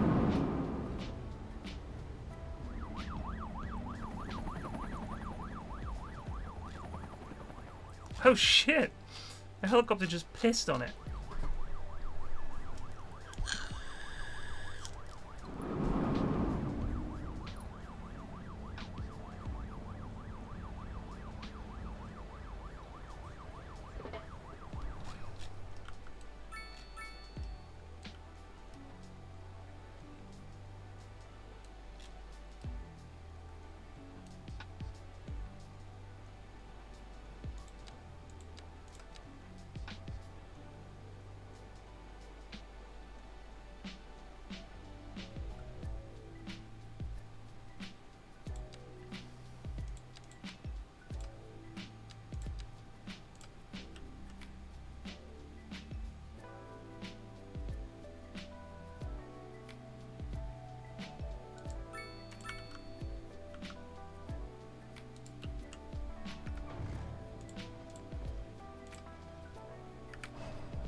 There.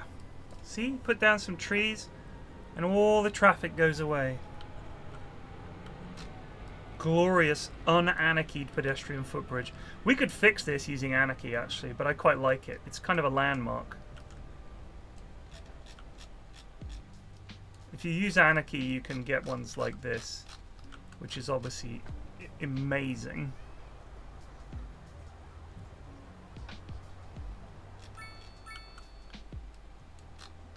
Please, can you guys stop driving like dickheads? Is that undercover Popo? Oh, it's just an SUV. Apparently they get a fucking siren on their car. Excuse me, sir, but it's time to goose. Doty 92 Justre Zubed for 12 months. It's time for Cri de pie joie. in the sky. I'm Arnie Pie. Arnie Pie.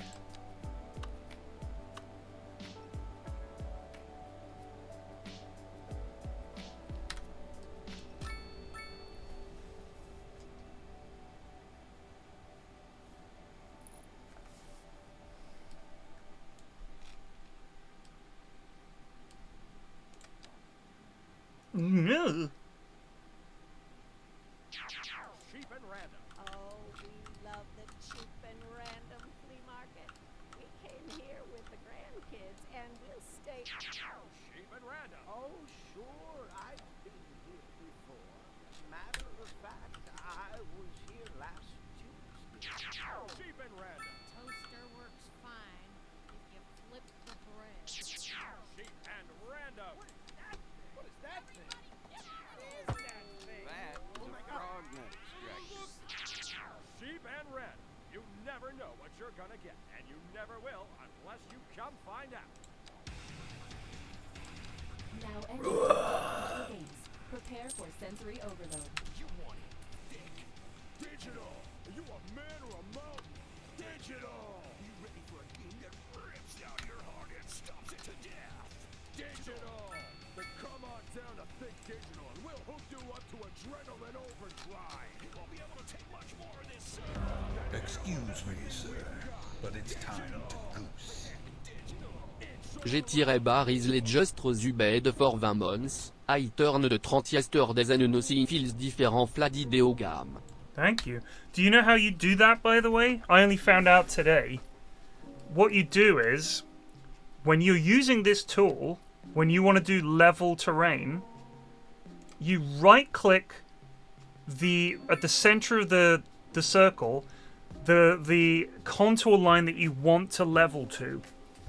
And then when you left-click, it auto-levels to that level, which is really fucking handy. Will it fit? Not quite. What if we move this road a tiny bit? So you guys probably already knew that. You're all much better at this game than I am. But if you didn't know, now you know. Flax's Now You Know series. And now you know.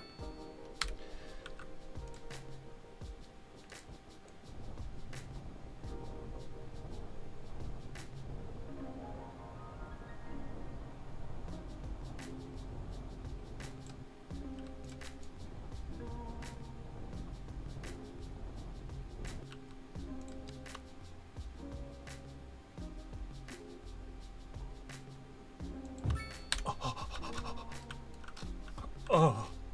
Now, it's going to need its own water supply because this thing is thirsty.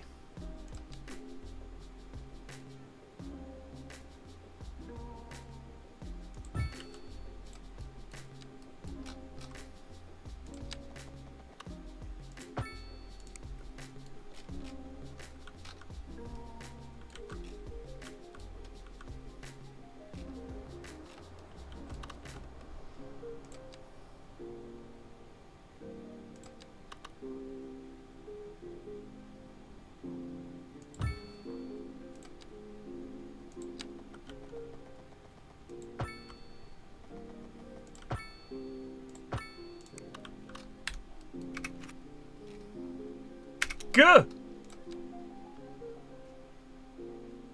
Oh my god, we need to put so much more sewage into the water.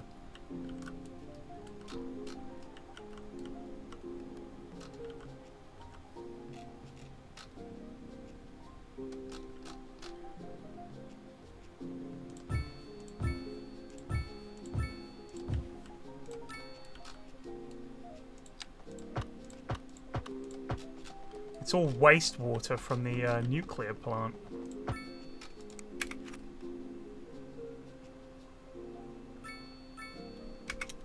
And so much more water. Look how thirsty it is.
They knew the risks. You knew the risks, people.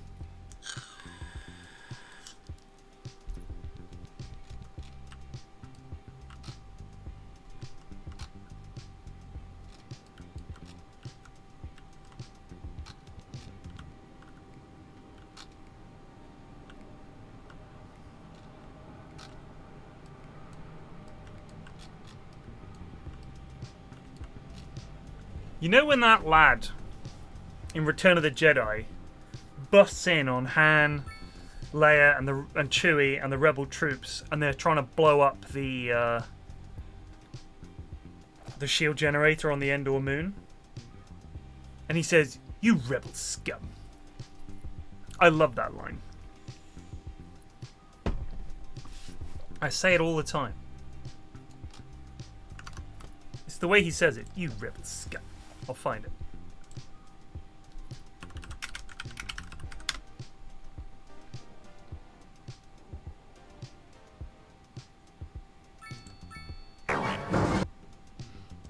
This lad that gets yeeted into the...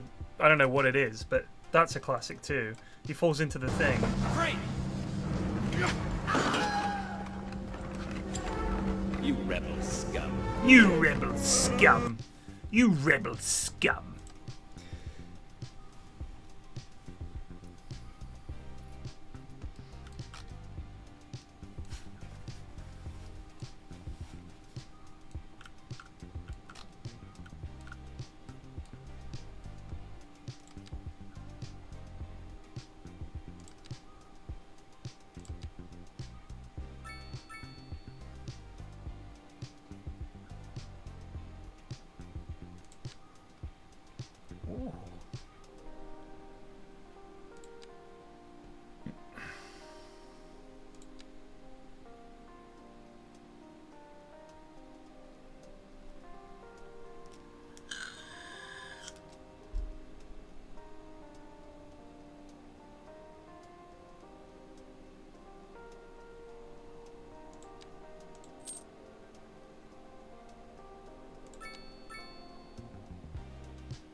Health and wealth, the two focuses of Goroth.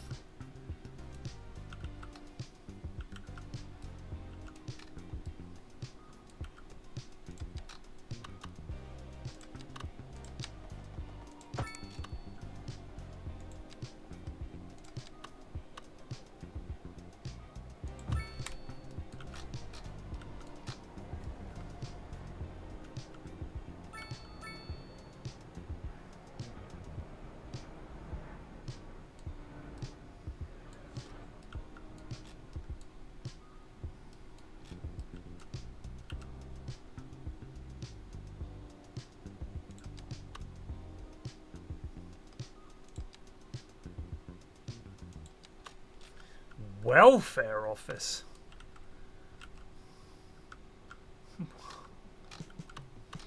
What?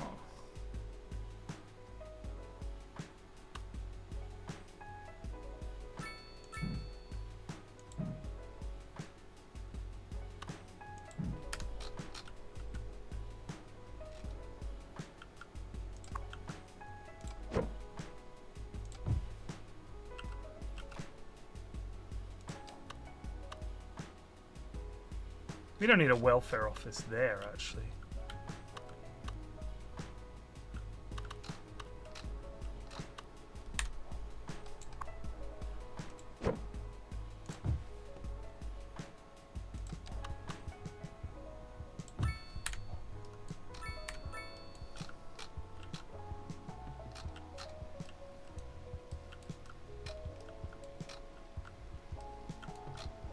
Love that slight, just a slight incline there.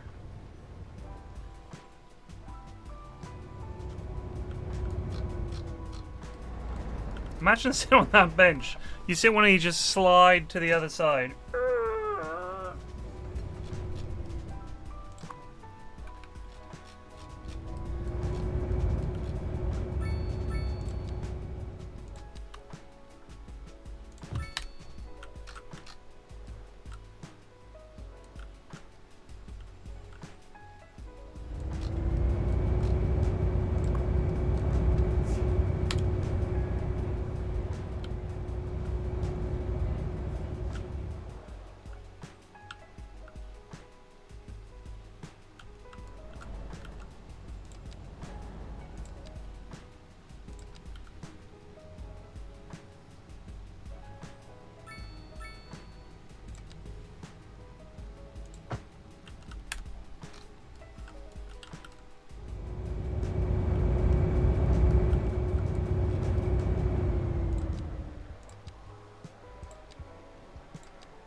Ooh, cargo ship.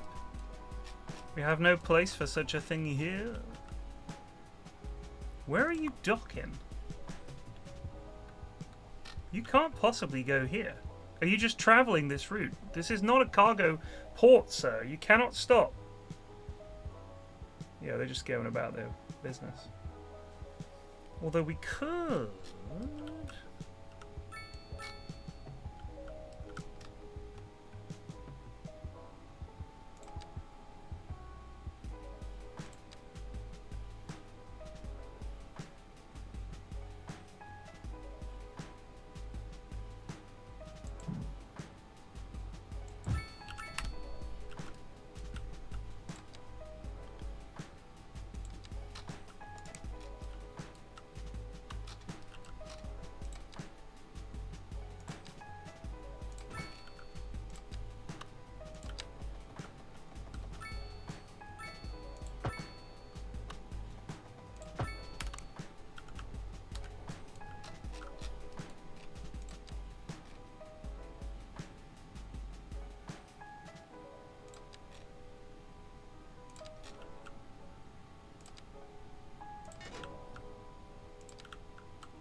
Now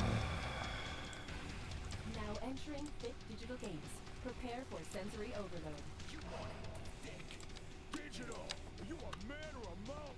Digital. You ready for a game that rips out your heart and stops it to death? Digital. Then come on down to Thick Digital and we'll hook you up to adrenaline overdrive. You won't be able to take much more of this, sir. Then hit them with everything we've got. Digital. Thick Digital. It's all out more. Cheap and random. Oh,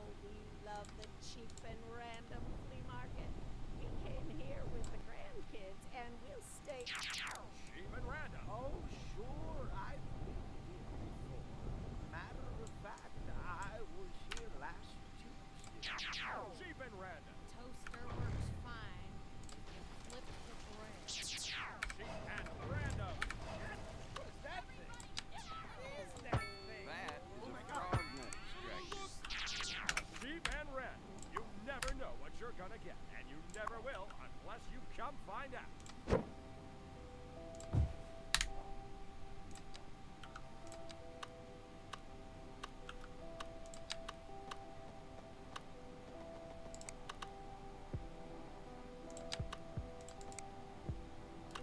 What do you mean?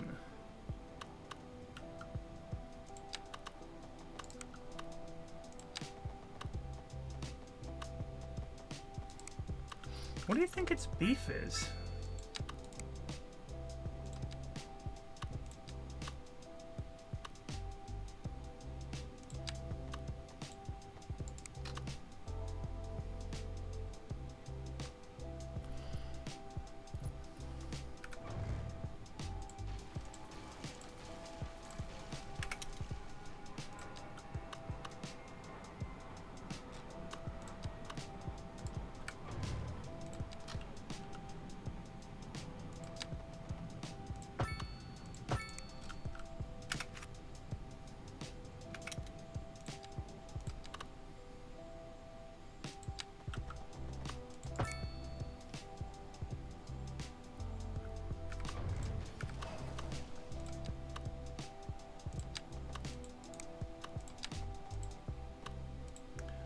Road required.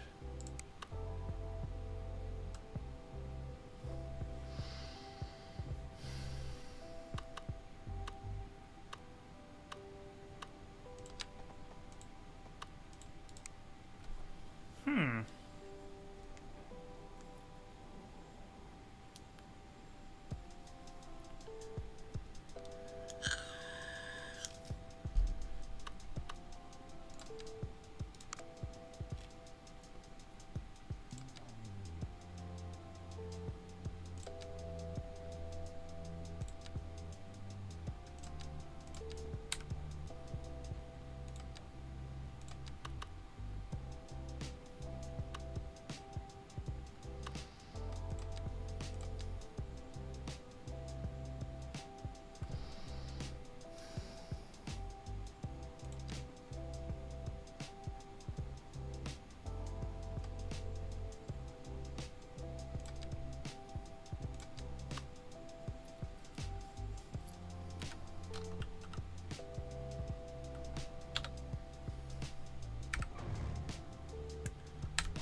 Sure, we can just move it.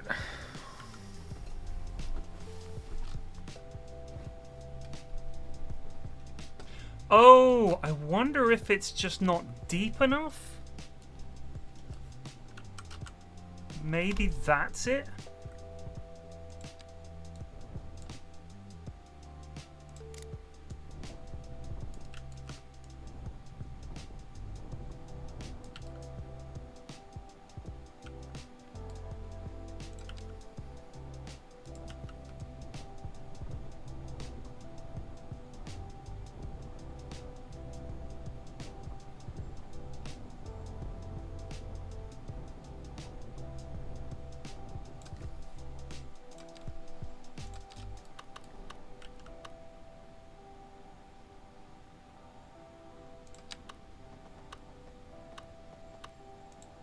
So weird.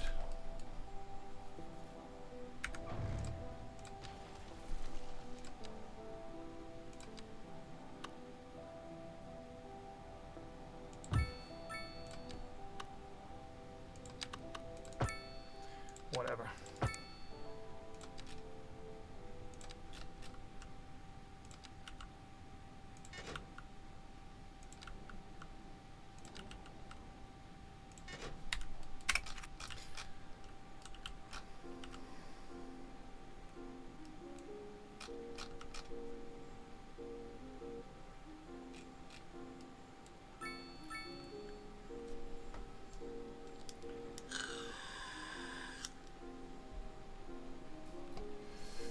Weird, eh?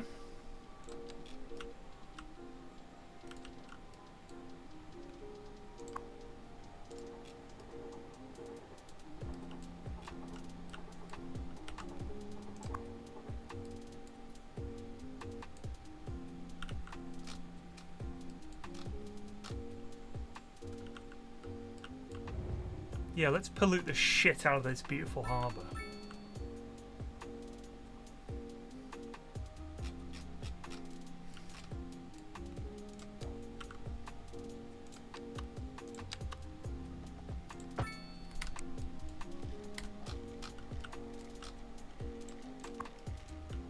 He's off to pick up the 150 tons of grain we've got waiting.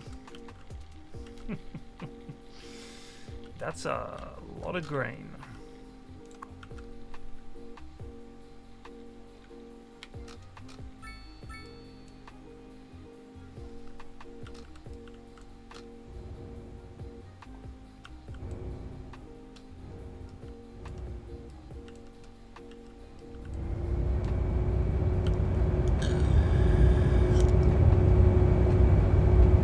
Yeah, no, I think it was definitely that.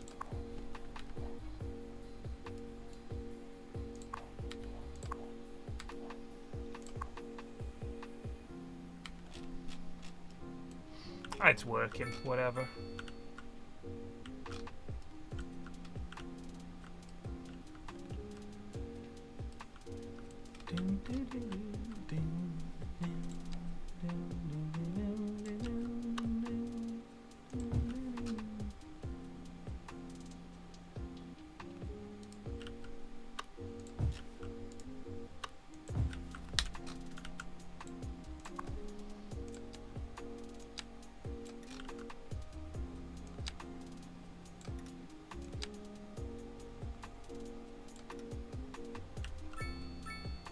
You've been in Farmer Maggot's crop again, haven't you, Pip?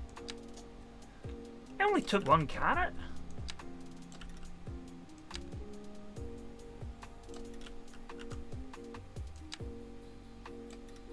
Poor Farmer Maggot. You know what I mean? Man's got a family to support.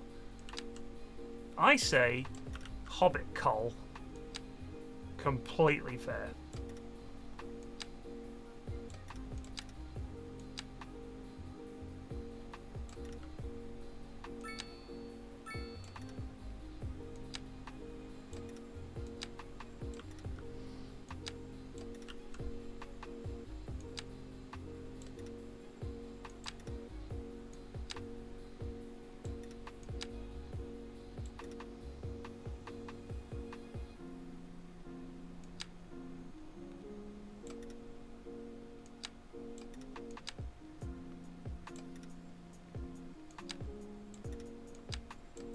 No.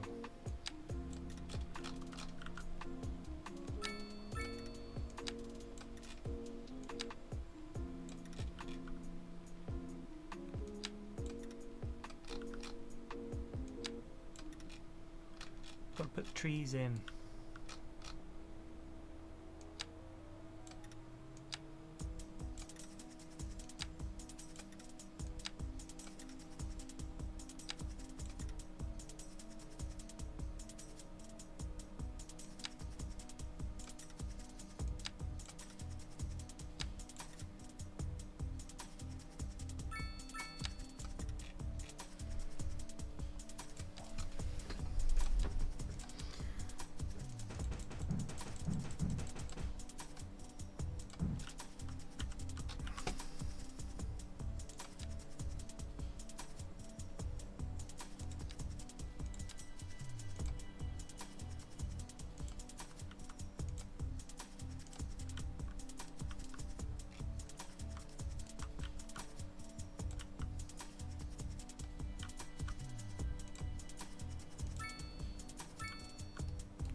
Yes, shoot, I agree. I think it's really good. I mean, I'm just imagining. Oh, that is beautiful. Oh shit! It's drinking the water. Oh no!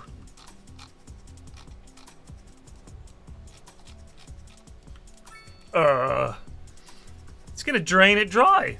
Could we put a water source in there? How mad would that be?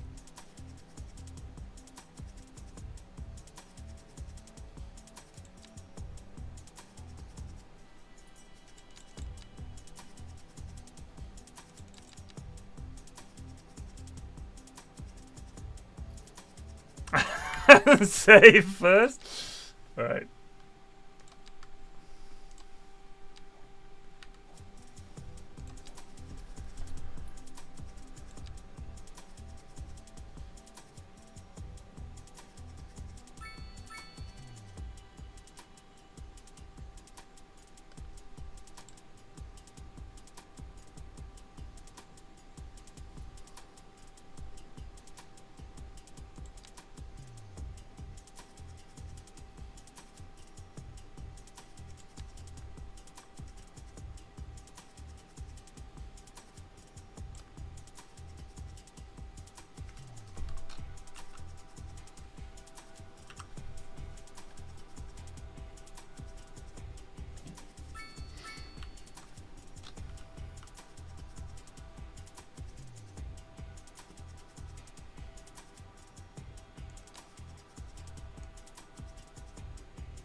Is it going up? Now entering Fit Digital Games. Prepare for sensory overload. You want it thick. Digital. Are you a man or a mountain? Digital. You ready for an thing that rips out your heart and stabs it to death? Digital. Then come on down to Thick Digital and we'll hook you up to a That's not ours. That's just map.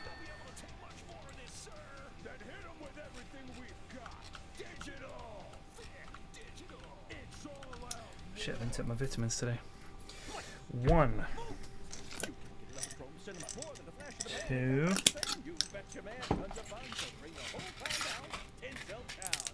3. That's it.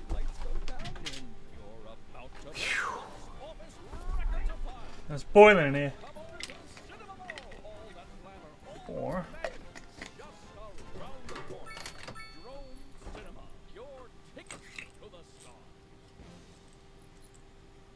5.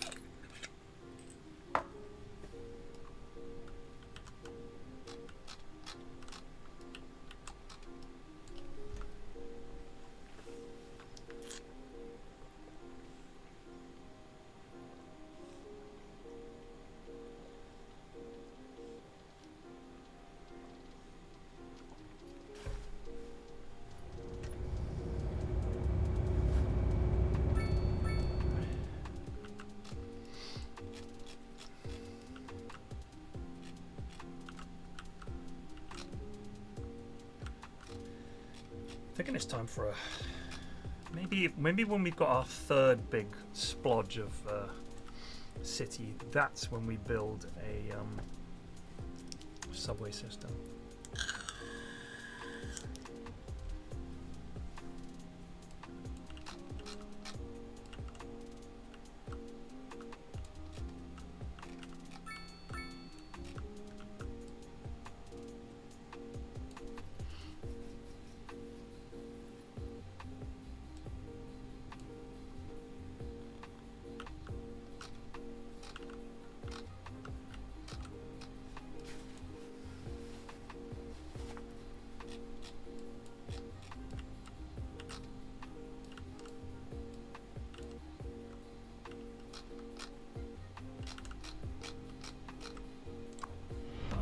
Excuse me, sir.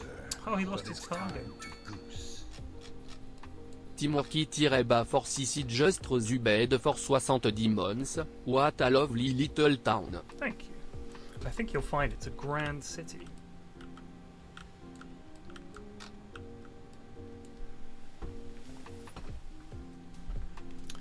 Well, we've been live for 5.5 hours, so I'm going to save there before I completely collapse from heat stroke.